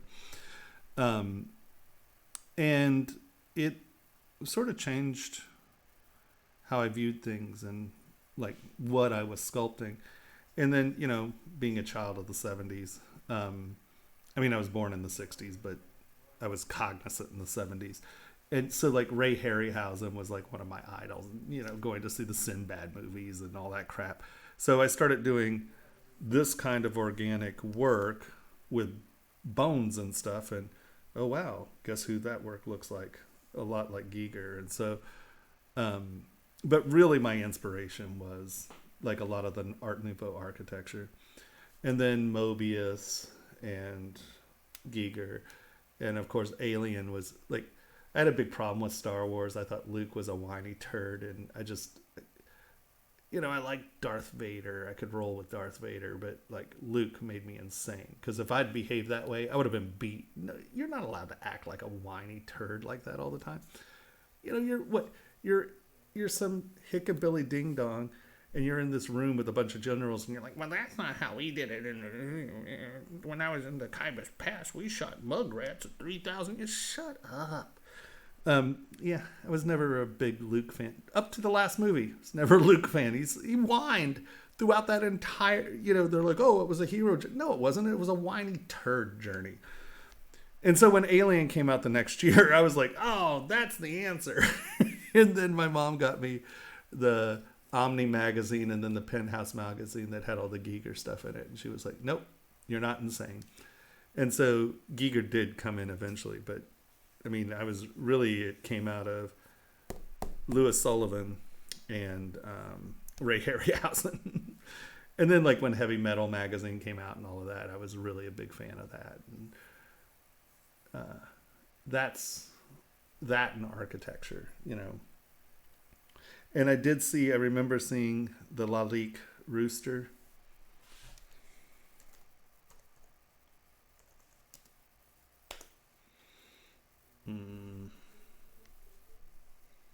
No.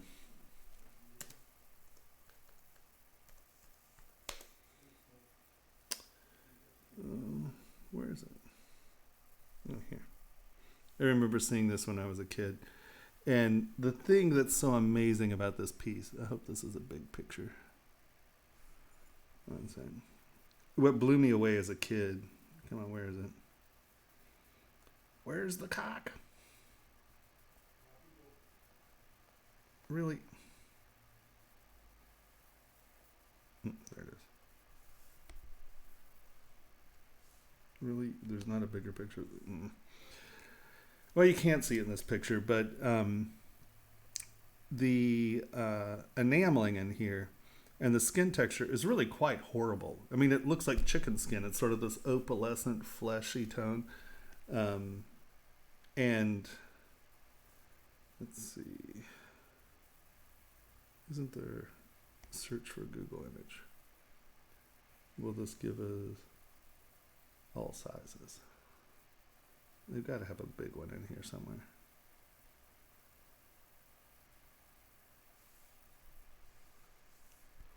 It's not any better, is it? Not really. But you can kind of see it isn't pretty.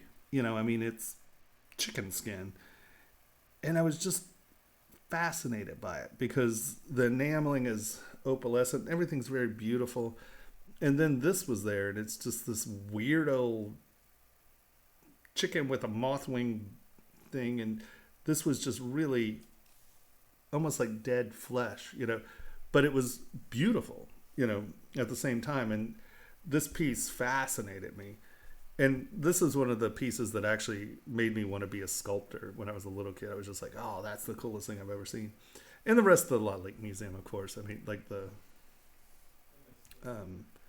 you know, the dragonfly, and, you know, it's just, you know, this, of course, is just a spectacular piece. And like he has these little dragons and bats and all this weird stuff. And, you know, the weird stuff, I loved it. I just became this Art Nouveau weirdo. And then discovered Herman Miller, then fell into, you know, yeah, so that's kind of, and then I discovered acid when I was 12, so psychotropes and Art Nouveau. And that's why I sort of coined my like little art movement as Acid Nouveau. So that's my inspiration right there, I think. You can ask anything you want.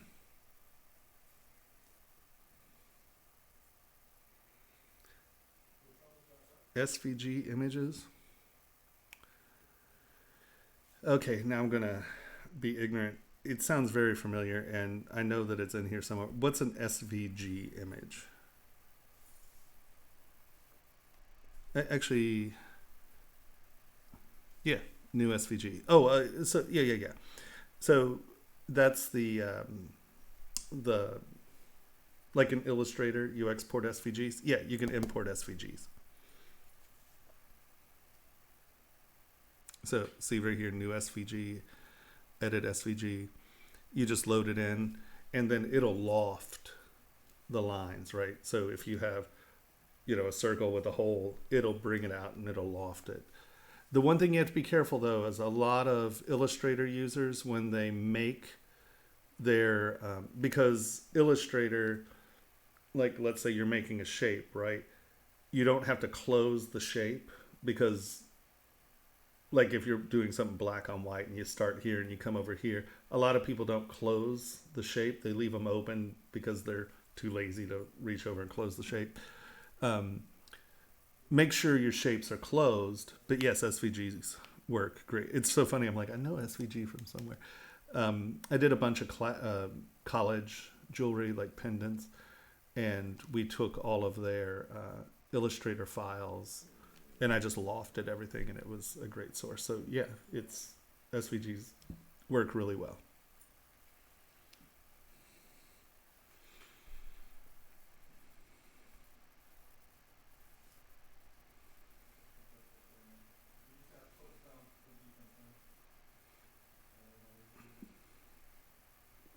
Gary, did I miss some? Oh, that's you.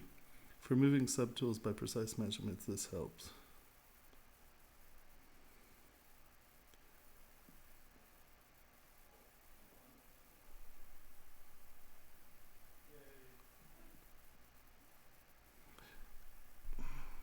Let's see what you're talking about here.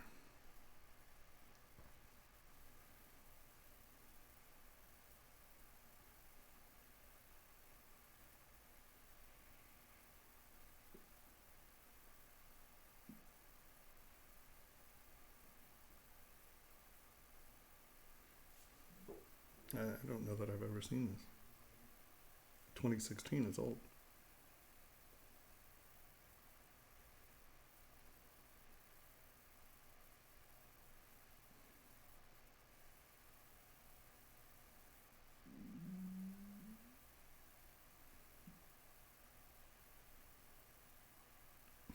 Okay, get on with it.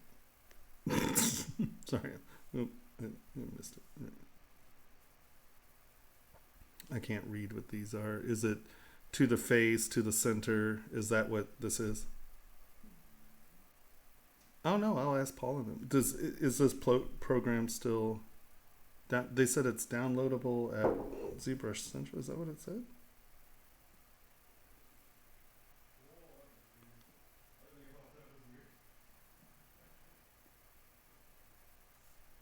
Positioner Z plugin for ZBrush.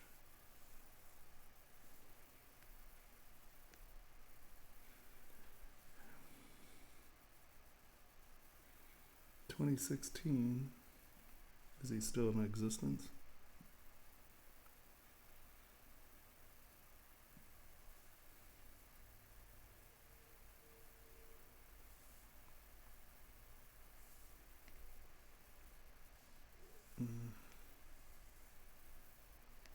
Process maybe?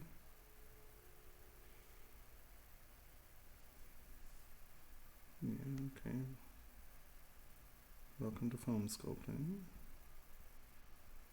Okay, you're not giving me any information. I don't see where the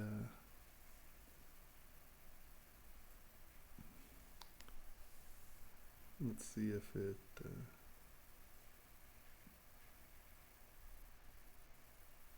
that's text.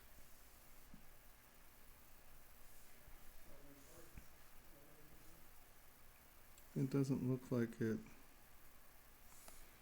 downloads.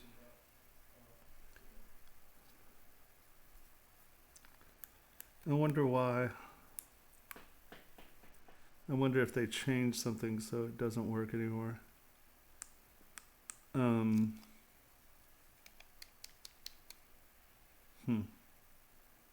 haven't seen this. I've never seen this plugin, which is weird.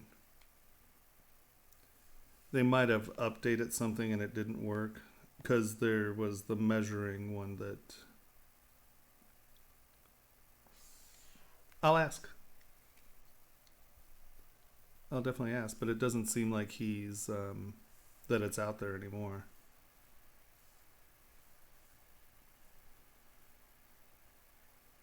Where's the plugin though? Will you send me the install set? Or send me the plugin. I don't see where the plugin downloads. And I'll look at it. No, that's cool. I mean, yeah, if the functionality's there,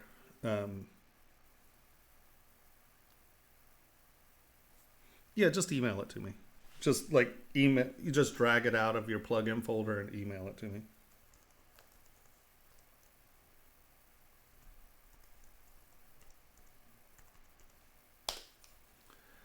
Because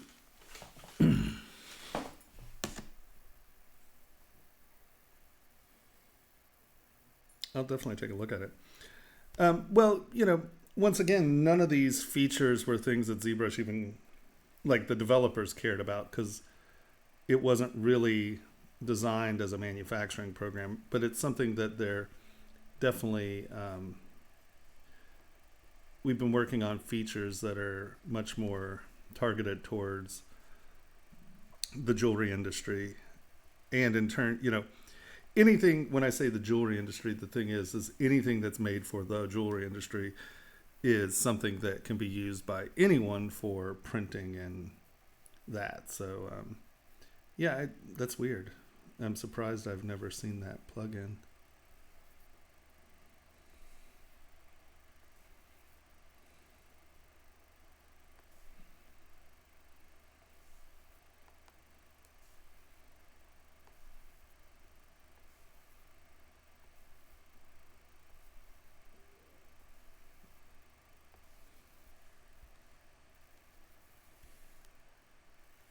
Cool. Normally I'm pretty on top of plugins that are helpful. That one slid through my grips.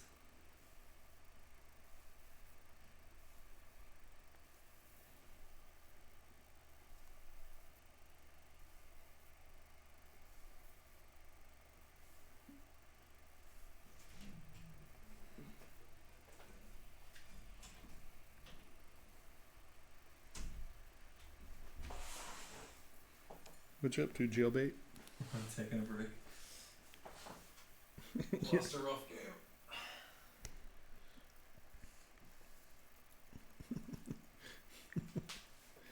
Your wrist hurts. Not from the usual.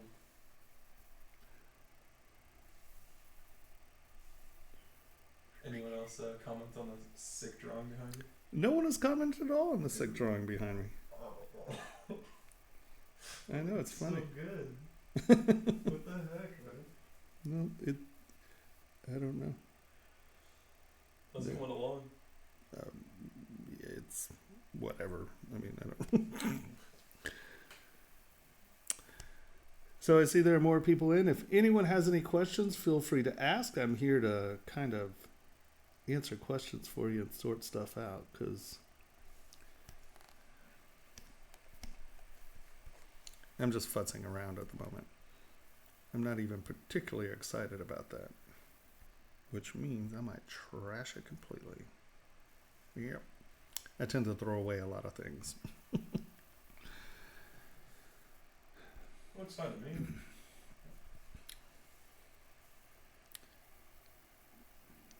If your aesthetic decisions were important to me, Yeah, that's true. I was like, it's round. I like it. I don't have a lot of opinions about it. it's blue. Yeah, will it be blue? No. Oh, then I hate it.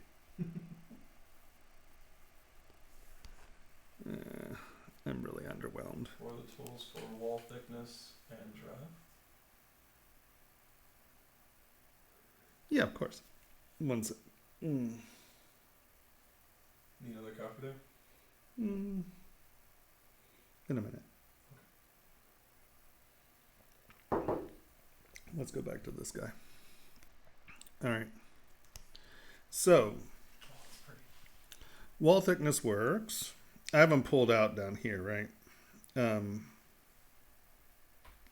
We'll drag it over. These are thickness tools. I really should rearrange these. I use these more than the unwrap tools.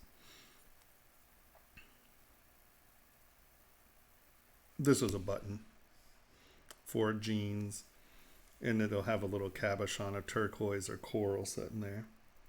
I'm working with a fashion designer, and this is some of the work I'm probably not supposed to show you. Oh. What, you're gonna copy me?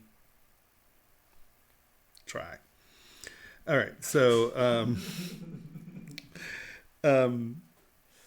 within preferences, where analysis, maybe thickness. So you can see that this is 1, 2, 3, 4, 5, 6, 7 colors, right? So that means that I'm doing, if I have this set at 5 millimeters, so 8 is your max thickness. So I have this set at 5 mil, right? Max thickness 5 mil, minimum thickness 1. And what that means, and you can break this up to whatever your thicknesses are, but 5 mil is pretty thick for a piece of jewelry, so I have it sort of set. So if it's red, it's under a millimeter. If it's peach, it's between 1 and 2 millimeters, between 2 and 3, between 3 and 4, between 4 and 5, and then blue is above 5 or thicker than 5. So I have it set up for that analysis, right? And I push from thickness. Now, the thing you have to remember about this is that it deals with anything, right? So it's going to come in here. One sec, let it.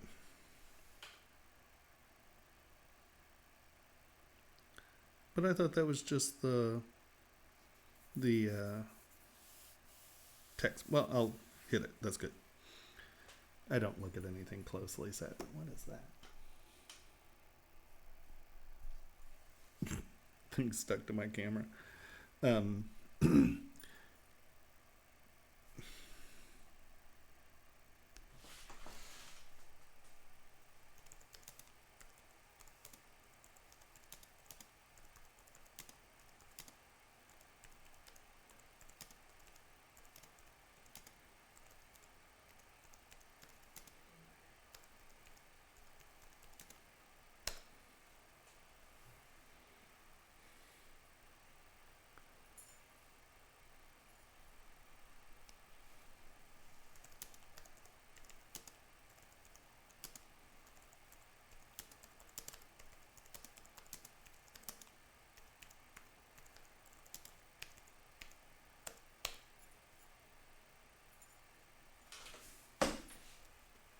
You know what?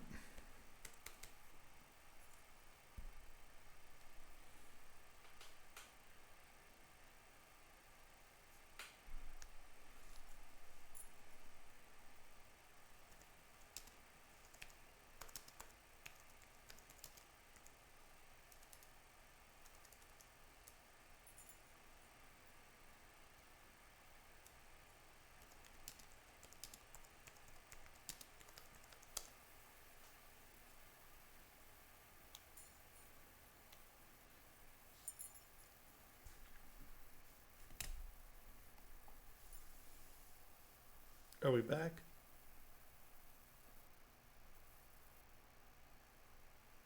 Should be back, right? I can't tell if it's back. Are we back? Can you see this? I got a commercial on my Twitch, so I have no idea if I'm live.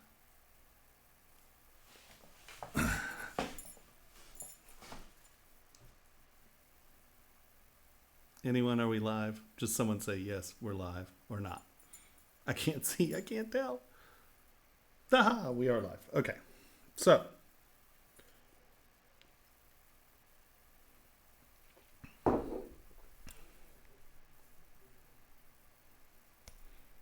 I use Mod Dirty Blue. Oh. If you go to Pixologic's downloads,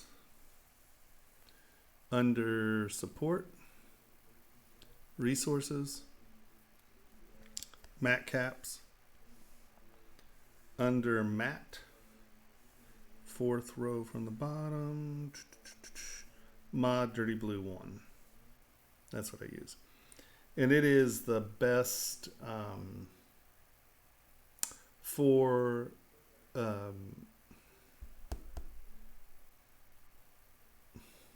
help me here. For getting the detail you know that's there for when it comes out. This is the best that I've found that works. Okay. So the thing is, you have to kind of learn to interpret this because, see, what it's saying is from this point to this point is under a millimeter, right? So when you see this red here, they're talking about the corner. And so you kind of have to interpret what's going on, right? Because you see here these lines, it's looking at each line and saying that that's under a millimeter. So this is the yellow, so that is between 2 and 3 mil. So I know that the thickness here, it's easier to come look at the bases. You know, the thickness here, see how it's peach, yellow, green. We know that that is at least 3.5 mil there, or 3 to 4 mil from there to there. So you just have to, because it's not doing it in one direction, you kind of have to interpret what's going on, right? So from that point to that point's less than a millimeter, but you can see that this isn't, right? Right here in the center, that's less than a millimeter. But on that peach, that's at a millimeter. So I know that that's pretty close. You can see it's domed up, so that's pretty thin in there. But I'm using it as setting. I don't care. It's not going to get any torquing. These prongs are less than a millimeter, which is fine because I'm going to bend them over, so that's good. This is a thin part, so it doesn't help you.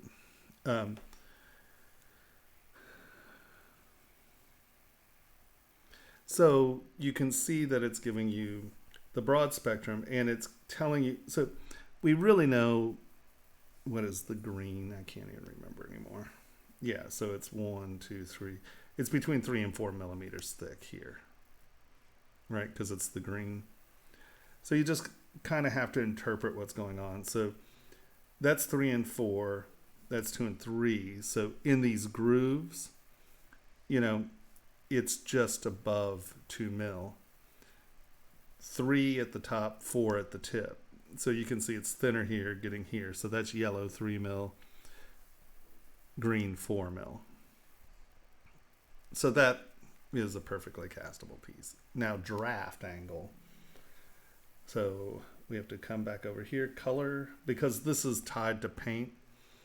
it actually fills it. So you just have to do color, fill object, and now you get your thing back. That's why I have it right here, fill object. Why doesn't ZBrush show all the matte caps? You mean that are in, it does. You just hit here. And these are all your loaded matte caps. It just depends on, you have to load different matte caps in. It comes with that base set. But these are all the matte caps, and if you want to load more, all you do is go there to resources, download them, and throw them in the materials folder. And you can have as many materials in there as you want.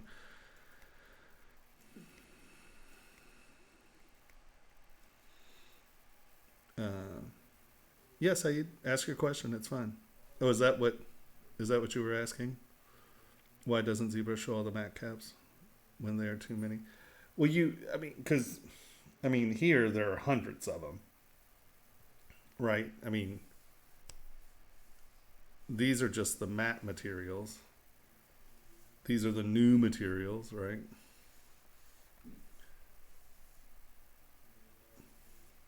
Z sketch materials. I don't even know what that is. Metal, skin tones, matte, earth tones, effects, shiny, and stone. So, I mean, you can download all those and put all of them in. You know, it's just, you're not going to use a lot of these, right? And then you can make your own materials. You bring it in and then alter it. And so, you know. Is that what you were asking? We're going to hop back to draft angle real quick. So draft angle is based on origin or from camera. So right now I want to see draft angles going down. So I just come here. I go, this is the angle, right? So if it is less than 2 degrees, it'll show red. Does that make sense? So now we go see set direction, invert direction. It's going to work, I think, whatever the camera angle is, right? Let's see.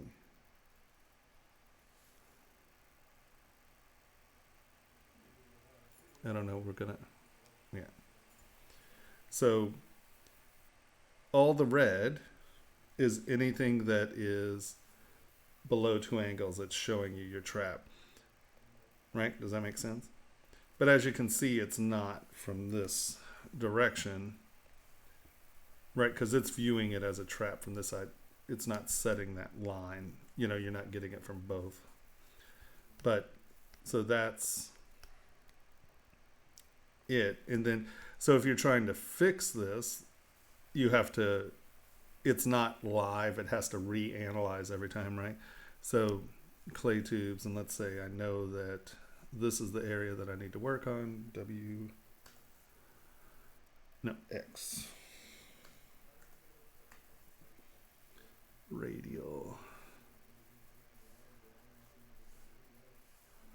Y, nope, Z. So I know that this needs to come out, right, for that draft to be good.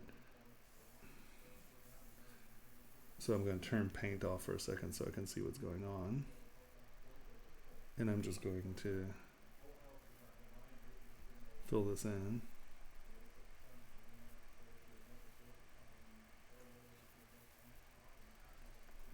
Now, on this part, I actually want that cup in there. So it doesn't,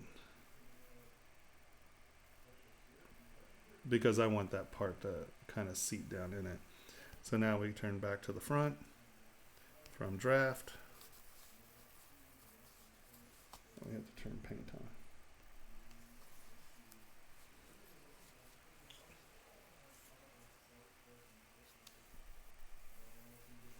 And now you can see, okay, well, I got rid of some of it. We now need to cut this edge back here. And that'll resolve a lot of that. Draw it to the front from draft.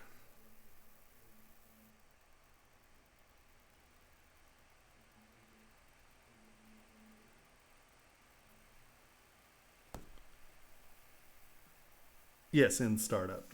You throw your materials in the startup materials folder and they'll show up in that menu. So now, right, so you just kind of, you could fill that in a little, and that's how you get your drafts or work on your drafts. Does that make sense?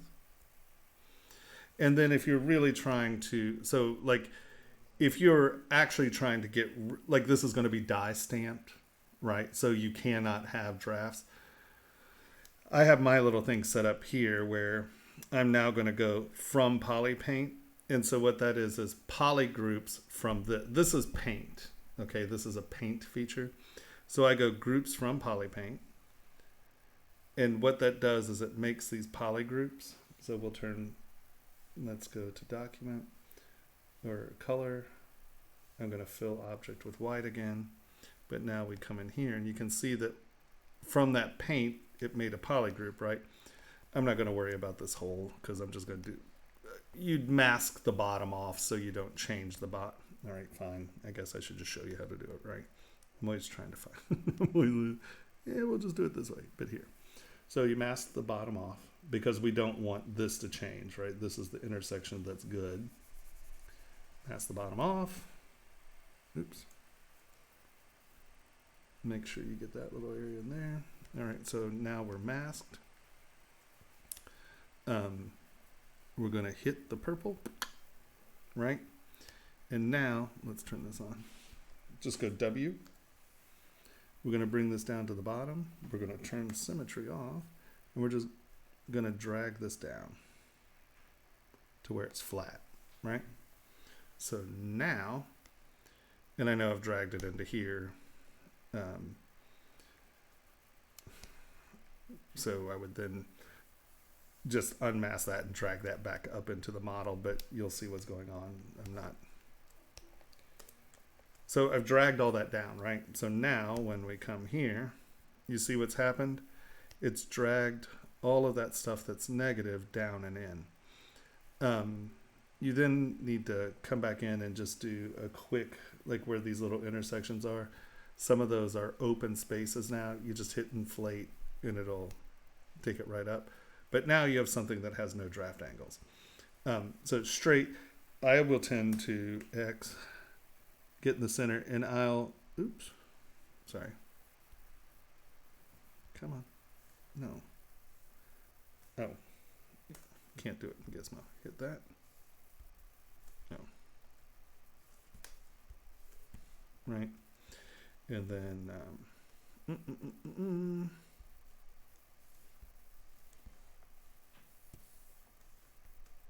flip it from the center W, straight, go to the center of the part, come all the way down, and then just make it a little bigger, and now you've created your draft angle, right? So now when we go from draft, boop, on the center you have to bring it in, but you'll get what's going on. Well, right, and now you notice it's all green. So drag it in, stretch it out. Now, before you can do anything with this model, you have to remesh by union, and that'll make it a shell again, or dynamesh it,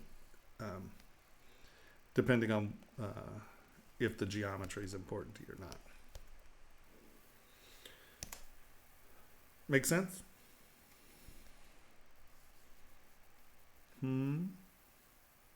Did that help or answer that question?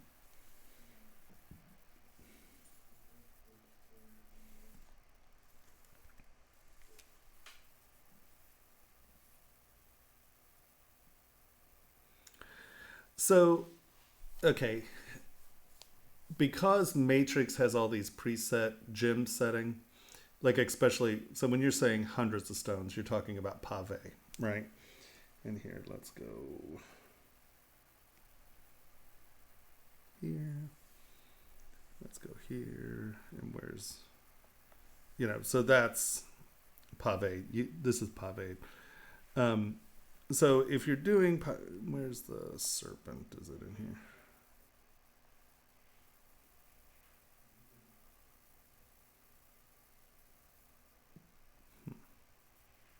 I should post that. That's a good piece. If it's not in here. Okay. Well, so this is pave, right? Does this have the model? Yeah, it does. If you'll notice, everywhere those stones are, I've left a flat plane because no stone setter in the world wants you to tell them where the stones go, especially in pave, because you're going to be like, oh, I'm going to use all 1mm stones. But when it gets to, if you notice, these are smaller stones and the stones get bigger. The stones change size. In here, you can see that these are all pretty much that, but they put a big stone there and little ones. You know, that's a different size than that one. Why that is because, do you know how pave is done? Like, they'll drill a hole and they raise the beads themselves, right? The stone setter will use a tool. From a flat surface, they will raise these things and then they use a beading tool, and that sets it and makes that bead round. No stone setter in the world wants you making the stones or the pave settings. They just don't want you to do it because, first of all, stones are different sizes. Good pave actually looks better if the stones change size, so you have a perfect organic surface filling in. So at the end of the day, it's a lot better if you don't try to do that. If you are a stone setter and you are doing it yourself, then sure. But there's no stone setter in the world that wants me sitting there doing that. They want a flat surface and they want to raise the beads. They don't want you doing that. So, and you know, it's funny because Matrix and I think Blender's little jewelry tools now have like a pave setting. And for a rendering, you know, if you're doing a rendering, yeah, it's great. But for manufacturing, they don't want it. They don't want you doing it. It makes them crazy because you're always making decisions that stone setter wants to strangle you because you made that decision. So I would say have a good relationship with your stone setter and ask him what he or her what you want to do. Just so happens my stone setter was male. That's why I said he. You know, yeah, I find that, and that's one of the problems with one of the things that comes up with my students is that when you are coming to this and you think, oh, you know, I'm going to be a jeweler and I'm going to use the computer and hey, I'm going to do my own stone setting and I'm going to do my own casting and just be a good designer and let the other people who do their stuff do their stuff. You know, it's funny. It's like the people who can do it all are people who were trained to be bench jewelers from when they were children, and now they've picked up the computer. But if you've not been a bench jeweler and you're going to try to then tell a bench jeweler what to do with your model, you are going to have very, very unhappy bench jewelers.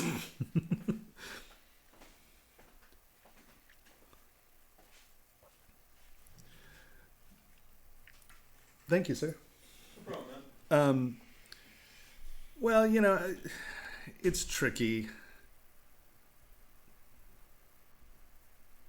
What in the world? I'm doing weird postings. I was like, what is that? Sorry. My random Instagram weirdness. Well, the customer doesn't know. I mean, the other problem, don't let customers tell you what they want. For the most part, they don't know what the hell they want. And you wind up designing things that look like crap because you're taking something from a customer who knows nothing. And that's, I feel a little blessed on this one because custom jewelry, people come to me for my designs. You know, luckily I've got myself into a place where people want my designs, right? So I'll let you say, oh, I want a clad out, right? You know, I want a skull with two hands. I want a clad out.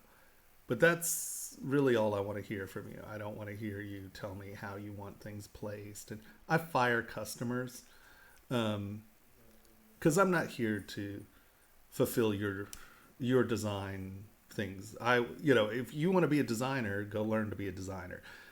If you tell me I want, this is real, I want a tree that has baby feet, one left hand, an alligator head, what else was it? It was a crown, and they want all this in a tree. And I was like, okay, you should go someplace else, because there's no way for me to make that look good. And honestly, I don't much care about your desire to have really ugly things. If I'm going to do it, I want, if it's going to have my name on it, I want it to be reasonable. So I'm kind of a prig that way. I'm like, yeah, you need to go find someone who doesn't care, because I'm not going to make something that horrible. Yeah, customers shouldn't be telling you how to set stones.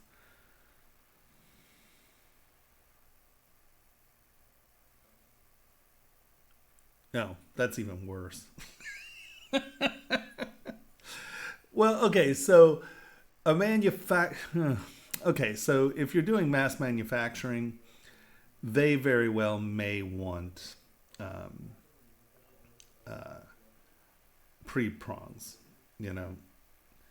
God, mass manufacturing pave stuff's got to be a nightmare.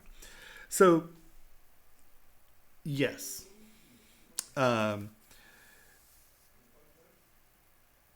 I will usually, if it's something like that, I usually have, I have brushes, right? I have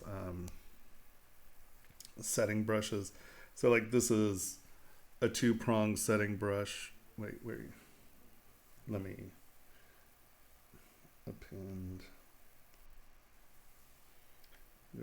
W.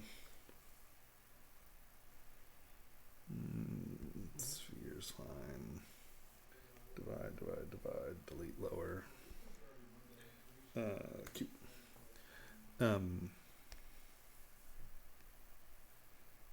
Right. Nope.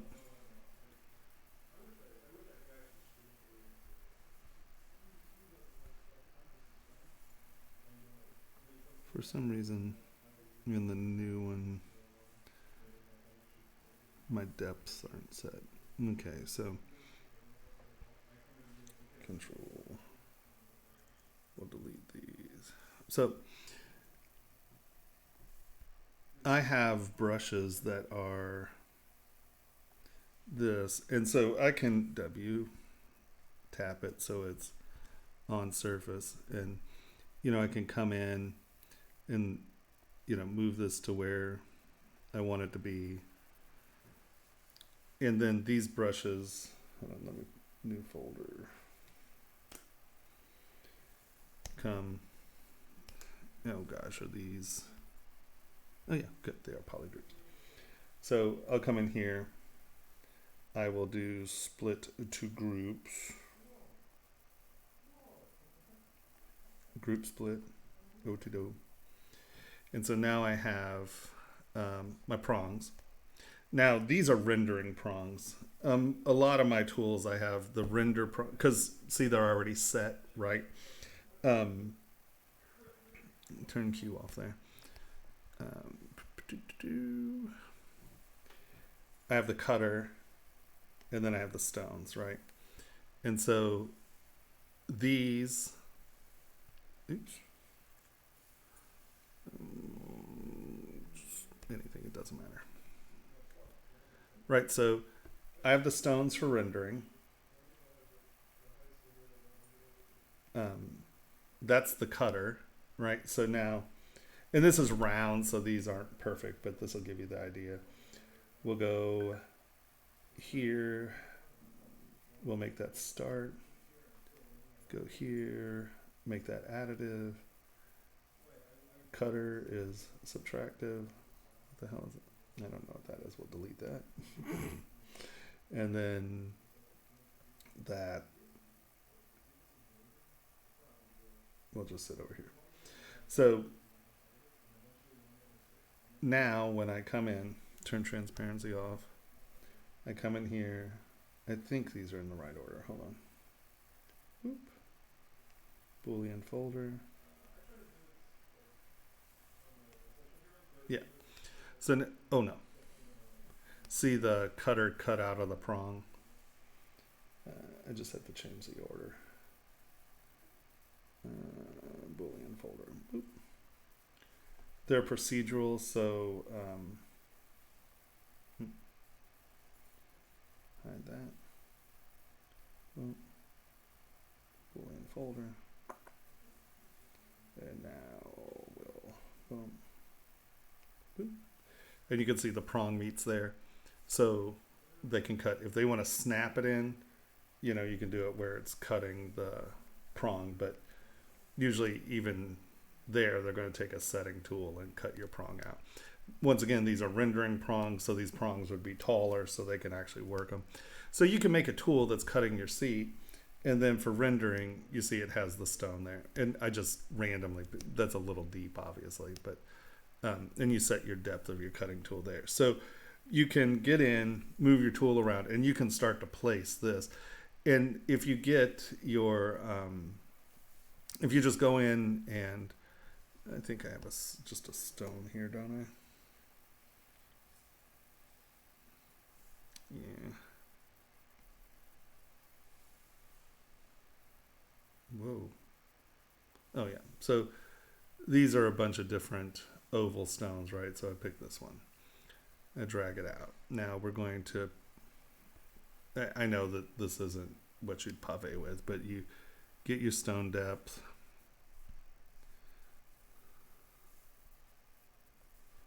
Actually, that's pretty close, right? You can come in and just, now this, right, we're just dragging this out to different sizes. You come in here and there's the plug-in IMM draw size. Let's say you want, 2 millimeter or 3 millimeter stones. Boom. Set IMM draw size. So now when you drag out,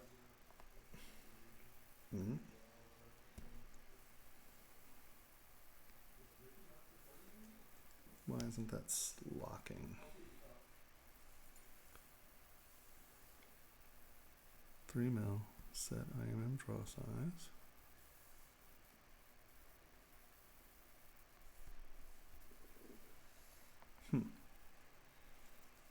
I wonder, this might not be the updated. So you set your IMM draw size and it'll snap to it so it's the same size every time. I might have done this out of order. I haven't used the plugin in a while. And so that way you can come in and set your stone, set your stone, set your stone, set your stone, set your stone.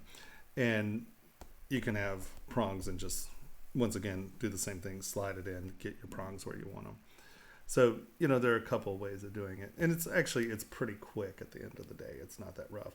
And once your stones are, you can use your stone as a cutter. And now it's cut the seat. Of course, I thought these were round stones, that might not be an IMM brush. That could be the problem. Let me see.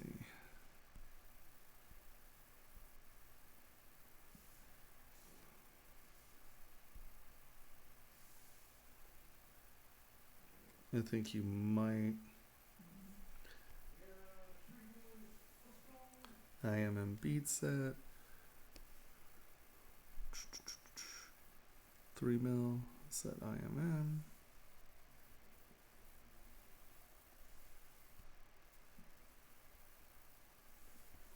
I have curved hunt. No, maybe I don't.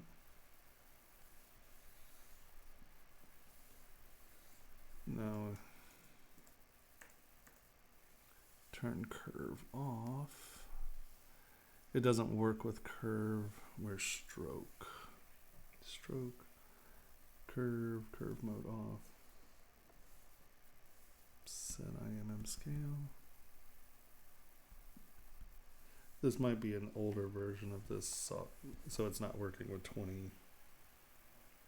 Because I just dragged these over from my folder. So you get the idea. But so with IMM draw size, you can set the scale of the IMM brush. And like I said, I might be an old version of this, so because I just keep dragging them from my folder, I don't download them every time. So that's another outlet, a way to get a scaled object that works. I don't.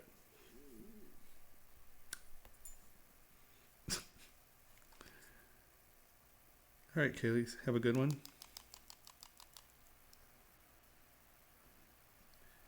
So, did that help? I mean, you can position stuff on surfaces and move them around and get it there. It's just, it's so stupid. I'm not a big pave fan, really. Well, good pave is wonderful. Pre-cut manufactured pave is just sloppy, and it just, I don't know, it's horrible. Oh, okay. See, like I said, I haven't used it for a while, so you drag it out, hit Control. You know, so the scale of my object is pretty tiny. So let's make this 0.7 millimeter set. I knew I was doing something wrong, right? And so, you know, you can come in and if you need to move these around, right, you want to get specific, go W, and it locks to that face, right? It's locking 90 degrees. So now you can come in here and move it exactly where you want it. Right. And you can design it to share prongs or whatever. This wasn't really designed as a prong sharing thingy-mabob. The other thing is, this is round, so this doesn't work so much. But like, if you get something on the surface, you can always get your W control, drag, W control, drag. And, you know, as you're going around, like I said, this is round, so that let's go. Boom. Control drag, and then you just, I tend to come to this corner and just rock it over. Right, you can see your girdle there. Just over, and you just. So, you know, there are fast ways of doing this. You just have to set up your brush for the prongs to be where you want them. And like these are doubled. I have one that is just one side, so when you drag it, it's set up the other side. So when they're shared prongs, it's just really setting up your brush. Hold on, where are the ones that are shared prong? That's just side by side. Oh, this one's shared.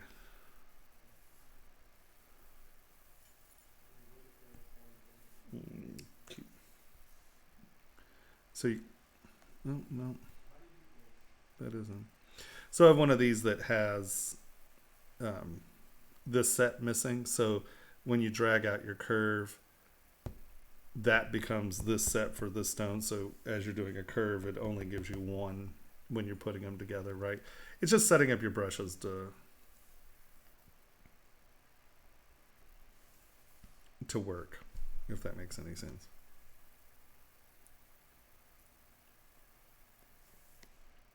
Right? And I have all these where it has the cutter. These are early ones because you can see I have smooth prongs now in my brushes, but where it has the stone, the cutter, the rendering prong, and then a production prong, because, you know, in production you want your prongs higher so they can mash them down.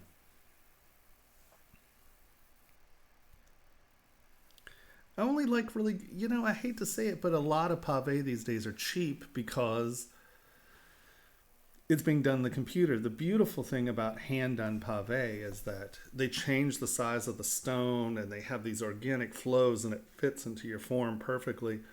But when you're doing it in the computer, I just think it looks forced. It almost looks cheap because it's all the exact same size and it's just perfection. And that's not how old pave worked. I mean, old pave, the stones changed and you had these beautiful they were very organic and beautiful, and I think we've lost some of that because of computers, sadly. Delete. Delete. Delete. Delete.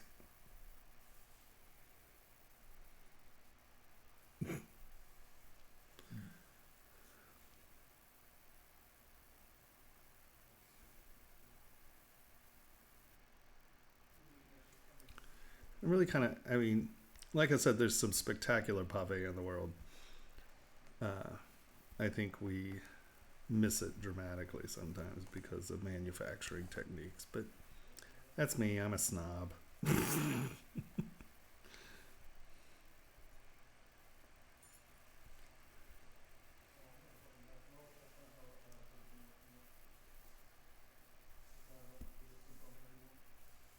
Oh, wrong brush.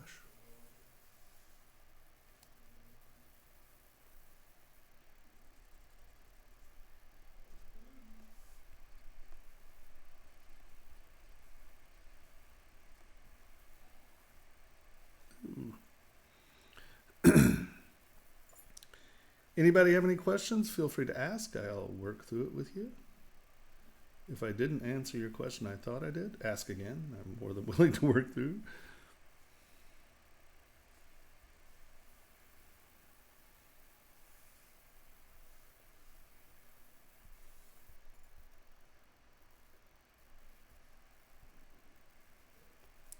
Yeah, it's gross. It's just such garbage. It's really infuriating that these guys get known as, I mean, Jacob the Jeweler and Bobby Baller. Even though, isn't it Bobby Baller, I think? Some of his stuff is actually done really well. But for the most part, it's all garbage as far as I'm concerned. I mean, I just don't need another pave Jesus in the world. It's just, I find it a little, well, once again, just horrifying that millions and millions and millions of dollars is spent on absolute friggin' garbage. And I mean garbage. It's garbage. And, how many of these rappers, they pay a ton. And, the diamonds are garbage, the stones are garbage, everything's garbage. And it's just, because there's a lot of it, you get to pay for it. That's where, at least Bobby Baller uses good stones, or at this point, he is using good stones. And honestly, I like the Murakami bear that he did, or not the bear,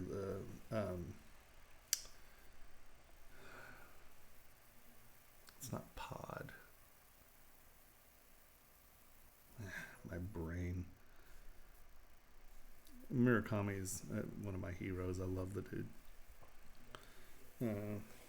Let's see.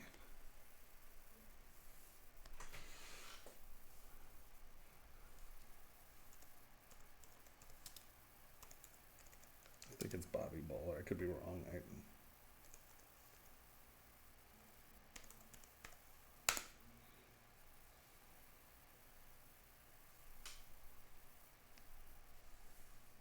Yeah. These live are actually pretty cool. Ben Baller. Yeah, whatever. But it's just like, it's still the same old garbage. But these are all perfectly color matched. It's nice. I mean, it's done well. But look at this. Just absolute crap. What the hell is that? Give me a break.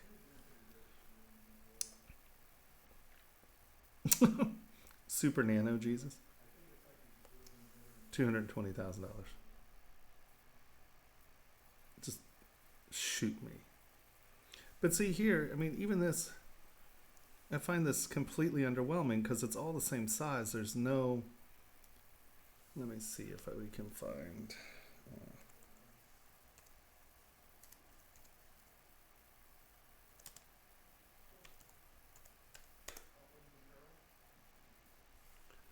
historic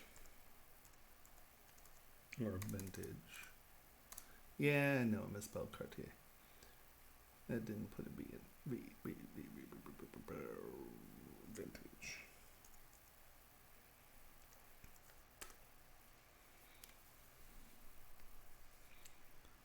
Where are some of the pieces?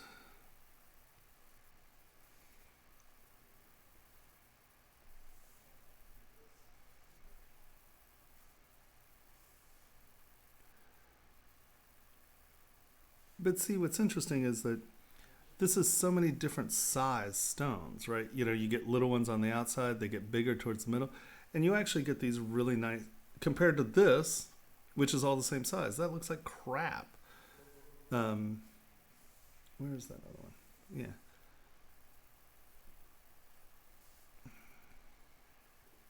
Of course, there aren't good pictures.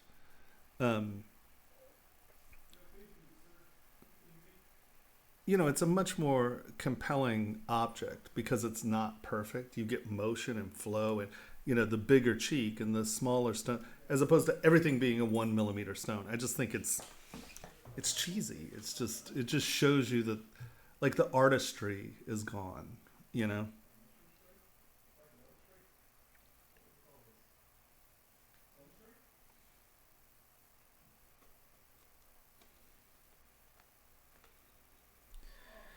Oh, you're a much nicer person than I am. Yeah, that's what I was saying. You know, I think, you know, these turned out really well, I think. But once again, I find that the perfection, you know, the fact that all the stones are the same, that makes me nuts. I think it makes ugly pave, honestly. I just think the color usage is beautiful, and these are all really nice diamonds. I mean, it's a pretty piece as far as I can. Yeah, look. Come on. But you see what I mean? They're all the same. I think it's monotonous. I don't think it has the character that it could. But I'm a big Murakami fan, so I kind of find that quite humorous. Daub, that not Palm, Daub. But you know, it's just they're all the same, and that bothers me because the surface has no motion to it, and I find that annoying. But I'd own that.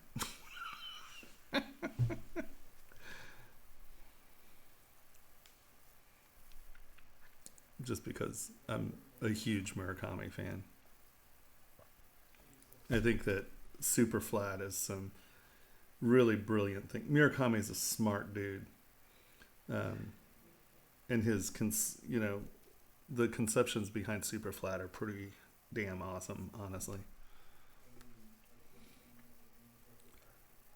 But you know, these are the same size. These should be smaller. Your detail's smaller. Change the size. Get something interesting going on. It's monotonous. I find it annoying. Yeah, good enamel is definitely much more compelling. But do you see what I mean? Like, I think these diamonds are too big for that object. Right? They're the same size as these. Same size as these. Give me variation. Give me motion. Give me something. Give me interest. It's all just like... Not my thing.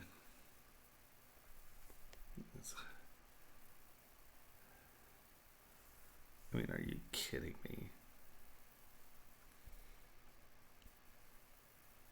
It's just so stupid. That one just kills me.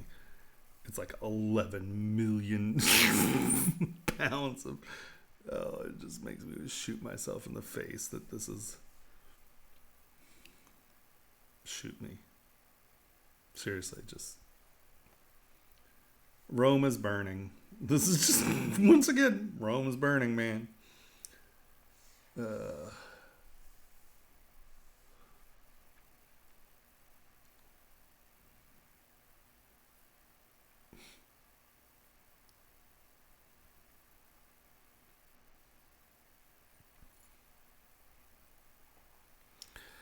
Well, just it's not that it's just no one knows how to do it anymore. I mean, good enamel is tricky. It's hard to do.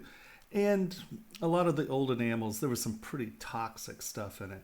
So, you know, trying to make things less toxic kind of makes things a lot less attractive.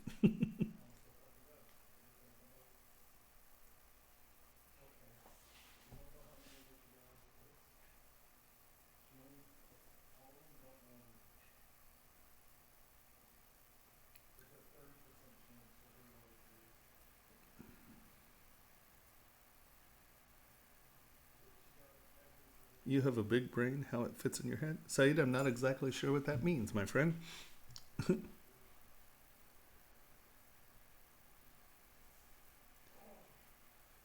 Iljiz F. I'm not sure. Let's see.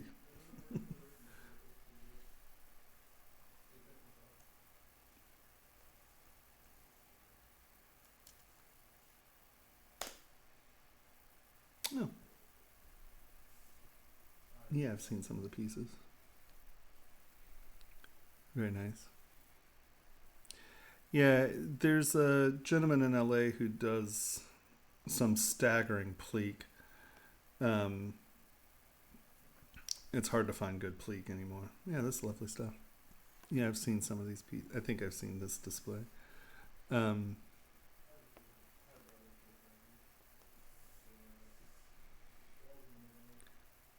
Yeah, you know, see here, these are not all the same size. Do you see what I mean, though? I mean, here, these are not all the same size. And see how it almost, I mean, it looks like it fits better, right? I mean, am I hallucinating? But I mean, honestly, I think the fact that these are not all the same size makes it organic and beautiful. And that's where a lot of the modern pave blows it, because they just try to make it all the same size, and that makes me want to throw up. Because you can really set a rhythm to the surface with different size stones. See, I find that much more compelling than all of the same size. Because you look here and you're not seeing, because they're different sizes, you're not just seeing the rows of the beads. The beads become part of the rhythm of the surface. Oh, thank you. I appreciate it. If that makes sense. You know, I think that that's the big difference in historic or quality pave and cheese whiz pave, is that it's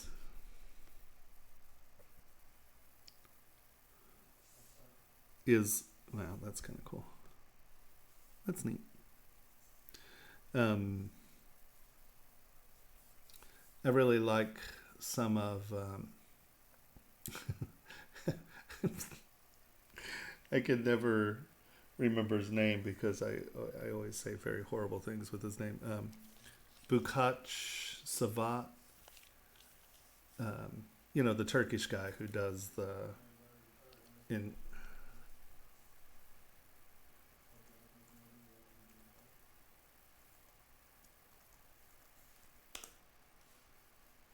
I know that's not.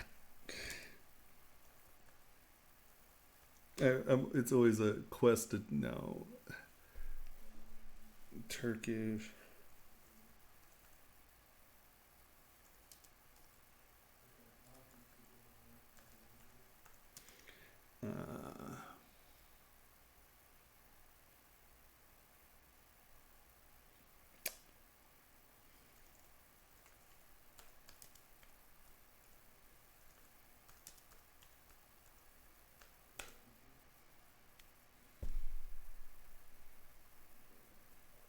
Savant Bukach there.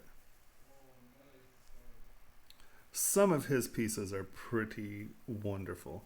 Now you can see here, he's actually using the same sizes as triangle patterns, so it makes it look a bit more architectural. So he's using it as a texture, right? And that doesn't drive me nuts as much as some of the other stuff does. His pomegranates just make me want to goo. They're so cool. Where are they?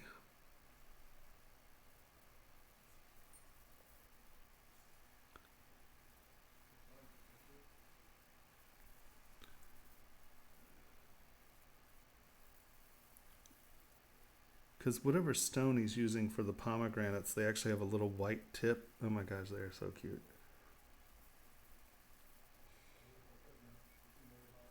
He's really nailed Byzantine though. I mean like he has Byzantium sorted. And these suckers are expensive. I mean, these are some pricey rings. Okay. I always call him Bukakis. Swan Bukkake, pomegranate.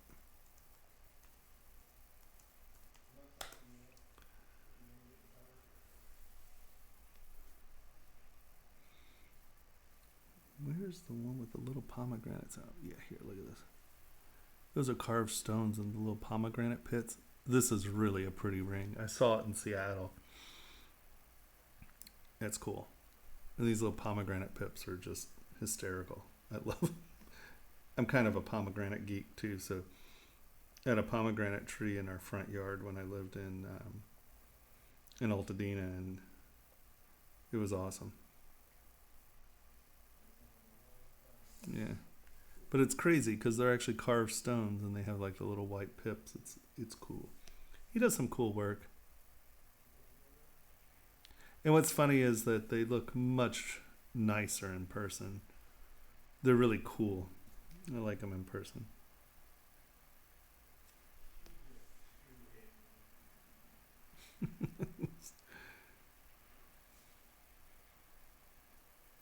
Oh wow, he actually came to the States. He doesn't travel a lot.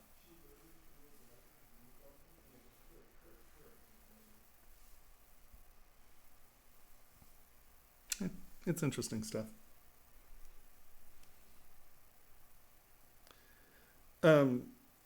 Well, it's micro mosaic and it's reverse carved. So they take the stones and they carve up in it, and then they paint it from the backside.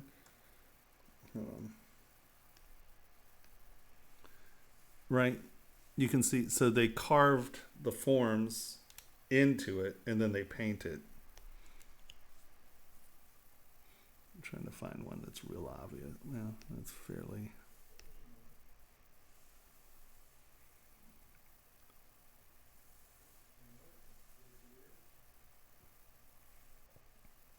And he does some mosaic stuff, yeah, but it's all that stuff is reverse carved like that. It's they carve it in the backside and then they paint it. Right.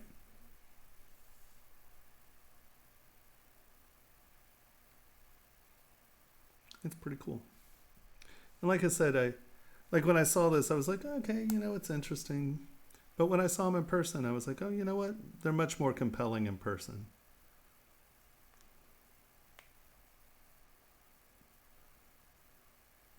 Yes, exactly. Yeah, I mean, it's Byzantium. And what's really interesting is like most of these are silver and then it has gold on the inside. And I mean, I think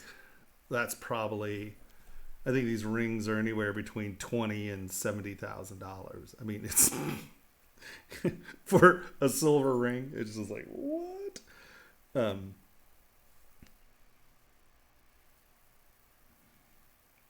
Yeah, they're neat. I think these are just painting. Yeah, these are paintings, but they're cool. And in person, they have that Byzantine feeling. What I like about them is that they're not super slick. They're not over finished. Because if you look here, you're mill graining sloppy. I mean, that's crap mill grain. But for this, it's great. Because it has feeling. I love that everything's not just so. Look at these edges and lines. I mean, they're. But that's cool. I like things that are not perfect. Perfection kills me. It's just people try so hard to make everything perfect. And that's where CAD, I think, has destroyed aesthetics, because you can make things perfect so everyone thinks they have to be perfect. And jewelry is not perfect. It's silly. It's not perfect. Casting is voodoo. It's not science. It's like, I don't know. And I think he really nailed that sort of primitive, Byzantine. He definitely nailed his thing. It's pretty cool. But you see what I mean? They're not perfect. Their lines are squiggly. They're like all over the place. Who cares? I'm all about that.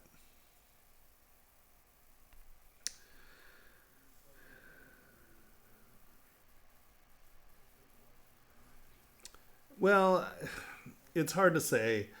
Japan, before the crash, Japan was definitely the market.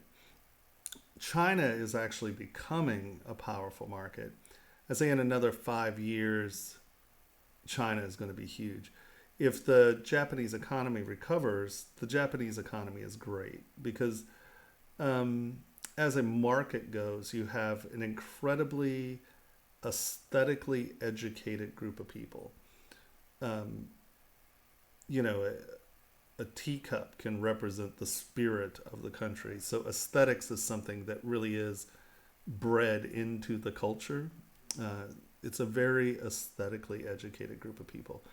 Um, China, some, but how Chinese shop, right? So, like, you go to Japan and you go to a boutique. You go to America, you go to a boutique. And the big boutiques are, and when I say the big, not large, but the powerful boutiques as far as money, Maxfields and things like that. You can buy jeans, you can buy t-shirts, you can buy jewelry, you can buy a belt, you can buy a watch, you can buy glasses. So it's all serve, where in China, everything is sort of split up. They did not have that multi-store, like you went to a belt store, you went to a shoe store, and so it was a little harder to get fashion trends in the same way. But that's changing. So I'm about to start a project with Ink Metal where we're doing mythology of different cultures, and he now has some contacts in Japan, and we're going to try to specifically in China, and we're going to try to specifically hit the Chinese market.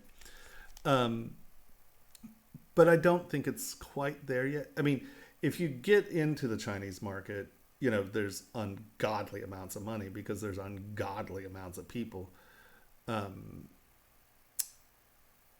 Japan used to be the biggest. I'd say right now probably America is the biggest selling, but it's tricky because America is broken up into very different subcultures. So different areas have very different shopping. So you have to hit the right city. You have to hit the right culture.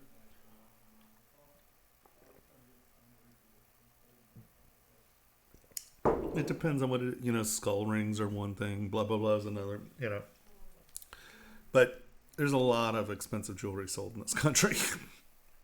Look at Ben the Baller.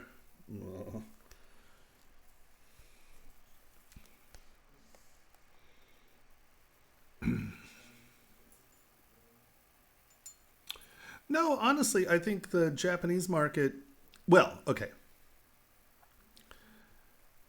I don't think the Japanese market is the hardest one to break into if you find sort of a Japanese representative, right?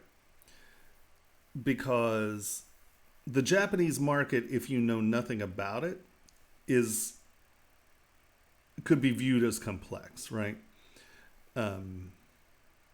It's sort of like dating in Japan. If you're a foreigner, everyone's like, oh, it's, Japan's like this incredibly repressed. They're not. They're lunatics. But you have to know the rules of engagement. And I think it's very similar with business there. So if you start by getting your name recognized through a well-known boutique, like if you have someone and you can get into a boutique that's already there. Because like in 2006, 7, and 8, everything crashed in Japan, and I was a new designer in Japan. So I was doing really well until the market crashed, and then people were still spending money, but they only spent money on the names they knew. No one was trying anything new. It was going back to the standards, And so my Japanese market collapsed in 2008. Or my Japanese market for me collapsed in 2008. But there was still plenty of business going on, like Starling Gear and Gabor and those guys. They continued to sell throughout, the economic crash. Chrome Hearts, obviously. But if you can get a rep in Japan, where you can be next to Gabor, next to Chrome Hearts, not Chrome Hearts because they don't sell in boutiques anymore, but if you can be in those jewelry stores, it's still an incredibly. The nice thing about Japan is that, yes, it is brand name driven in some ways, but it's quality driven. Because once again, you have I have a really big following in Japan. And right now I'm not producing work really. But if I were producing work, the first thing I would do is push for the Japanese market. Because once again, like LA, New York, like Chicago's a little different. It's a little more conservative, but skull rings do well there because you get a lot of like bikers.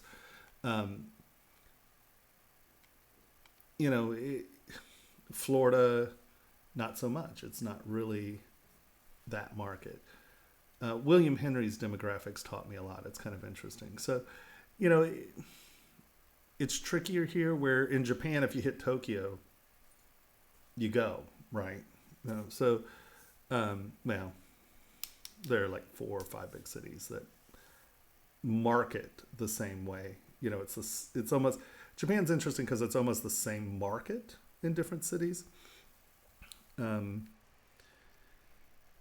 Yeah, it's an interesting thing for sure, determining your markets. But then again, I depend on those business relationships because, I'm a horrible business person. I'm like, well, I guess I'm a horrible salesperson because I'm just like, people are like, oh, well, what about this? And a lot of people want to be told what to buy. I'm just like, do you like it? Buy it. What the hell are you asking me? I'm not your aestheticist. And that's not the best way to sell things. I'm not a great salesperson. Ooh, holy Hannah. That was not what I was looking for.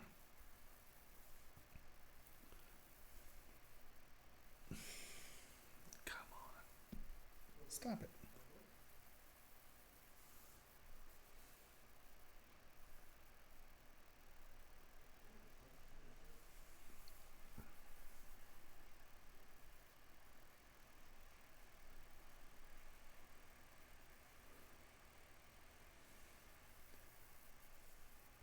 But yeah, if you can get a rep in Japan, get into a really good boutique, and then start to get into the magazines,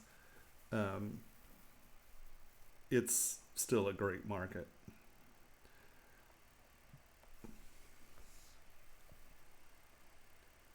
But the Japanese luxury market still isn't what it used to be.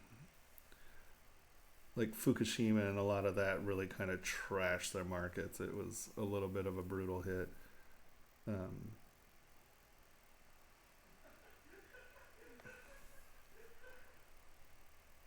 But if they know your name, Japan is a great market. Mm-hmm.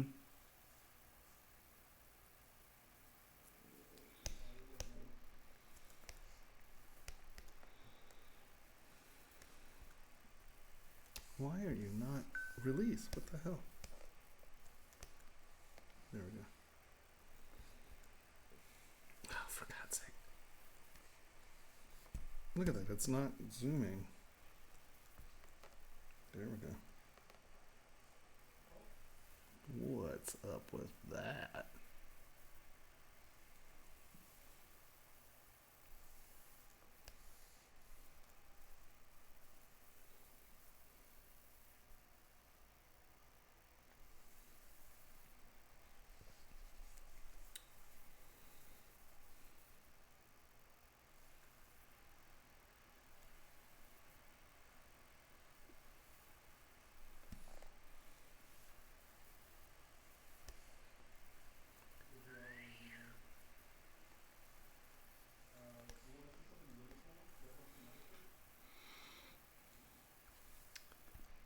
Anybody have any questions? Feel free to ask. I will stop what I'm doing and work on whatever you have questions about. Because I'm futzing with this and I'm a little underwhelmed with where I'm going, but you know, I'm often very underwhelmed with what I'm doing while I'm doing it. I'm a harsh critic of my work.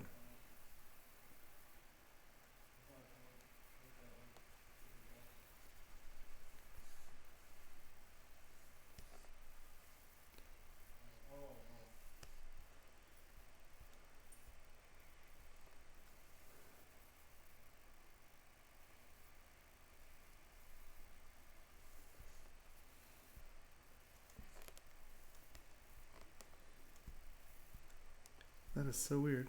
I do not know why this is such a lag puss. Come on.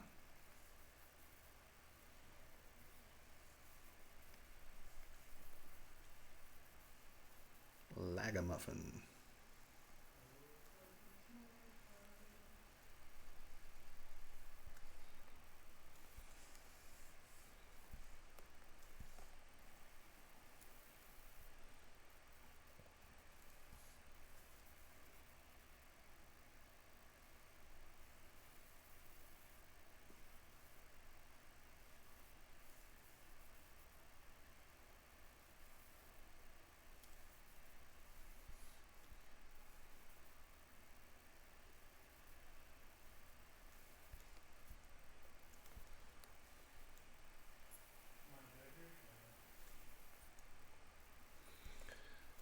Do, do, do, do, do, do.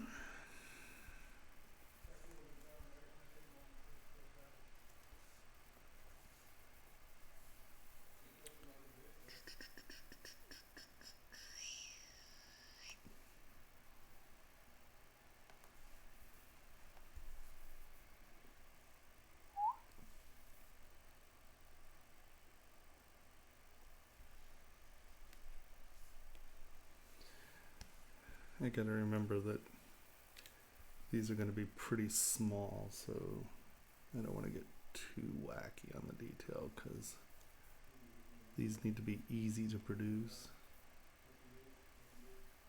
I think we're gonna try die stamping, so that's pretty exciting.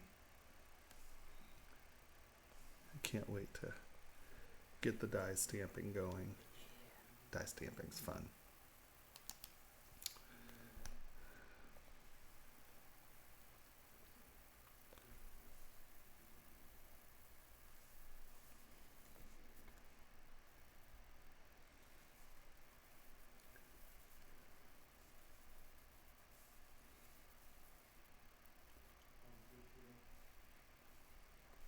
Anybody have any questions or issues they'd like to hear about? Ask away. I'm here for you.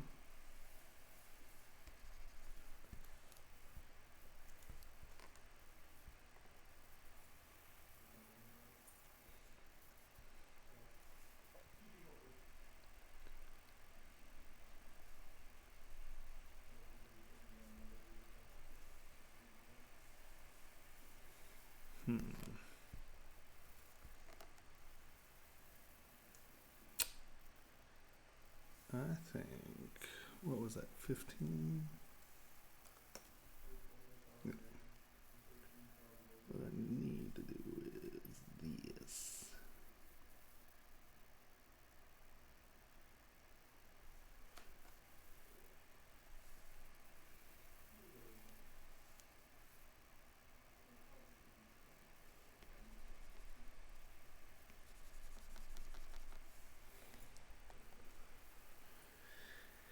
Anybody have any questions, issues, answers, anything? I love it when it gets quiet. It's just like there's a time, like between 1 and 3, we get very lagging, and then around 3, Asia and Europe really keys in. Australia comes in, and I get right when I'm about to shut down. Everyone's like, "Hey!" I'm like, "Ah."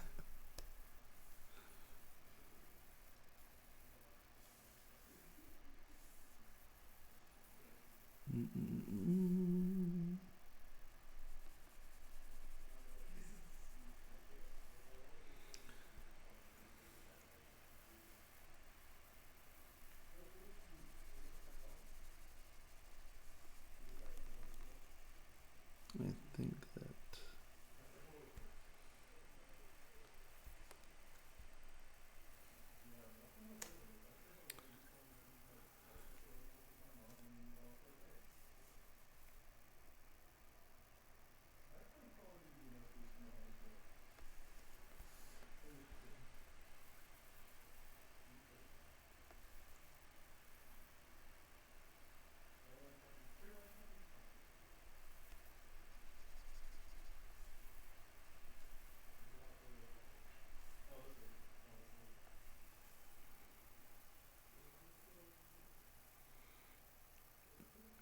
Yeah, no, it's funny. Like this time of night, I get a lot of people just listening, which is cool. I mean, I just don't know how.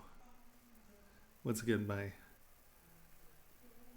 I don't know how compelling my yabbering is. Let's put it that way. uh, and it's funny because like when I'm streaming on my stream, I find I can just rant because if I get into something that's a little weird, it's not a big deal. Pixologic site, it's a family thing. I don't want to go off on. Sometimes I can rant. Let's put it that way. So I try to be a good person on Pixologic site.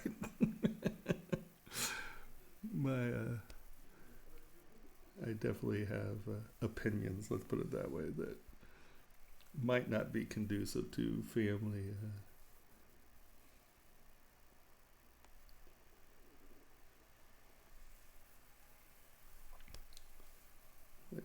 ZBrush doesn't want to alienate millennials. I'm totally kidding. I'm not anti-millennial necessarily.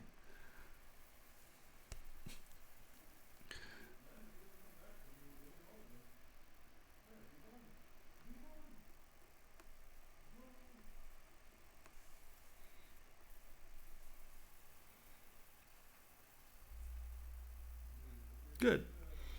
I'm glad. That's a lot better than you're a raging jerk to listen to. The other night I was called that. Someone on the stream the other day was very aggro about my stream. She felt that I kept repeating the same thing too much. I wasn't giving her what she wanted. I apologized. Hey.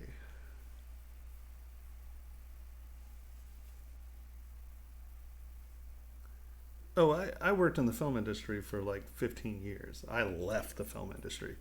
I was doing very well.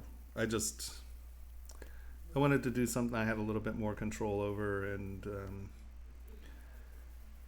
there were a group of people that I was very disappointed in, and just it sort of reached I kind of reached the apex of my job. Like I was lead sculpting, right? And I had to say, okay, is this what I want to do for the rest of my life? Or do I want to move on, I would have had to shift to the production design department and become a production designer, which, I mean, it's not a horrible thought necessarily, but it means starting off as an art director and then moving up to an assistant production designer and then moving up to a production designer. And honestly, I just didn't want to go. And I mean, I had people who were willing to support me in it and, give me my gig as an assistant art director or assistant production designer and art director or whatever the hell. And I just had to decide if, I wanted to start from the ground again and work up. And, the people just gave me ulcers in a lot of ways. I had a few incidents that really I found infuriating, and sadly, I'm not one of those people who can just sit down and chomp it down and be quiet. I'm going to tell you when you piss me off, and sadly, my opinions can get really harsh really quick. And I didn't have it in me. I didn't want to do it. And so I left the film industry. And yeah, I mean, I find this incredibly pleasurable. And, end of the day, the only person I have to please is me.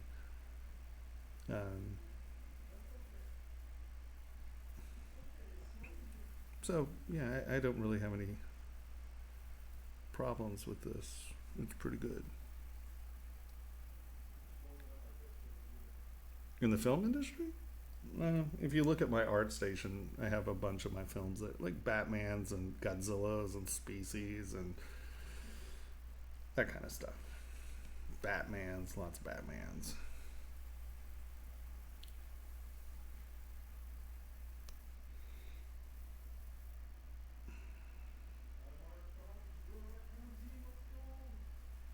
I don't really put a lot of that stuff out there because when I started working in jewelry, people were like, when they found out you did worked in the film industry, they view your work more like props as opposed to jewelry. So they're all like, oh, well, I was like, okay, fine. We won't even talk about my film industry work anymore.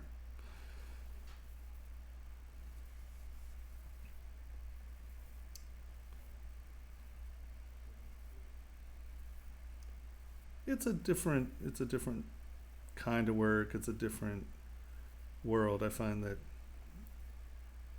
I don't, I don't really use it as a thing, like to get jobs or anything like that. Because I don't know. I find judge me on this stuff, not that stuff, because that was not my work. I mean, that was my job. That was my craft, but it wasn't. It's not my art. So, I don't know.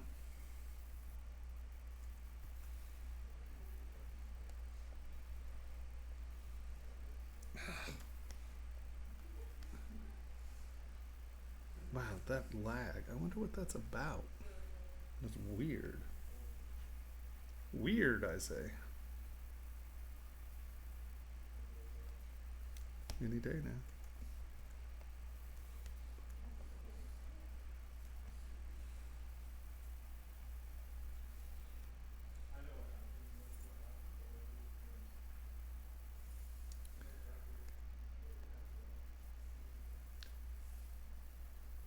It was a lot of work. I liked it when I was there, and my friends and being able to work with them, that was fun. But yeah, there were a couple people that turned me off pretty quickly, and I was just like, okay, honestly, I'm going to start to become a very crappy person if I continue on with this. So I didn't continue on with it.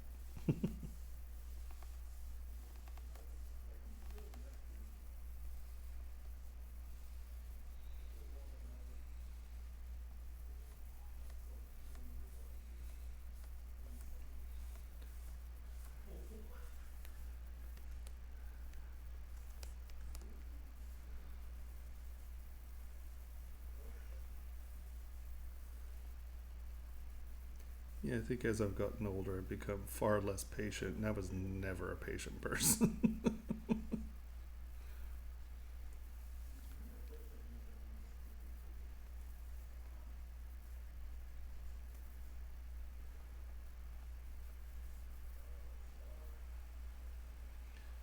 And the industry's changed dramatically. A lot, far fewer like big blockbuster films are being made, and so much of what we did is now CG.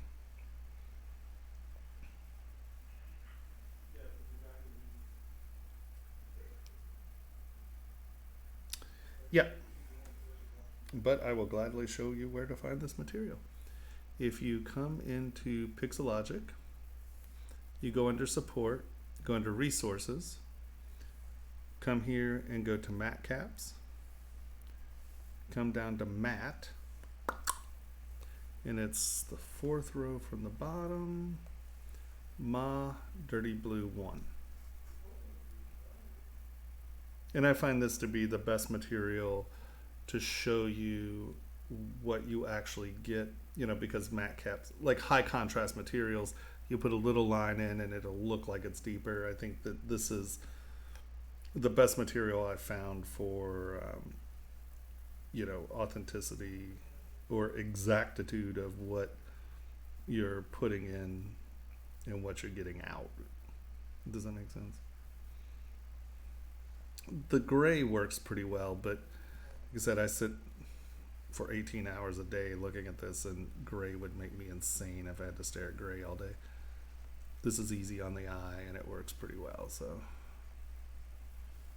and like I said, it's the most accurate representation of what you're going to get out. So it's a useful material as well, not just easy on the eyes.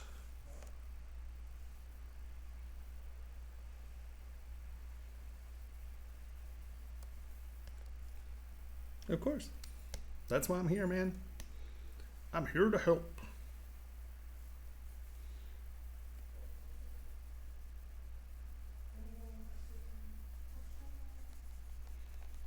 So, anybody have any questions or issues they'd like me to go over? I'm happy to do so. Or I can just sit here and yabber on.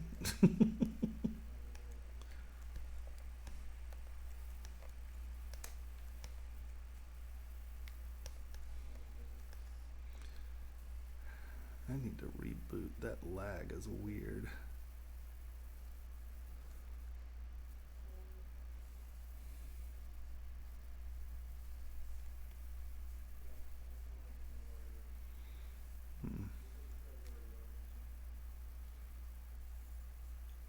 Of course, of course.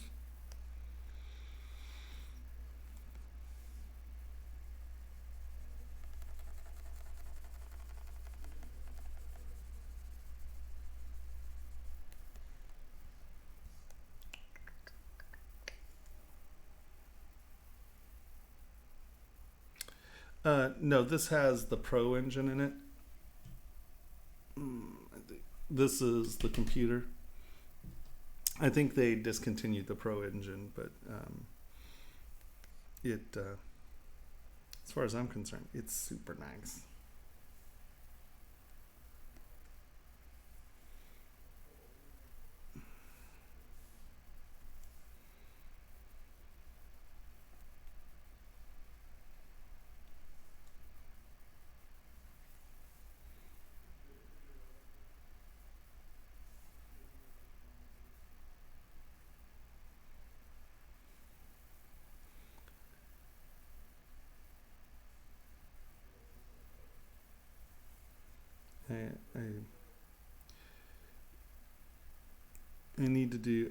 I can put more RAM into it. I haven't done that yet.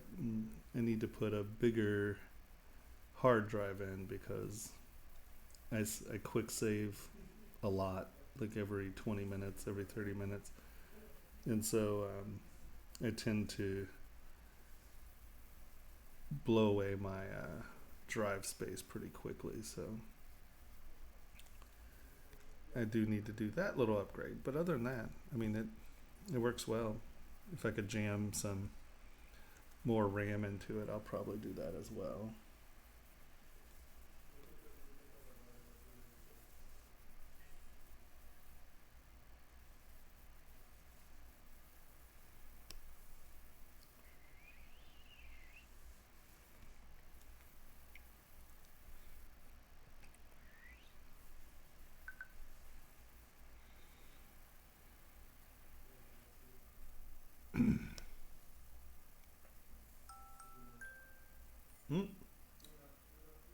It's almost 2. Almost 2.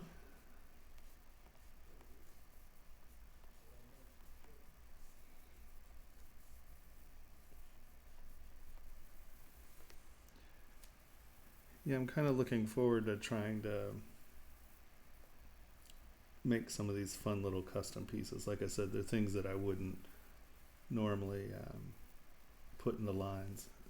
Those are some of, like, the meteorite things that I've been kind of working on and such. So I look forward to that. the people who I was considering doing it with, they're in Tucson. Actually, they might be back here soon, and we can start making some stuff, and that'll be fun.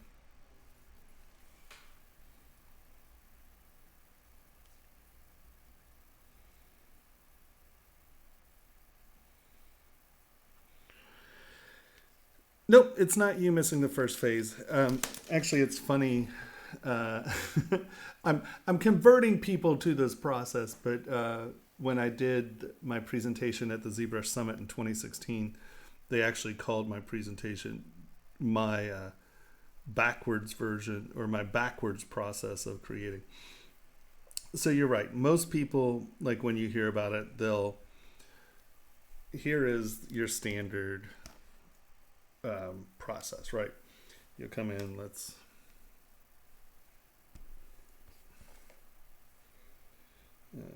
cute, and let's divide it so we can get some, right? And they'll be like,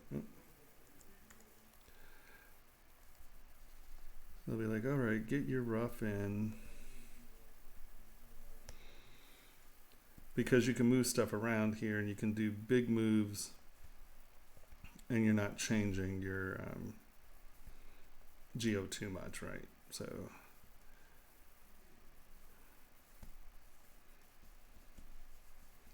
and you can move it and it smooths out well, and they're like, okay, so get your roughs in.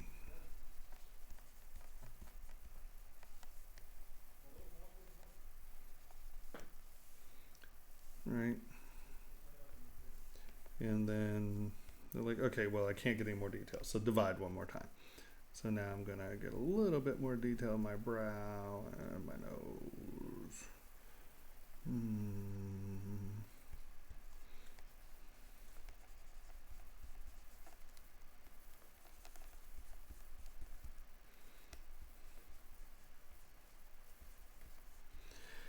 And okay, well, I've worked with that detail. So we divide again. And so now I can go in and put a little bit more detail in and blah, blah, blah. And then you divide again, and now you put a little more detail in. Okay, great. And why that's okay is because now you can come in, and when you've been rough, you can smooth, and, you know, you can get your plane smoother and all that. Okay. It's true. Because if you start with, and the problem is people start with high mesh dynameshes, so you have no subdivision levels. So my process, right, is I'm going to divide this up to 1 to 5 million range, right? Because I'm making jewelry, right? I only have so much space to work with. I have, you know, a big ring has a 30 millimeter face, right? So when I go in, you know, if this is 3 millimeters, there's nothing to work with. It's just not there. But by having the subdivision levels, right, I can come in and get this going. And because a lot of people are like, well, I can't work in the big subdivision levels because I can't smooth things out. I can't get my lumpy surfaces clean. And honestly, that's very true. Right? And I'm just gonna, right? So you come in and smooth, and it's hard to get those surfaces smooth again, right? And that, because you want, when you're creating, when you're doing your initial work, you want to be loose, because and especially like how I work, I throw a lot of directional texturing in, and I'm always trying to figure out like the rhythm of my surfaces, right? And so I moved my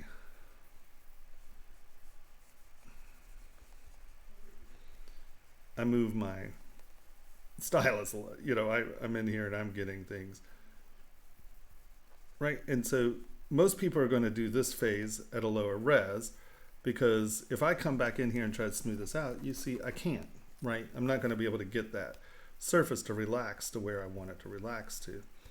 But I have a quad mesh with subdivision levels. And what that means is once I get things where I want them, go away. Once I get things positioned where I want them, right?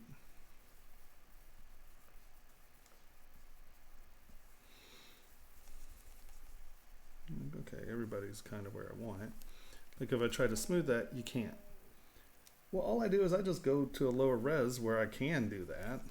And I'm taking advantage of my capacity to have my different resolutions. Smooth it out, go to higher res.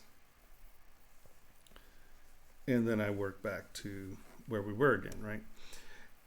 But this allows me, because in jewelry or small object stuff, finding those little moments where, and it takes a little discipline, because what a lot of people do when they have this high res, they'll come in here and then they'll be like, oh, well, you know, my eyelid goes like this, and I have my little thing, my little quad, I'm like here.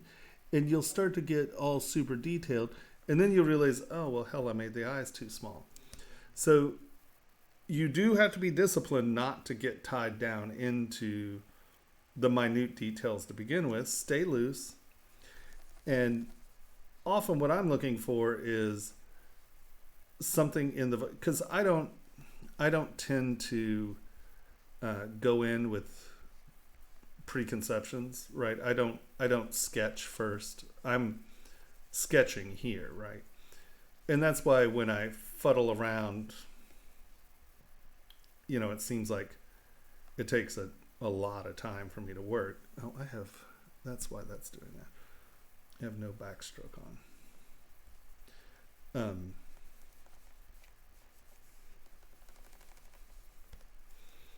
You know, I'm looking for moments, and it's like, oh, well, here, I really like this moment, right?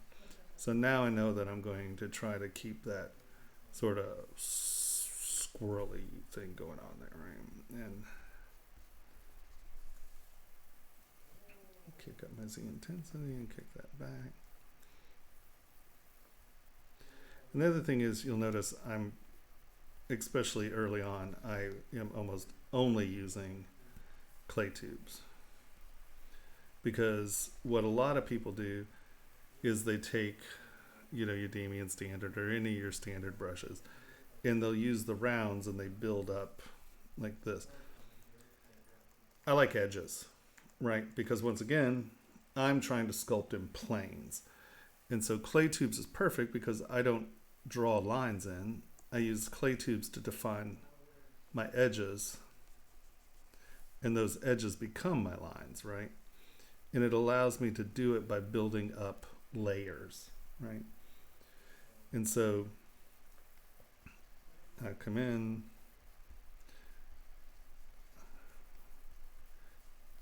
and I'm always moving. I get my brush going. You want to be loose and quick, and those are the same things you're doing at the lower res, right? But when I see something I really like, I can keep it. And then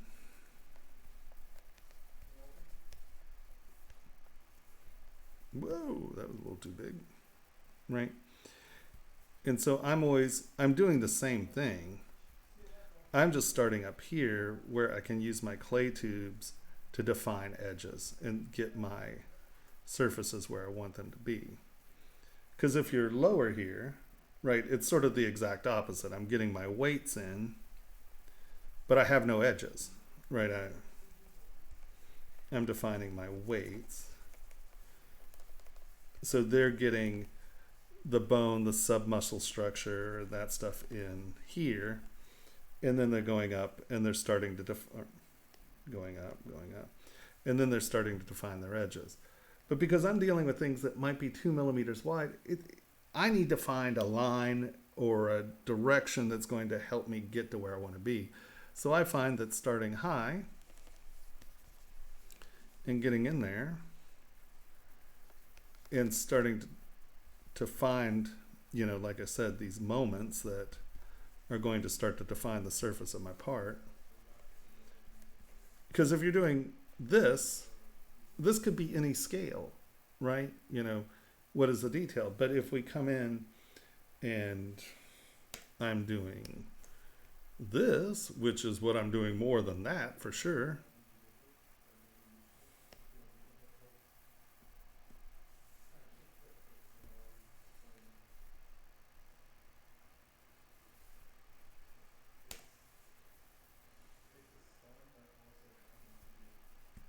Right, so I start dividing.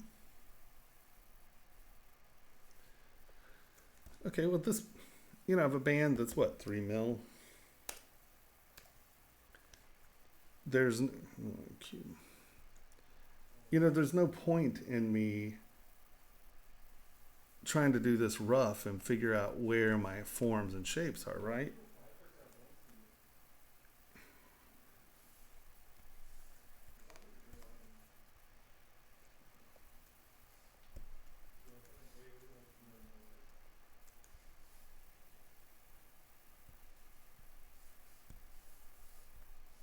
Right. So if I came in here and tried to do this, you know, and I'm doing it the standard procedure, you know, I'm trying to define a form. Well, you know, I don't know what my transitions are. It's muddy, it's lumpy, it's, you know, where if I'm starting here, I go up to my higher res. With clay tubes, I'm already starting to define moments and edges,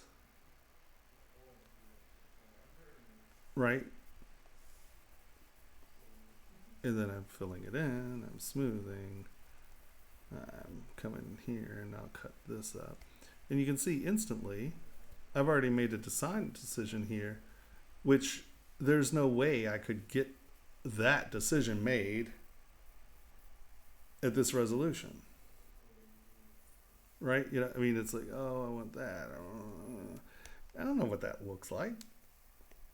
So I can come up, I'll make my decisions here.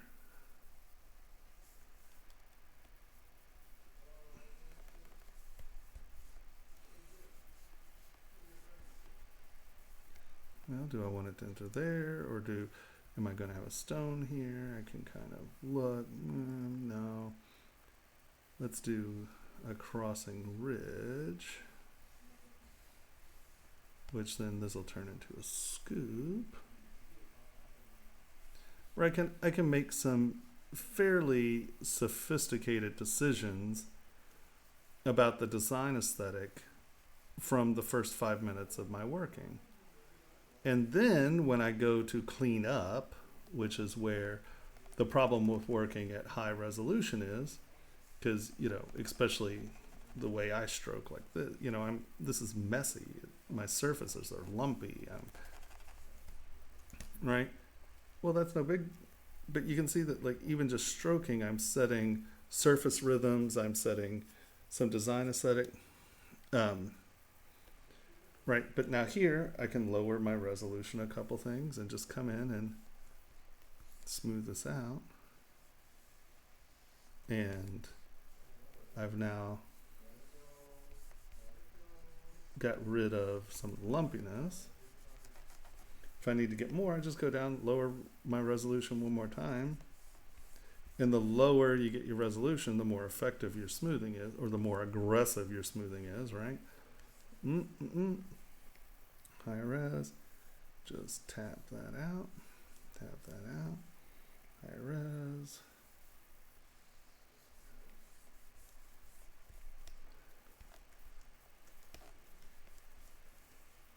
High res.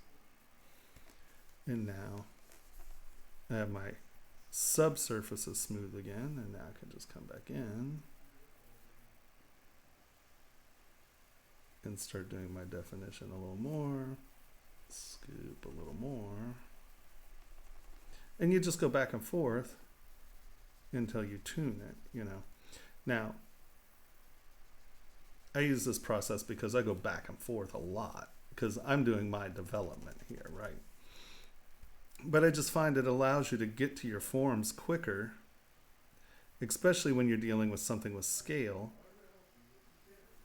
than being super loose. And not necessarily super loose, being super vague, I guess, you know, because you just can't get edge detail. And with the clay tubes, right, I'm making decisions about these edges. And that's the edge fidelity in jewelry is really important because that's what's selling your forms. And so it allows me to make decisions early in the process.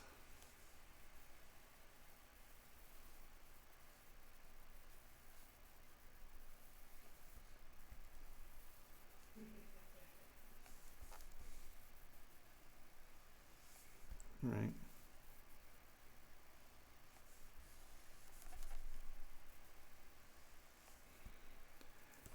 And I just find it to be a much more effective process.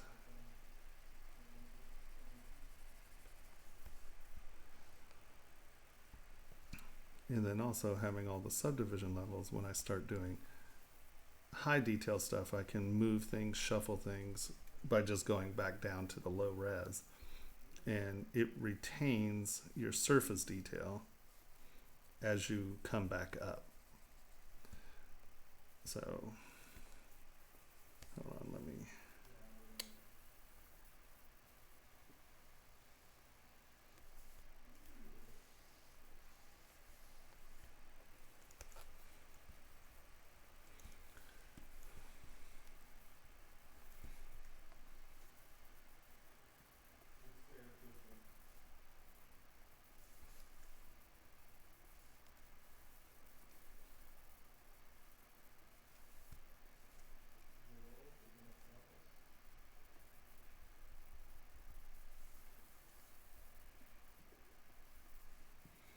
And you can see this is where a lot of people are like, oh, well, you know, how do you get your edges? Just drop down low.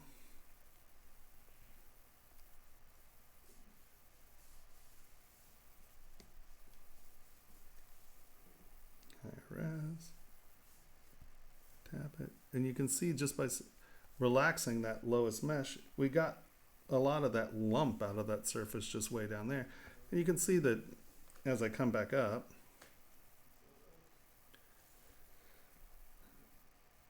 smooth is less effective, so I'm not losing like some of the directionality and like that surface rhythm that I was trying to get by throwing those strokes down. Well, it's still there, and I just have to come back in really quickly and just put it back in.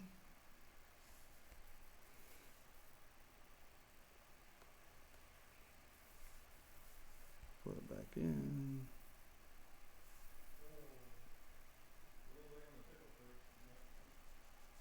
Right.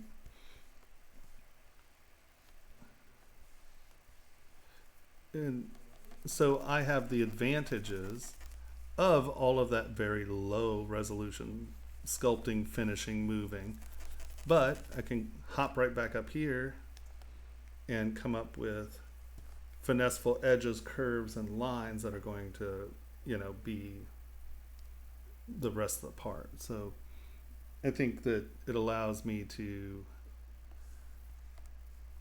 solve a lot more problems early on in the process.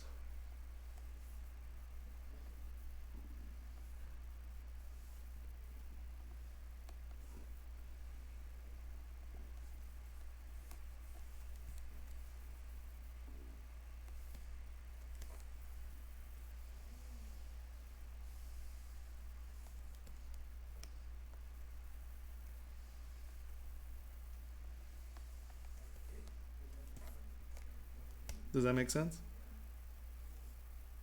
No, I start with quad meshes.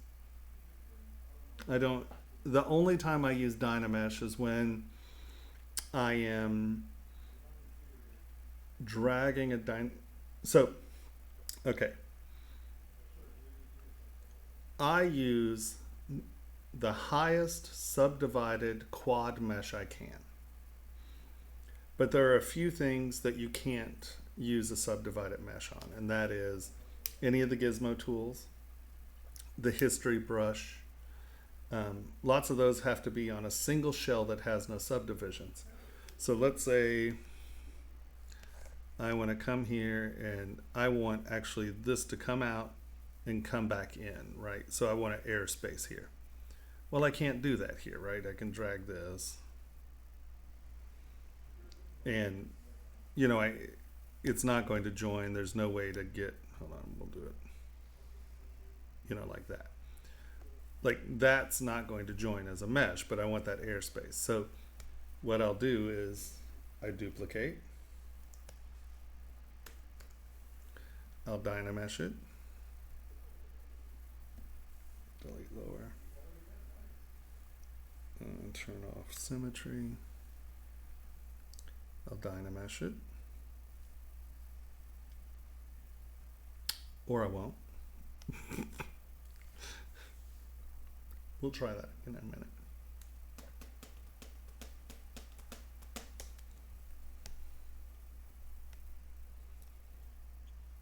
I kill ZBrush a lot. But then again, I kill everything. I try to get these programs to do things I just don't think they ever really want it to do. What time are we at? We're at 2:12. Okay. One sec. I'm going to do this. Come on, where's Zebra? Stop it.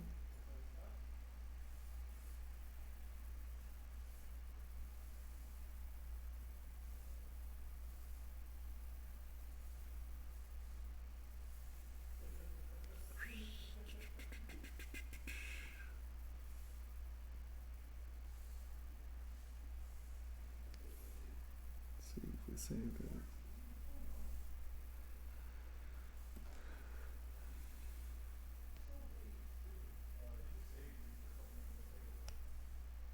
But one sec. Be right back. Potty break. I've been sucking coffee all night. I'll be right back. And then I'll show you. Oh yeah. Oh. Oh, my hips are dying over here.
Hmm.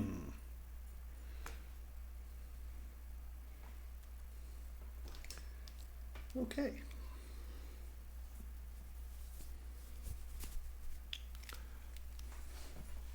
All right, where was it? Oh, we just reloaded. Okay. Subtool. Divided. Did this Dynamesh?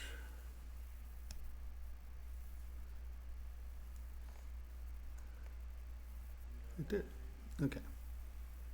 How do we get a 4 million poly dyna?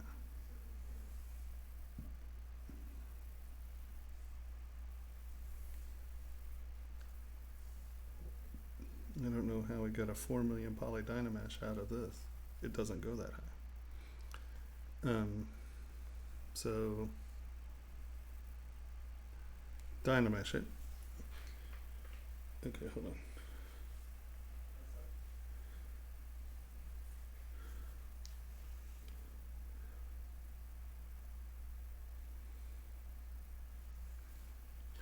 Oh, well, decimation. Decimation makes it. I mean, like I get all of my models below 1,000,000 polys to send out. So that's not really a big issue. I want to work with as much geometry as I can, and then we apply the detail to a low poly decimated mesh. So make sure to accept, turn this off. One sec, we'll go through the whole process here in a second. So Q. So if I want to make that hollow, I'll mask this off. What is, I have a weird, how big is this?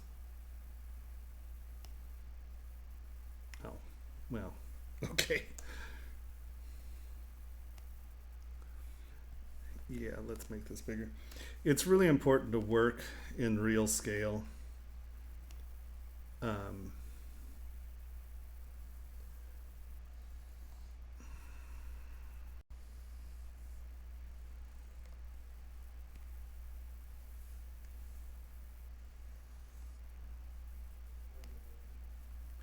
Because when you start dividing your meshes and it gets, trust me, you want to work in scale.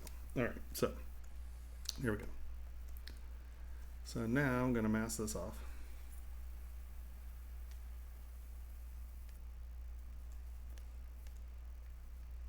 I do not speak French, sorry. I drowned, I was dead for almost 4 minutes, and I lost all my languages. So I became a monolingual Dorcas.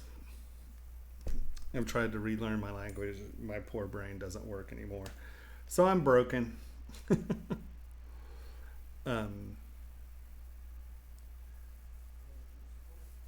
So this is where taking but if you have a question in French, I can feasibly translate it. Turn on symmetry and grab this, and we're going to drag snake hook.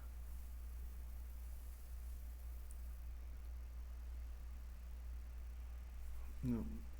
So I want to get it at the right angle so it's breaking the surface. There we go. Right? The nice thing about Sculptris Pro is you can just kind of push it and shove it in there. We'll get inflate and come back in and make this thick.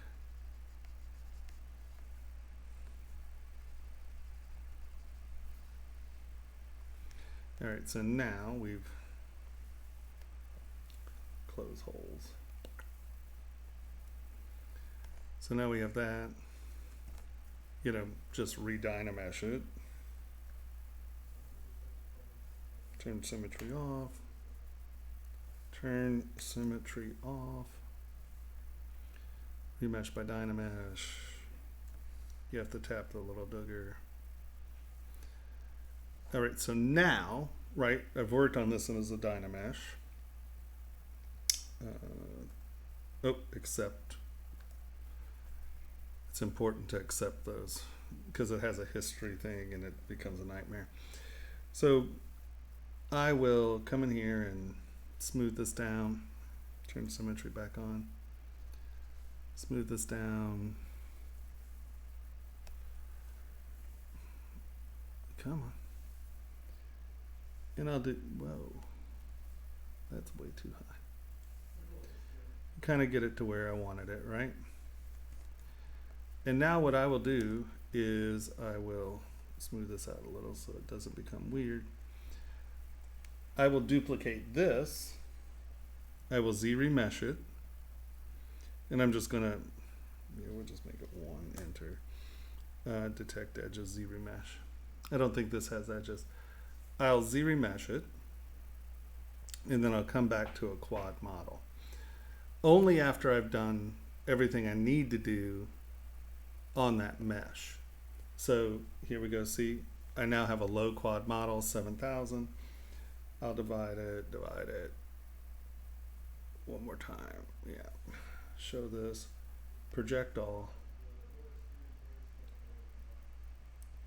And now I can go back to my quad model, divide it back up to having you know, million polys. Now I have a clean model that, once again, I can go back to my lower res, do my smoothing here, right? And take all of the advantages of the higher and lower resolutions again.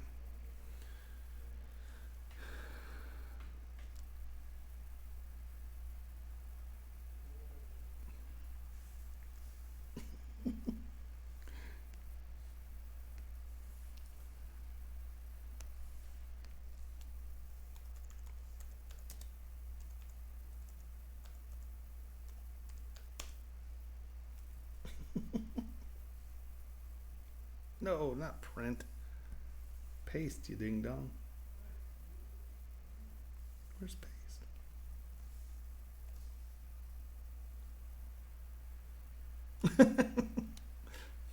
There we go.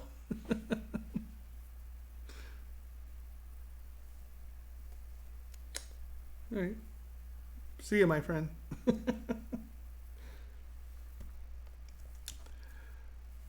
So now we're back to the quad model. I can go up and down, right? And that's the advantages of that part. So now, I don't know. You were saying that you need it to come down to small again. So let's go here and let me just put some tiny detail in.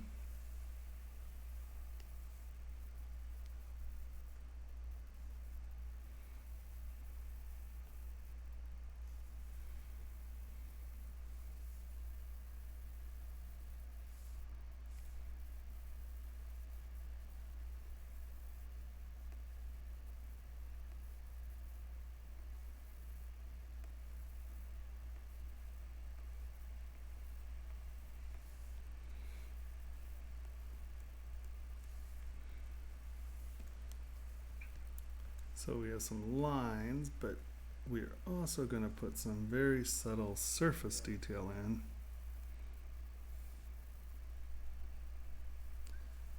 Because this stuff is what doesn't come out.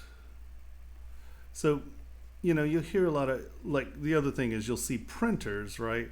And they'll do all these like 0.5 millimeter wires and da da da da da. So what? Anyone can print wires. Anyone can do this kind of detail. It's this stuff right here that is nigh impossible to get, because this is dependent on your XY resolution, not just your Z resolution as far as printers go. And this is much harder detail to keep, especially when we're going down in resolution. So we have this groovy little pattern we want, right?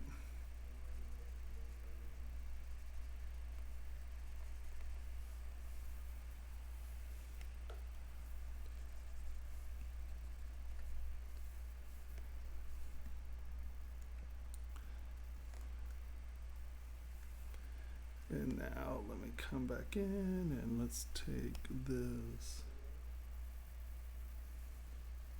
So yeah, turn lazy mouse off.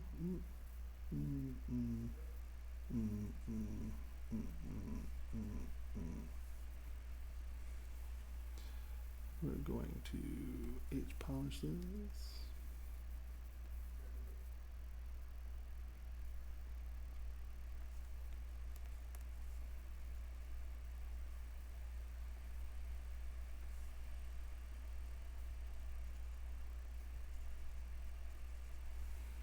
And then I'm going to take trim here, and we're just going to go around the outside edges of these.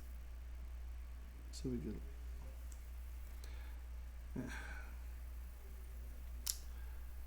When you're doing anything that's a directional tool like SK Twist, you can only do it one direction of symmetry, or you'll get reversals. So like, see, everything's been XZ, right? And I go like this, but you'll notice they're twisted in different directions. I don't want that, so we turn that off, and I'll just come around here with these.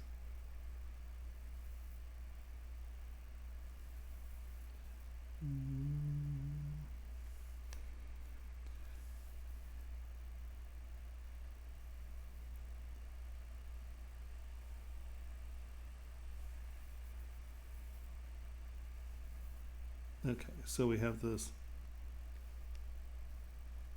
little subtle surface detail here as well. Okay. Problem is that honestly, I even want more detail, so I'd probably divide this again and put that in there, but you'll get what we're going with. So now, right, we have our quad model, you come in and you've put all this detail in, right? Now, you need to make it small. I'm going to duplicate it, and I'm going to say 75,000 polys. So I'm going from 7 million to 75,000 polys, decimating this.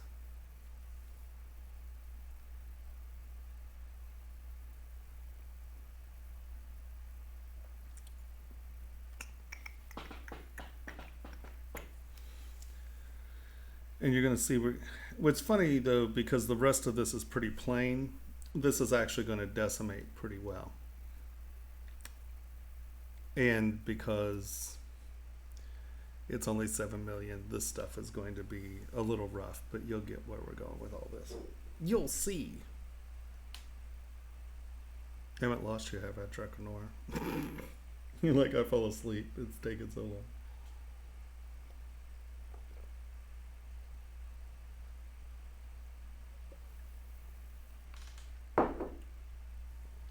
While that's doing that,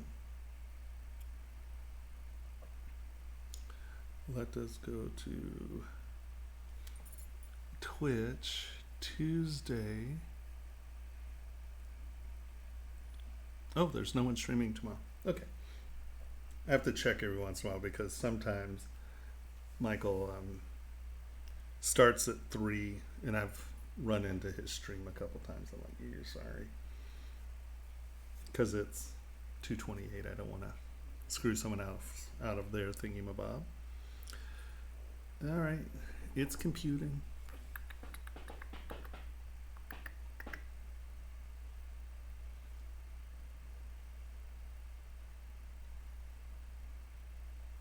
Yes.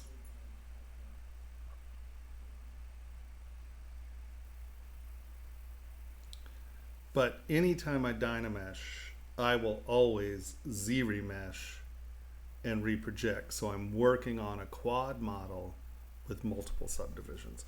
But once again, like if you're twisting or using any of the gizmo bend, twist, that has to be done on a solid object. Now, you can delete all your subtools and still be on a quad. You don't have to Dynamesh, right? But, so now, this is our model. And we went from 7 million to 75,000 polygons. But you can see that, you know, we've lost this, right? So we come back here. We tap, hold down Control and tap this. See the little white cube? That's now our history state. We come back here. We grab our history brush and we turn Sculptris Pro on. And we start out slightly larger. Oh. History doesn't work with symmetry. That's okay. Turn symmetry off. History brush with Sculptris Pro on. And you can see that I'm working back up to that detail.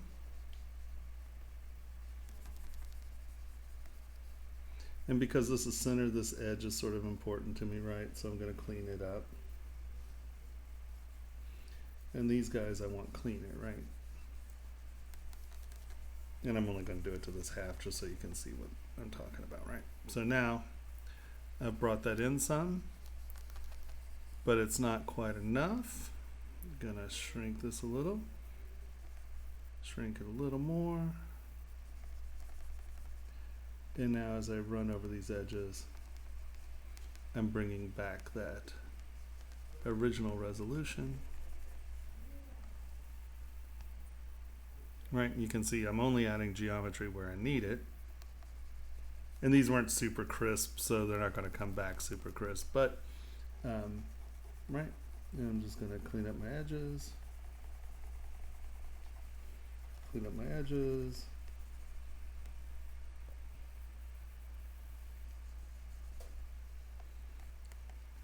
And so now I have a model. Right, boom, boom. Has the same level of detail. We've cleaned this up, but we've gone from 7 million to 500,000 polys, right? And if we start to continue to, like I can easily get this up to 1 million, then you just decimate it to like 250,000 or 500,000. You come back, sharpen, decimate to 500,000, usually once or twice, and it'll stay sharp and you'll have your detail.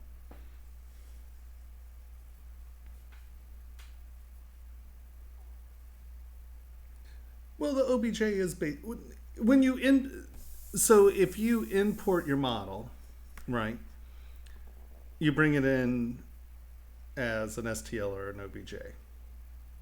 The first thing I would do, because no matter what, your geometry is going to be different, right? Z-remesh it with creases on. Do I have a, one sec, let's see if I have an OBJ out here.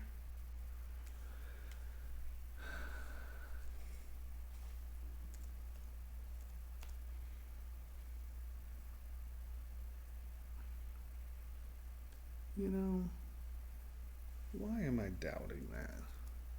Well, maybe it is true.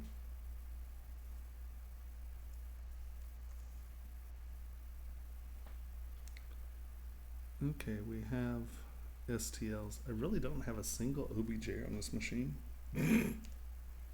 Nope. Interesting. Okay, let's bring in an STL. I think all of these are... how do I have... what has Karen done? Look at this. These are all the same part. How do I have... no, that can't be right.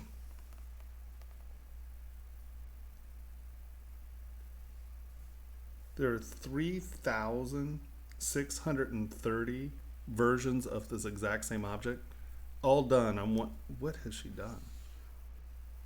That right there is wackadoodle. Well, no wonder my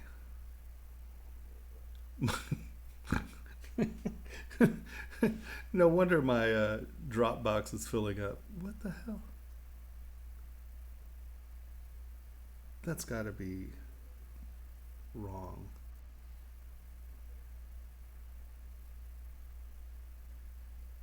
Weird.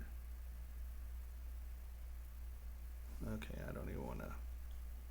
It's too late or too early for me to even wrap my head around the fact that there are 3,000 versions of the exact same model on my Dropbox. I'm going to hope that that's not true.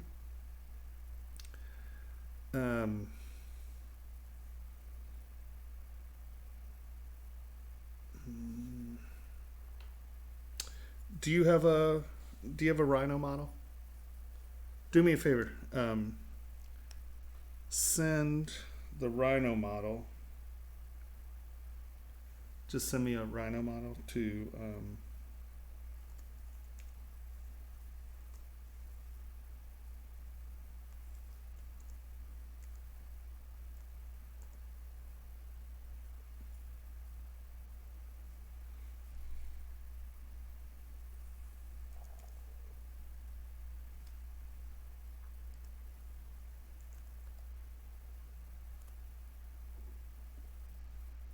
yeah, whichever.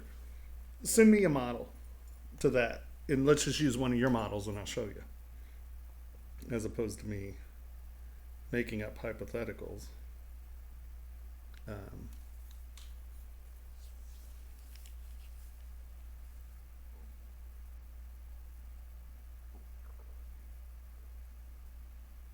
Oh no, in ZBrush ZBrush has incredibly accurate scale, right?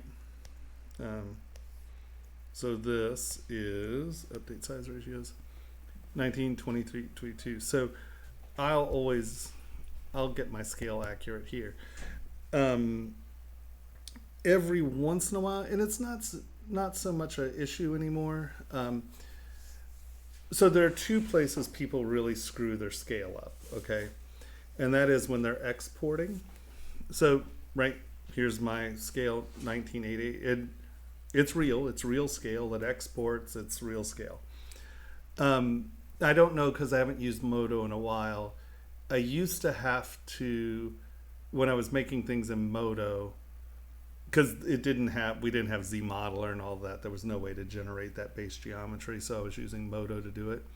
But there was a scale difference between the two programs, so I had to make things meters in Modo, and I would get millimeters when it came in.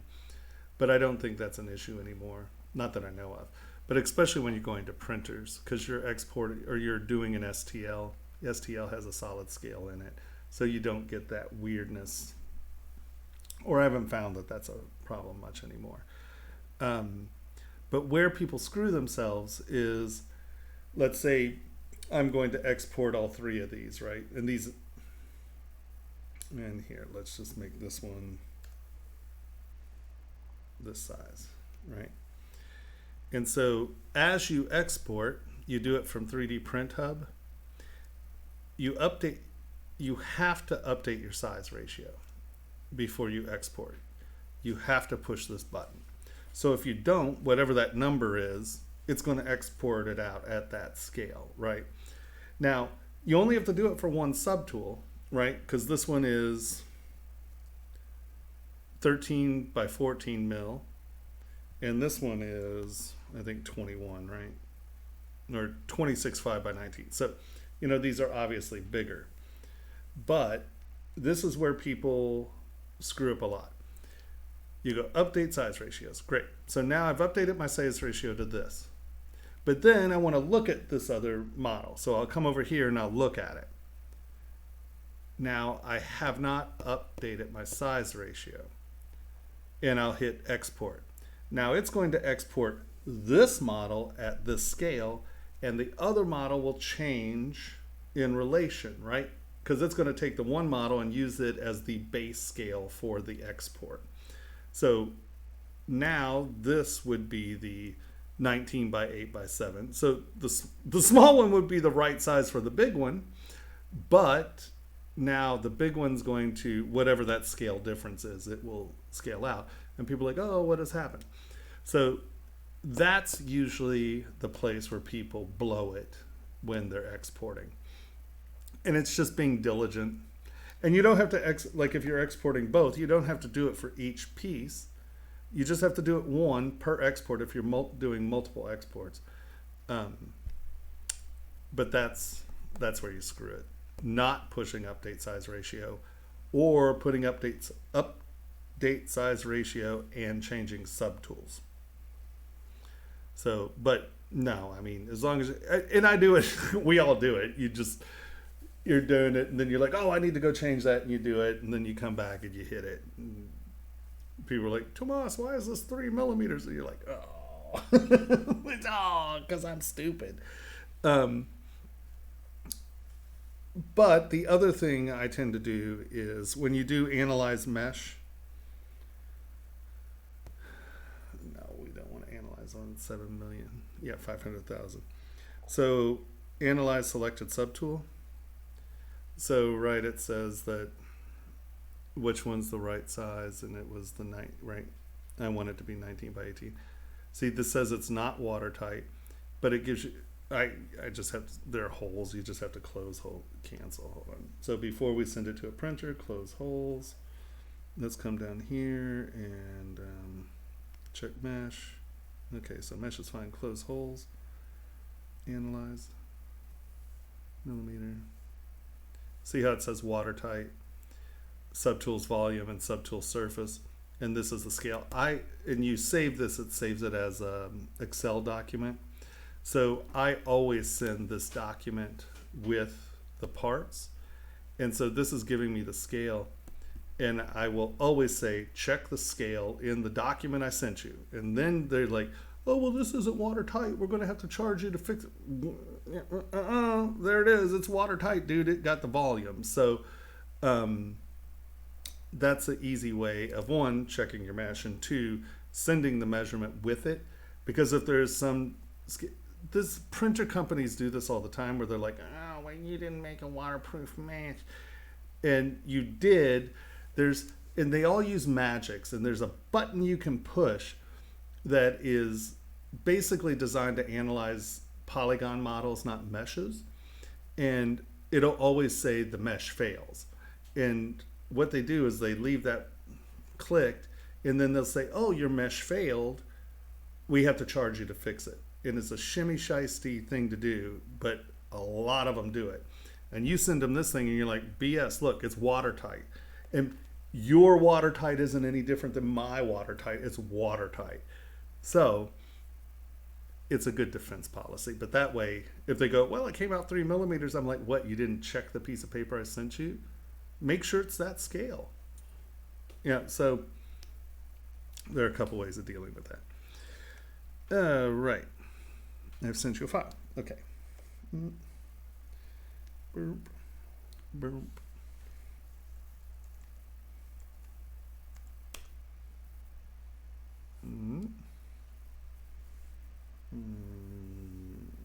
My files that are down here. Let's see, modify. Let's go by date. Nope. So we have to file. I know I have way too much crap in here. File requests. There we go. Model. I think it's this one. Yeah, there we go. Okay, so come over here. We go, boom. We go import. I now go to Dropbox. File. Here.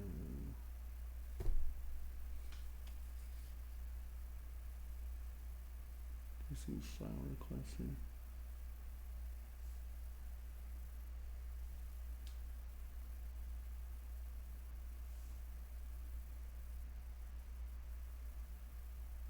Okay, give me the name, for God's sake.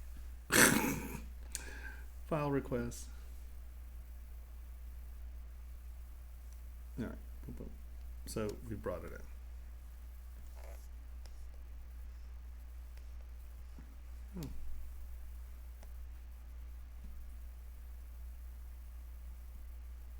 No, that came in as a clean mesh. Now, if I were really going to want, let's say we're going to sculpt a pattern on the jacket, okay, or something like that, I would still duplicate. There aren't any big loose fingers or anything. Everything's pretty well grouped, so I'll bring it down to 0.7. Detecting edges isn't a big deal on this model, so we'll just remesh it.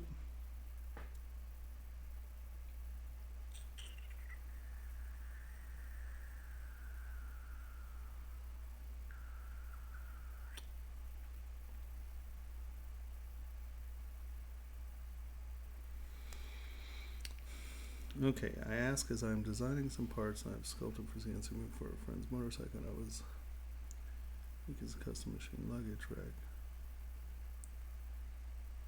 Not me, 2 centimeters in size.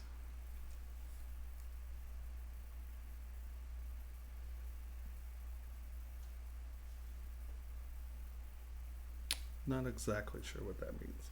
Okay. Transparency. Let's look at our model, see if we're missing anything dramatic. No. And now I will always look at this and see if there are any big pinchy areas, especially when we have things in this area. But actually that looks like a pretty good Z remesh. So often if you do get weird pinching areas, just hit Z remesh again and you'll see how it simplified the mesh, right? And now we divide it up to, you know, that's pretty good there. And you can see in that remesh we lost,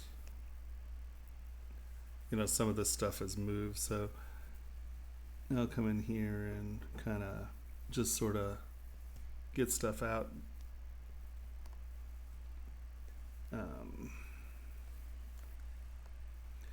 I'll do a little pre-work on this and drag some of this out, just kind of get it close to the surface, right?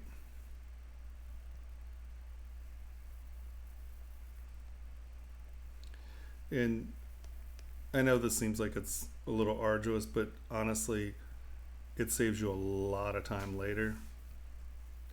Just kind of futz with it, get it to where the projection is sort of within range. You know that that thumb's not going to fill, drag it up, get that kind of up.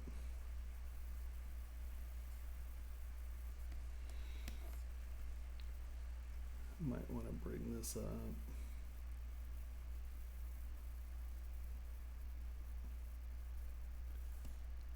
And that's just to keep the projection a little clean.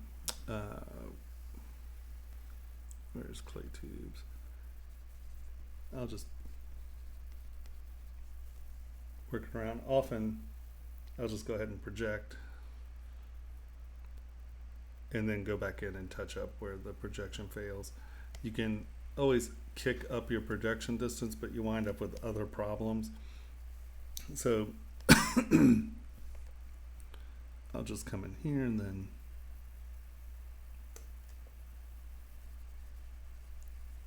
touch this stuff up, relax that. We obviously need more meat in the ear, we need more meat here.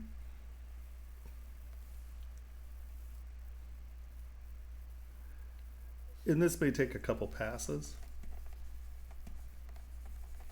And you can always just kick your projection distance up, but that creates other problems that if you don't notice is a big deal and can create huge drama. So I just tend to do this a couple times. You can see I'm not super careful, but you know, we need the ear. Dark sent me something.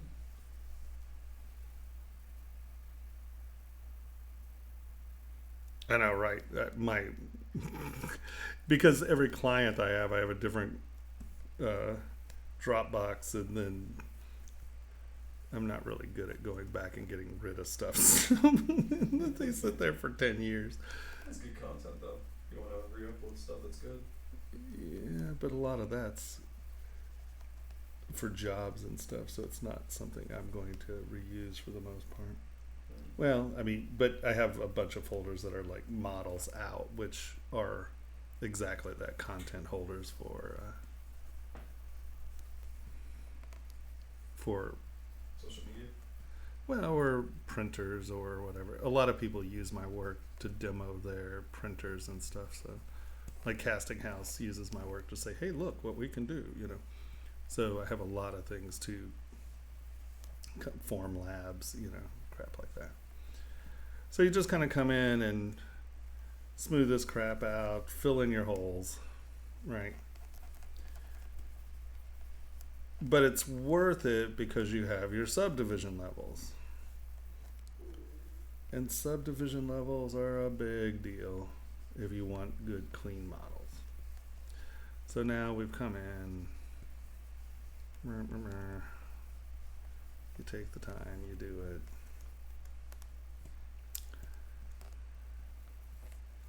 Smooth that out.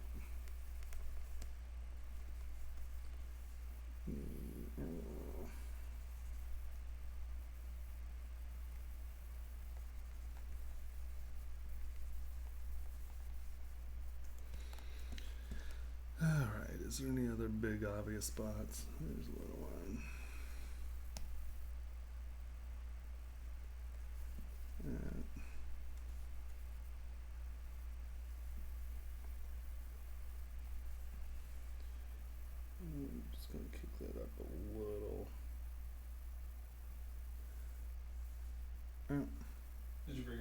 this thing? Isn't it right over there? No, it's over there. Needing something to drink or not? No, I'm fine.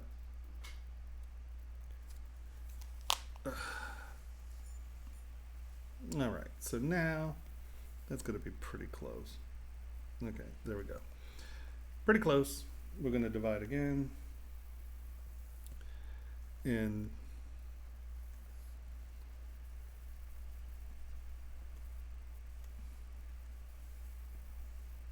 so now you have your model. It's been remeshed. And you can come back in and you can really, you know, put whatever patterns you wanted on that. So you've remeshed it, you imported it, you z-remeshed it. Now it's a native quad model with subdivisions.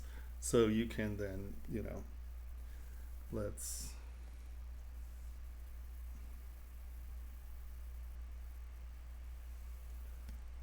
right.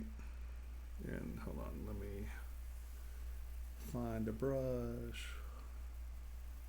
Brushes. And I'll show you where's patterns? Do you see patterns? Track, stitch, trim, wood, weave. I don't know why they call that weave. And I fall for it every time, and it's just not a weave. I do it.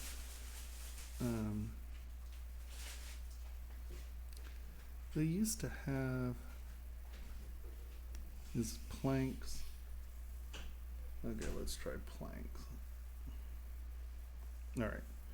So, you know, you come in here.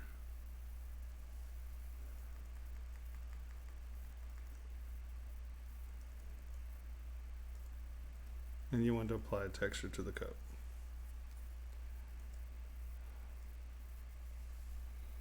And I'm just doing this because it's a simple way for me to get just a texture.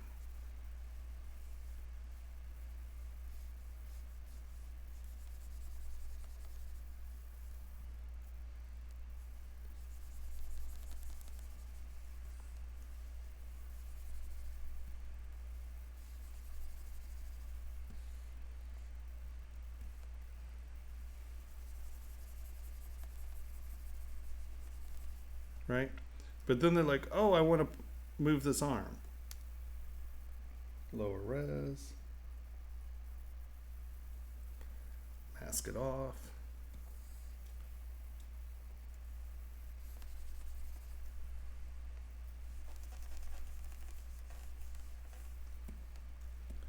Flip it.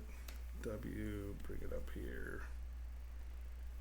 Bring that inside. And we're going to move it this way a little. And we're going to move it this way a little.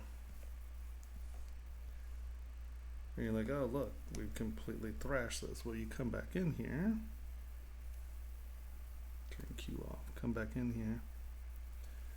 Relax these meshes back down to where they were. We've moved the arm. And you're like, oh, well, you're going to wipe all that crap out, right? High res, high res, high res, high res, high res. You've moved the arm. You can see we've lost very little detail. And if I had gone in and played with the squares a little more, that would be. And these are the powers of the having the subdivision levels, right? Does that make sense? And you can't do that with a single mesh.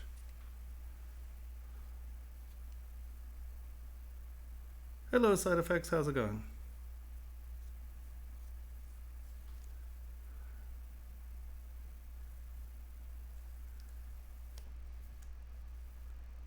So dark and grim, does that make sense? Like why I would do that? Because now you have full control over your mesh with subdivision levels. That if you did it with just the one mesh, you can't do that and still retain all of the surface, right? Because we can come back in here and I'm gonna turn this on so I can see my mesh. We'll relax it. relax it. Higher res. And you can see you're not losing the work that you've already put in.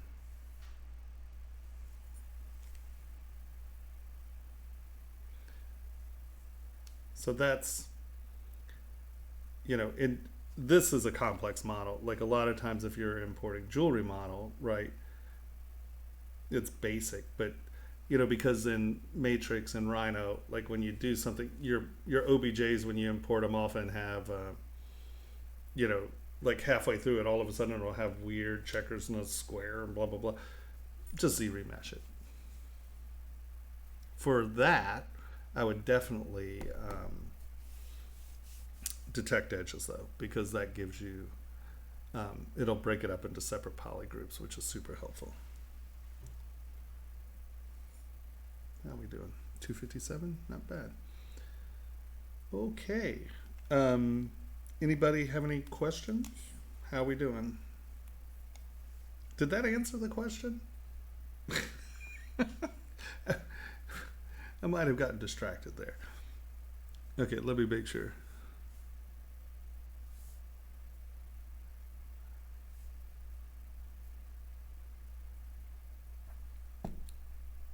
So that did answer the question on this one.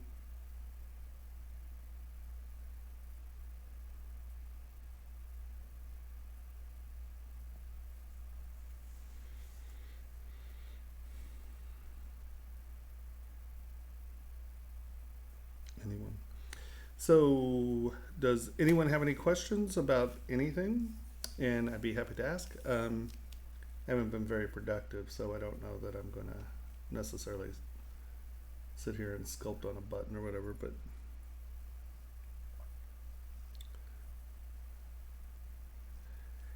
yeah, getting clasps to work, you know, a lot of, honestly, the hardest thing to get to work are friggin' curb links. So when you pick them up, they don't just unroll. Those are a pain in the butt. Because when they make curb links, they sort of crush them together, and that's how they get them to stay. But a cast curb link, I think, is probably some of the trickiest.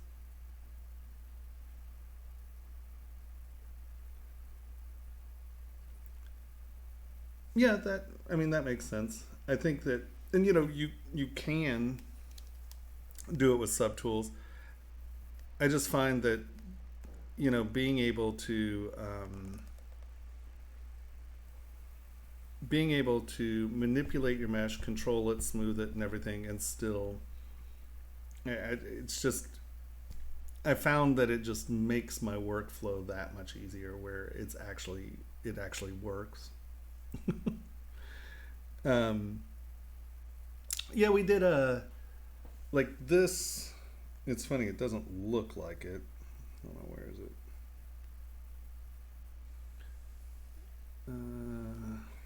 ArtStation, here we go. This clasp was a pain in the butt because Matt refused to listen, and we did it over and over and over again because he was Dimrod. But so this clasp,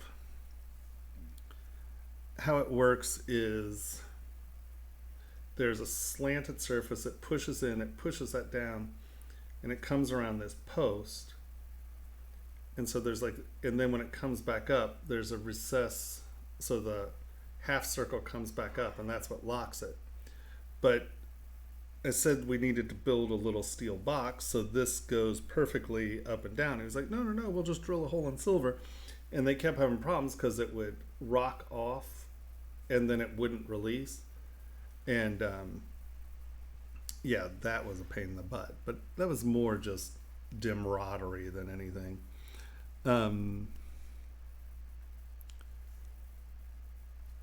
Yeah, same clasp issues. Yeah, honestly, I think the thing that is the biggest pain in the butt is curb links and getting them to actually not unroll, you know. I'm trying to find a picture of the.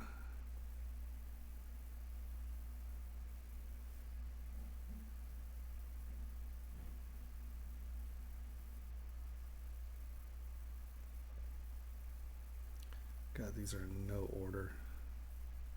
Like that's a hollow curb link. And that was a pain. Yeah.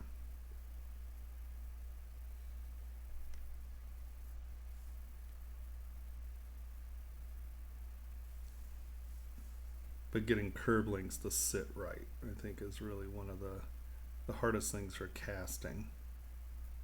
Because normally they'll just take it and they roll it through a thing and it flattens it, and that's how you get the, you know, the curbs to sit. They're literally squished together. So getting them, you can see lots of ones that didn't work.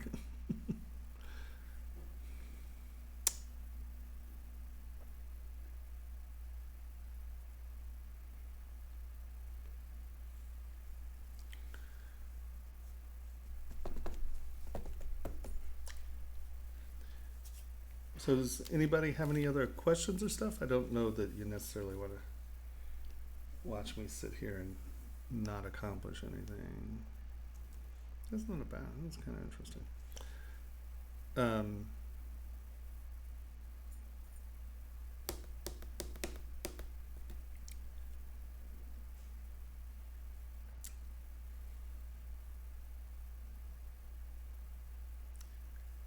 Yeah, curbs are a pain in the butt.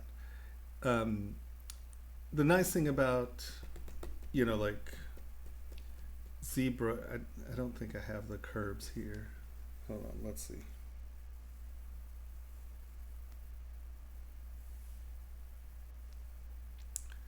Yeah, this is a weird thing. I wonder what that's about.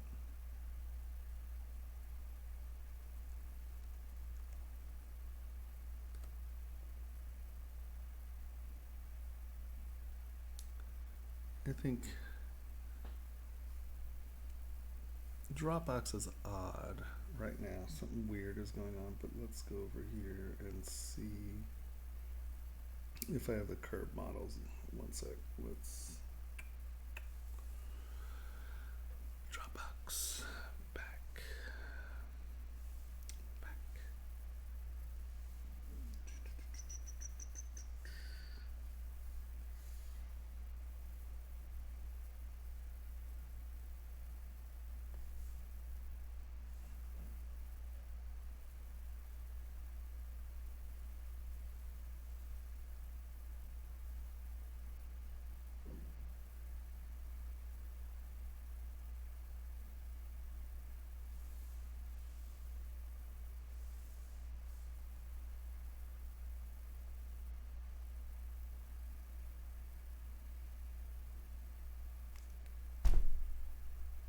Weird.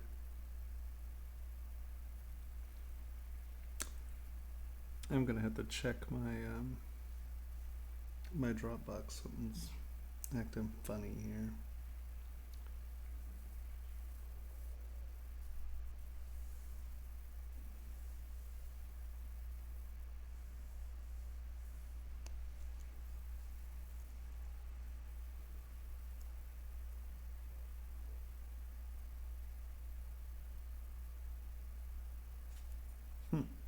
Bizarro.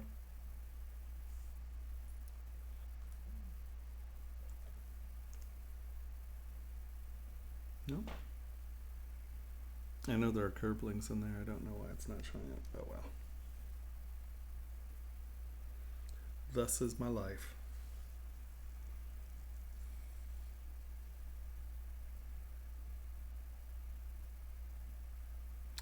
Well, Keyshot is what is tied into ZBrush. My friend Shinya, he's been using, what did he call it? Let's look at it. Instagram. Shinya, 1 second.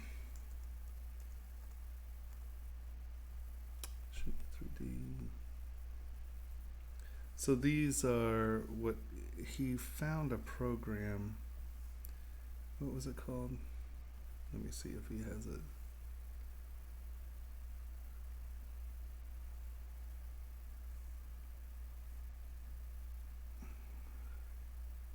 Why didn't he tells us here? I can't. It's not Marmoset. It's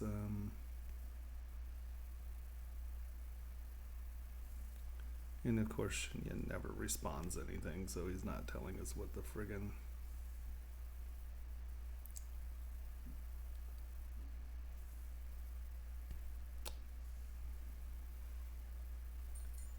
Where?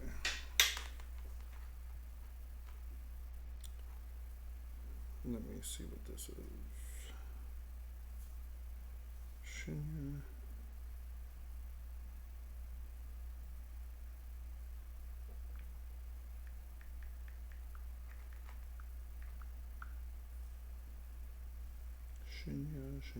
Shinya.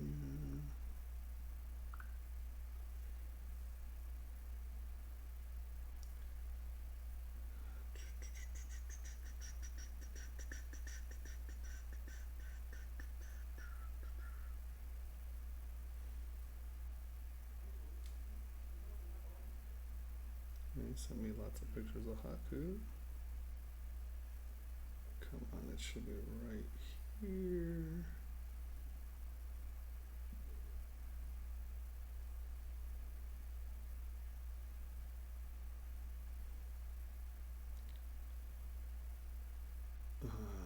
Right here.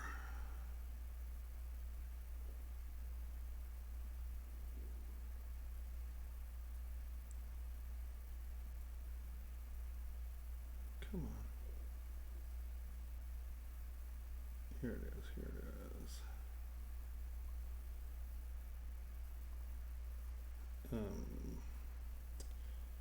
406 minor violence, criminal, USO, blah, blah, blah, blah, blah.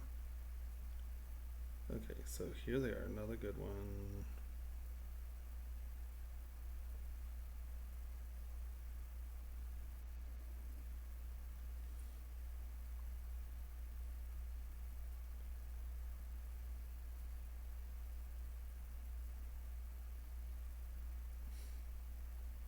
I don't know where he tells me. I thought it was right there. I can't remember what this is. I can find out for you though. But Keyshot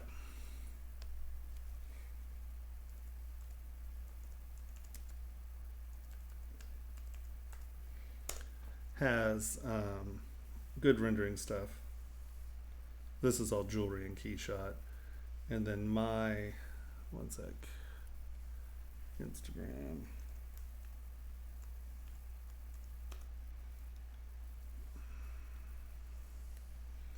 These are renderings that I did in Keyshot. One sec. That, no.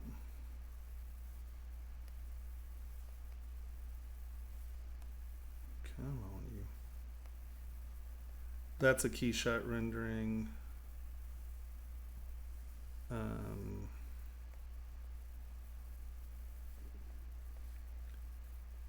That's a Keyshot rendering.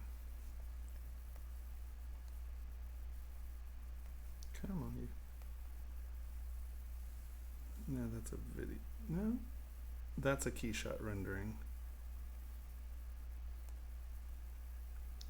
And these are Keyshot renderings. So Keyshot works well. You just have to get some good metal presets, and then you also have to learn. I can't. It's the reflective. I don't know if it's reflective or refractive index. You have to slide it around to get your gemstones to look good. But yeah, Keyshot works really well, and it's tied to ZBrush. So if you have external renderer set, anytime I hit this, it'll go to Keyshot. I don't have Keyshot on this machine.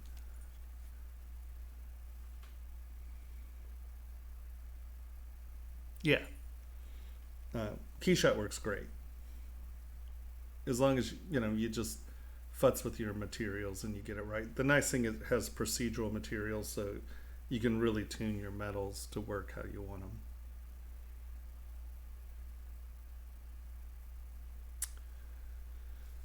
All right. How we doing? One sec, let me.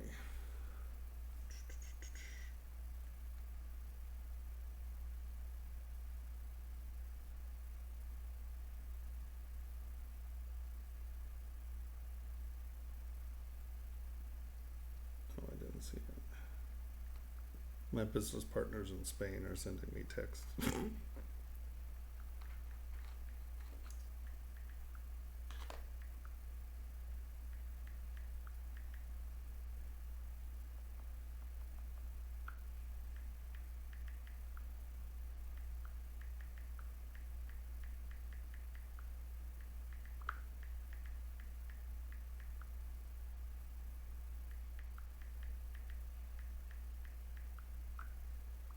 Let's see, what screenshots do they want?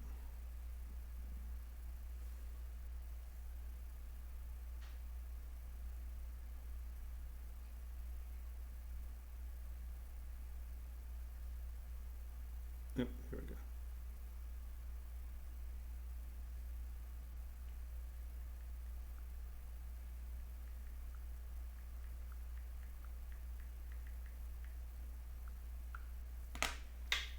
Sorry, had to deal with business. Maybe it's Maxwell. Actually, that actually sounds like, and it's not very expensive, is it? No. Yeah, it's not Maxwell. Or maybe you got a, maybe he got a, I can't imagine him spending $600 on a renderer. I could be wrong though. Maxwell sounds right though, because I was going to say Marmoset, but it wasn't Marmoset, so it might be Maxwell actually. But Keyshot, you know, for roughly the same price, you're getting the ZBrush version, and you're getting the full version for like half the price if you buy it through ZBrush. It's kind of funny. Keyshot, that is. So does anyone have any other questions or anything of the such? Because if not, I might actually, call it in early tonight at 3. If you do have a question, please tell me. I'll be happy to answer it, but I don't really have anything I'm working on that I'm inspired by to continue. And yeah. So I'll give it a few minutes. Anybody have any questions, anything they'd like me to do with them or whatever? Tell me now, and if not, I'll shut down for the night. And remember, next week is crit night, so anybody who has any models that they want me to look at, upload them to this.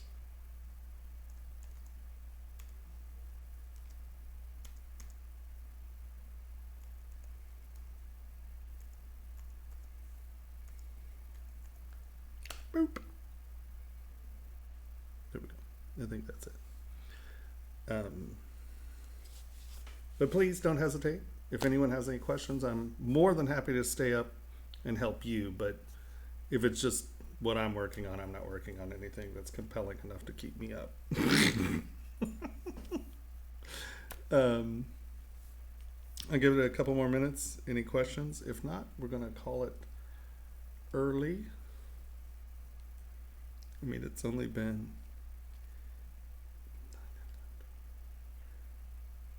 7 hours.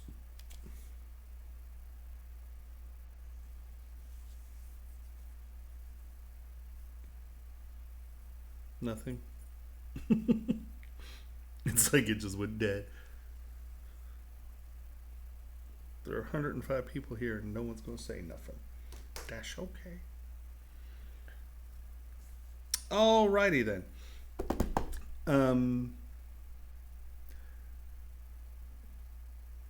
Next week's crit week. upload models to that if you would like, and you can upload them all week. It doesn't matter.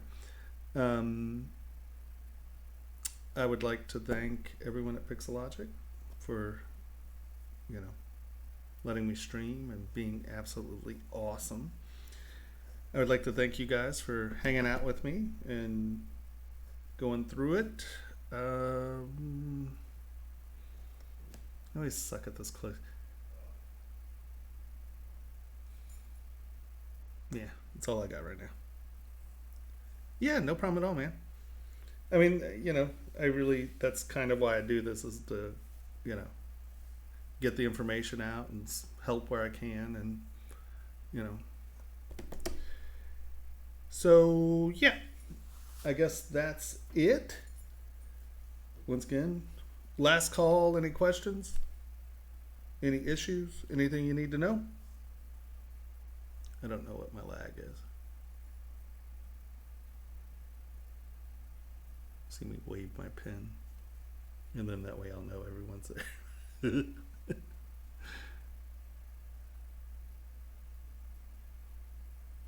All right, I think we're caught up. All right, have a great morning, evening, afternoon, day, wherever you are, and I will see you next week. Upload some models. It's always fun. Woo. All right, I gotta turn that on. Boop. Have a great evening, and I will catch you next week. Stop.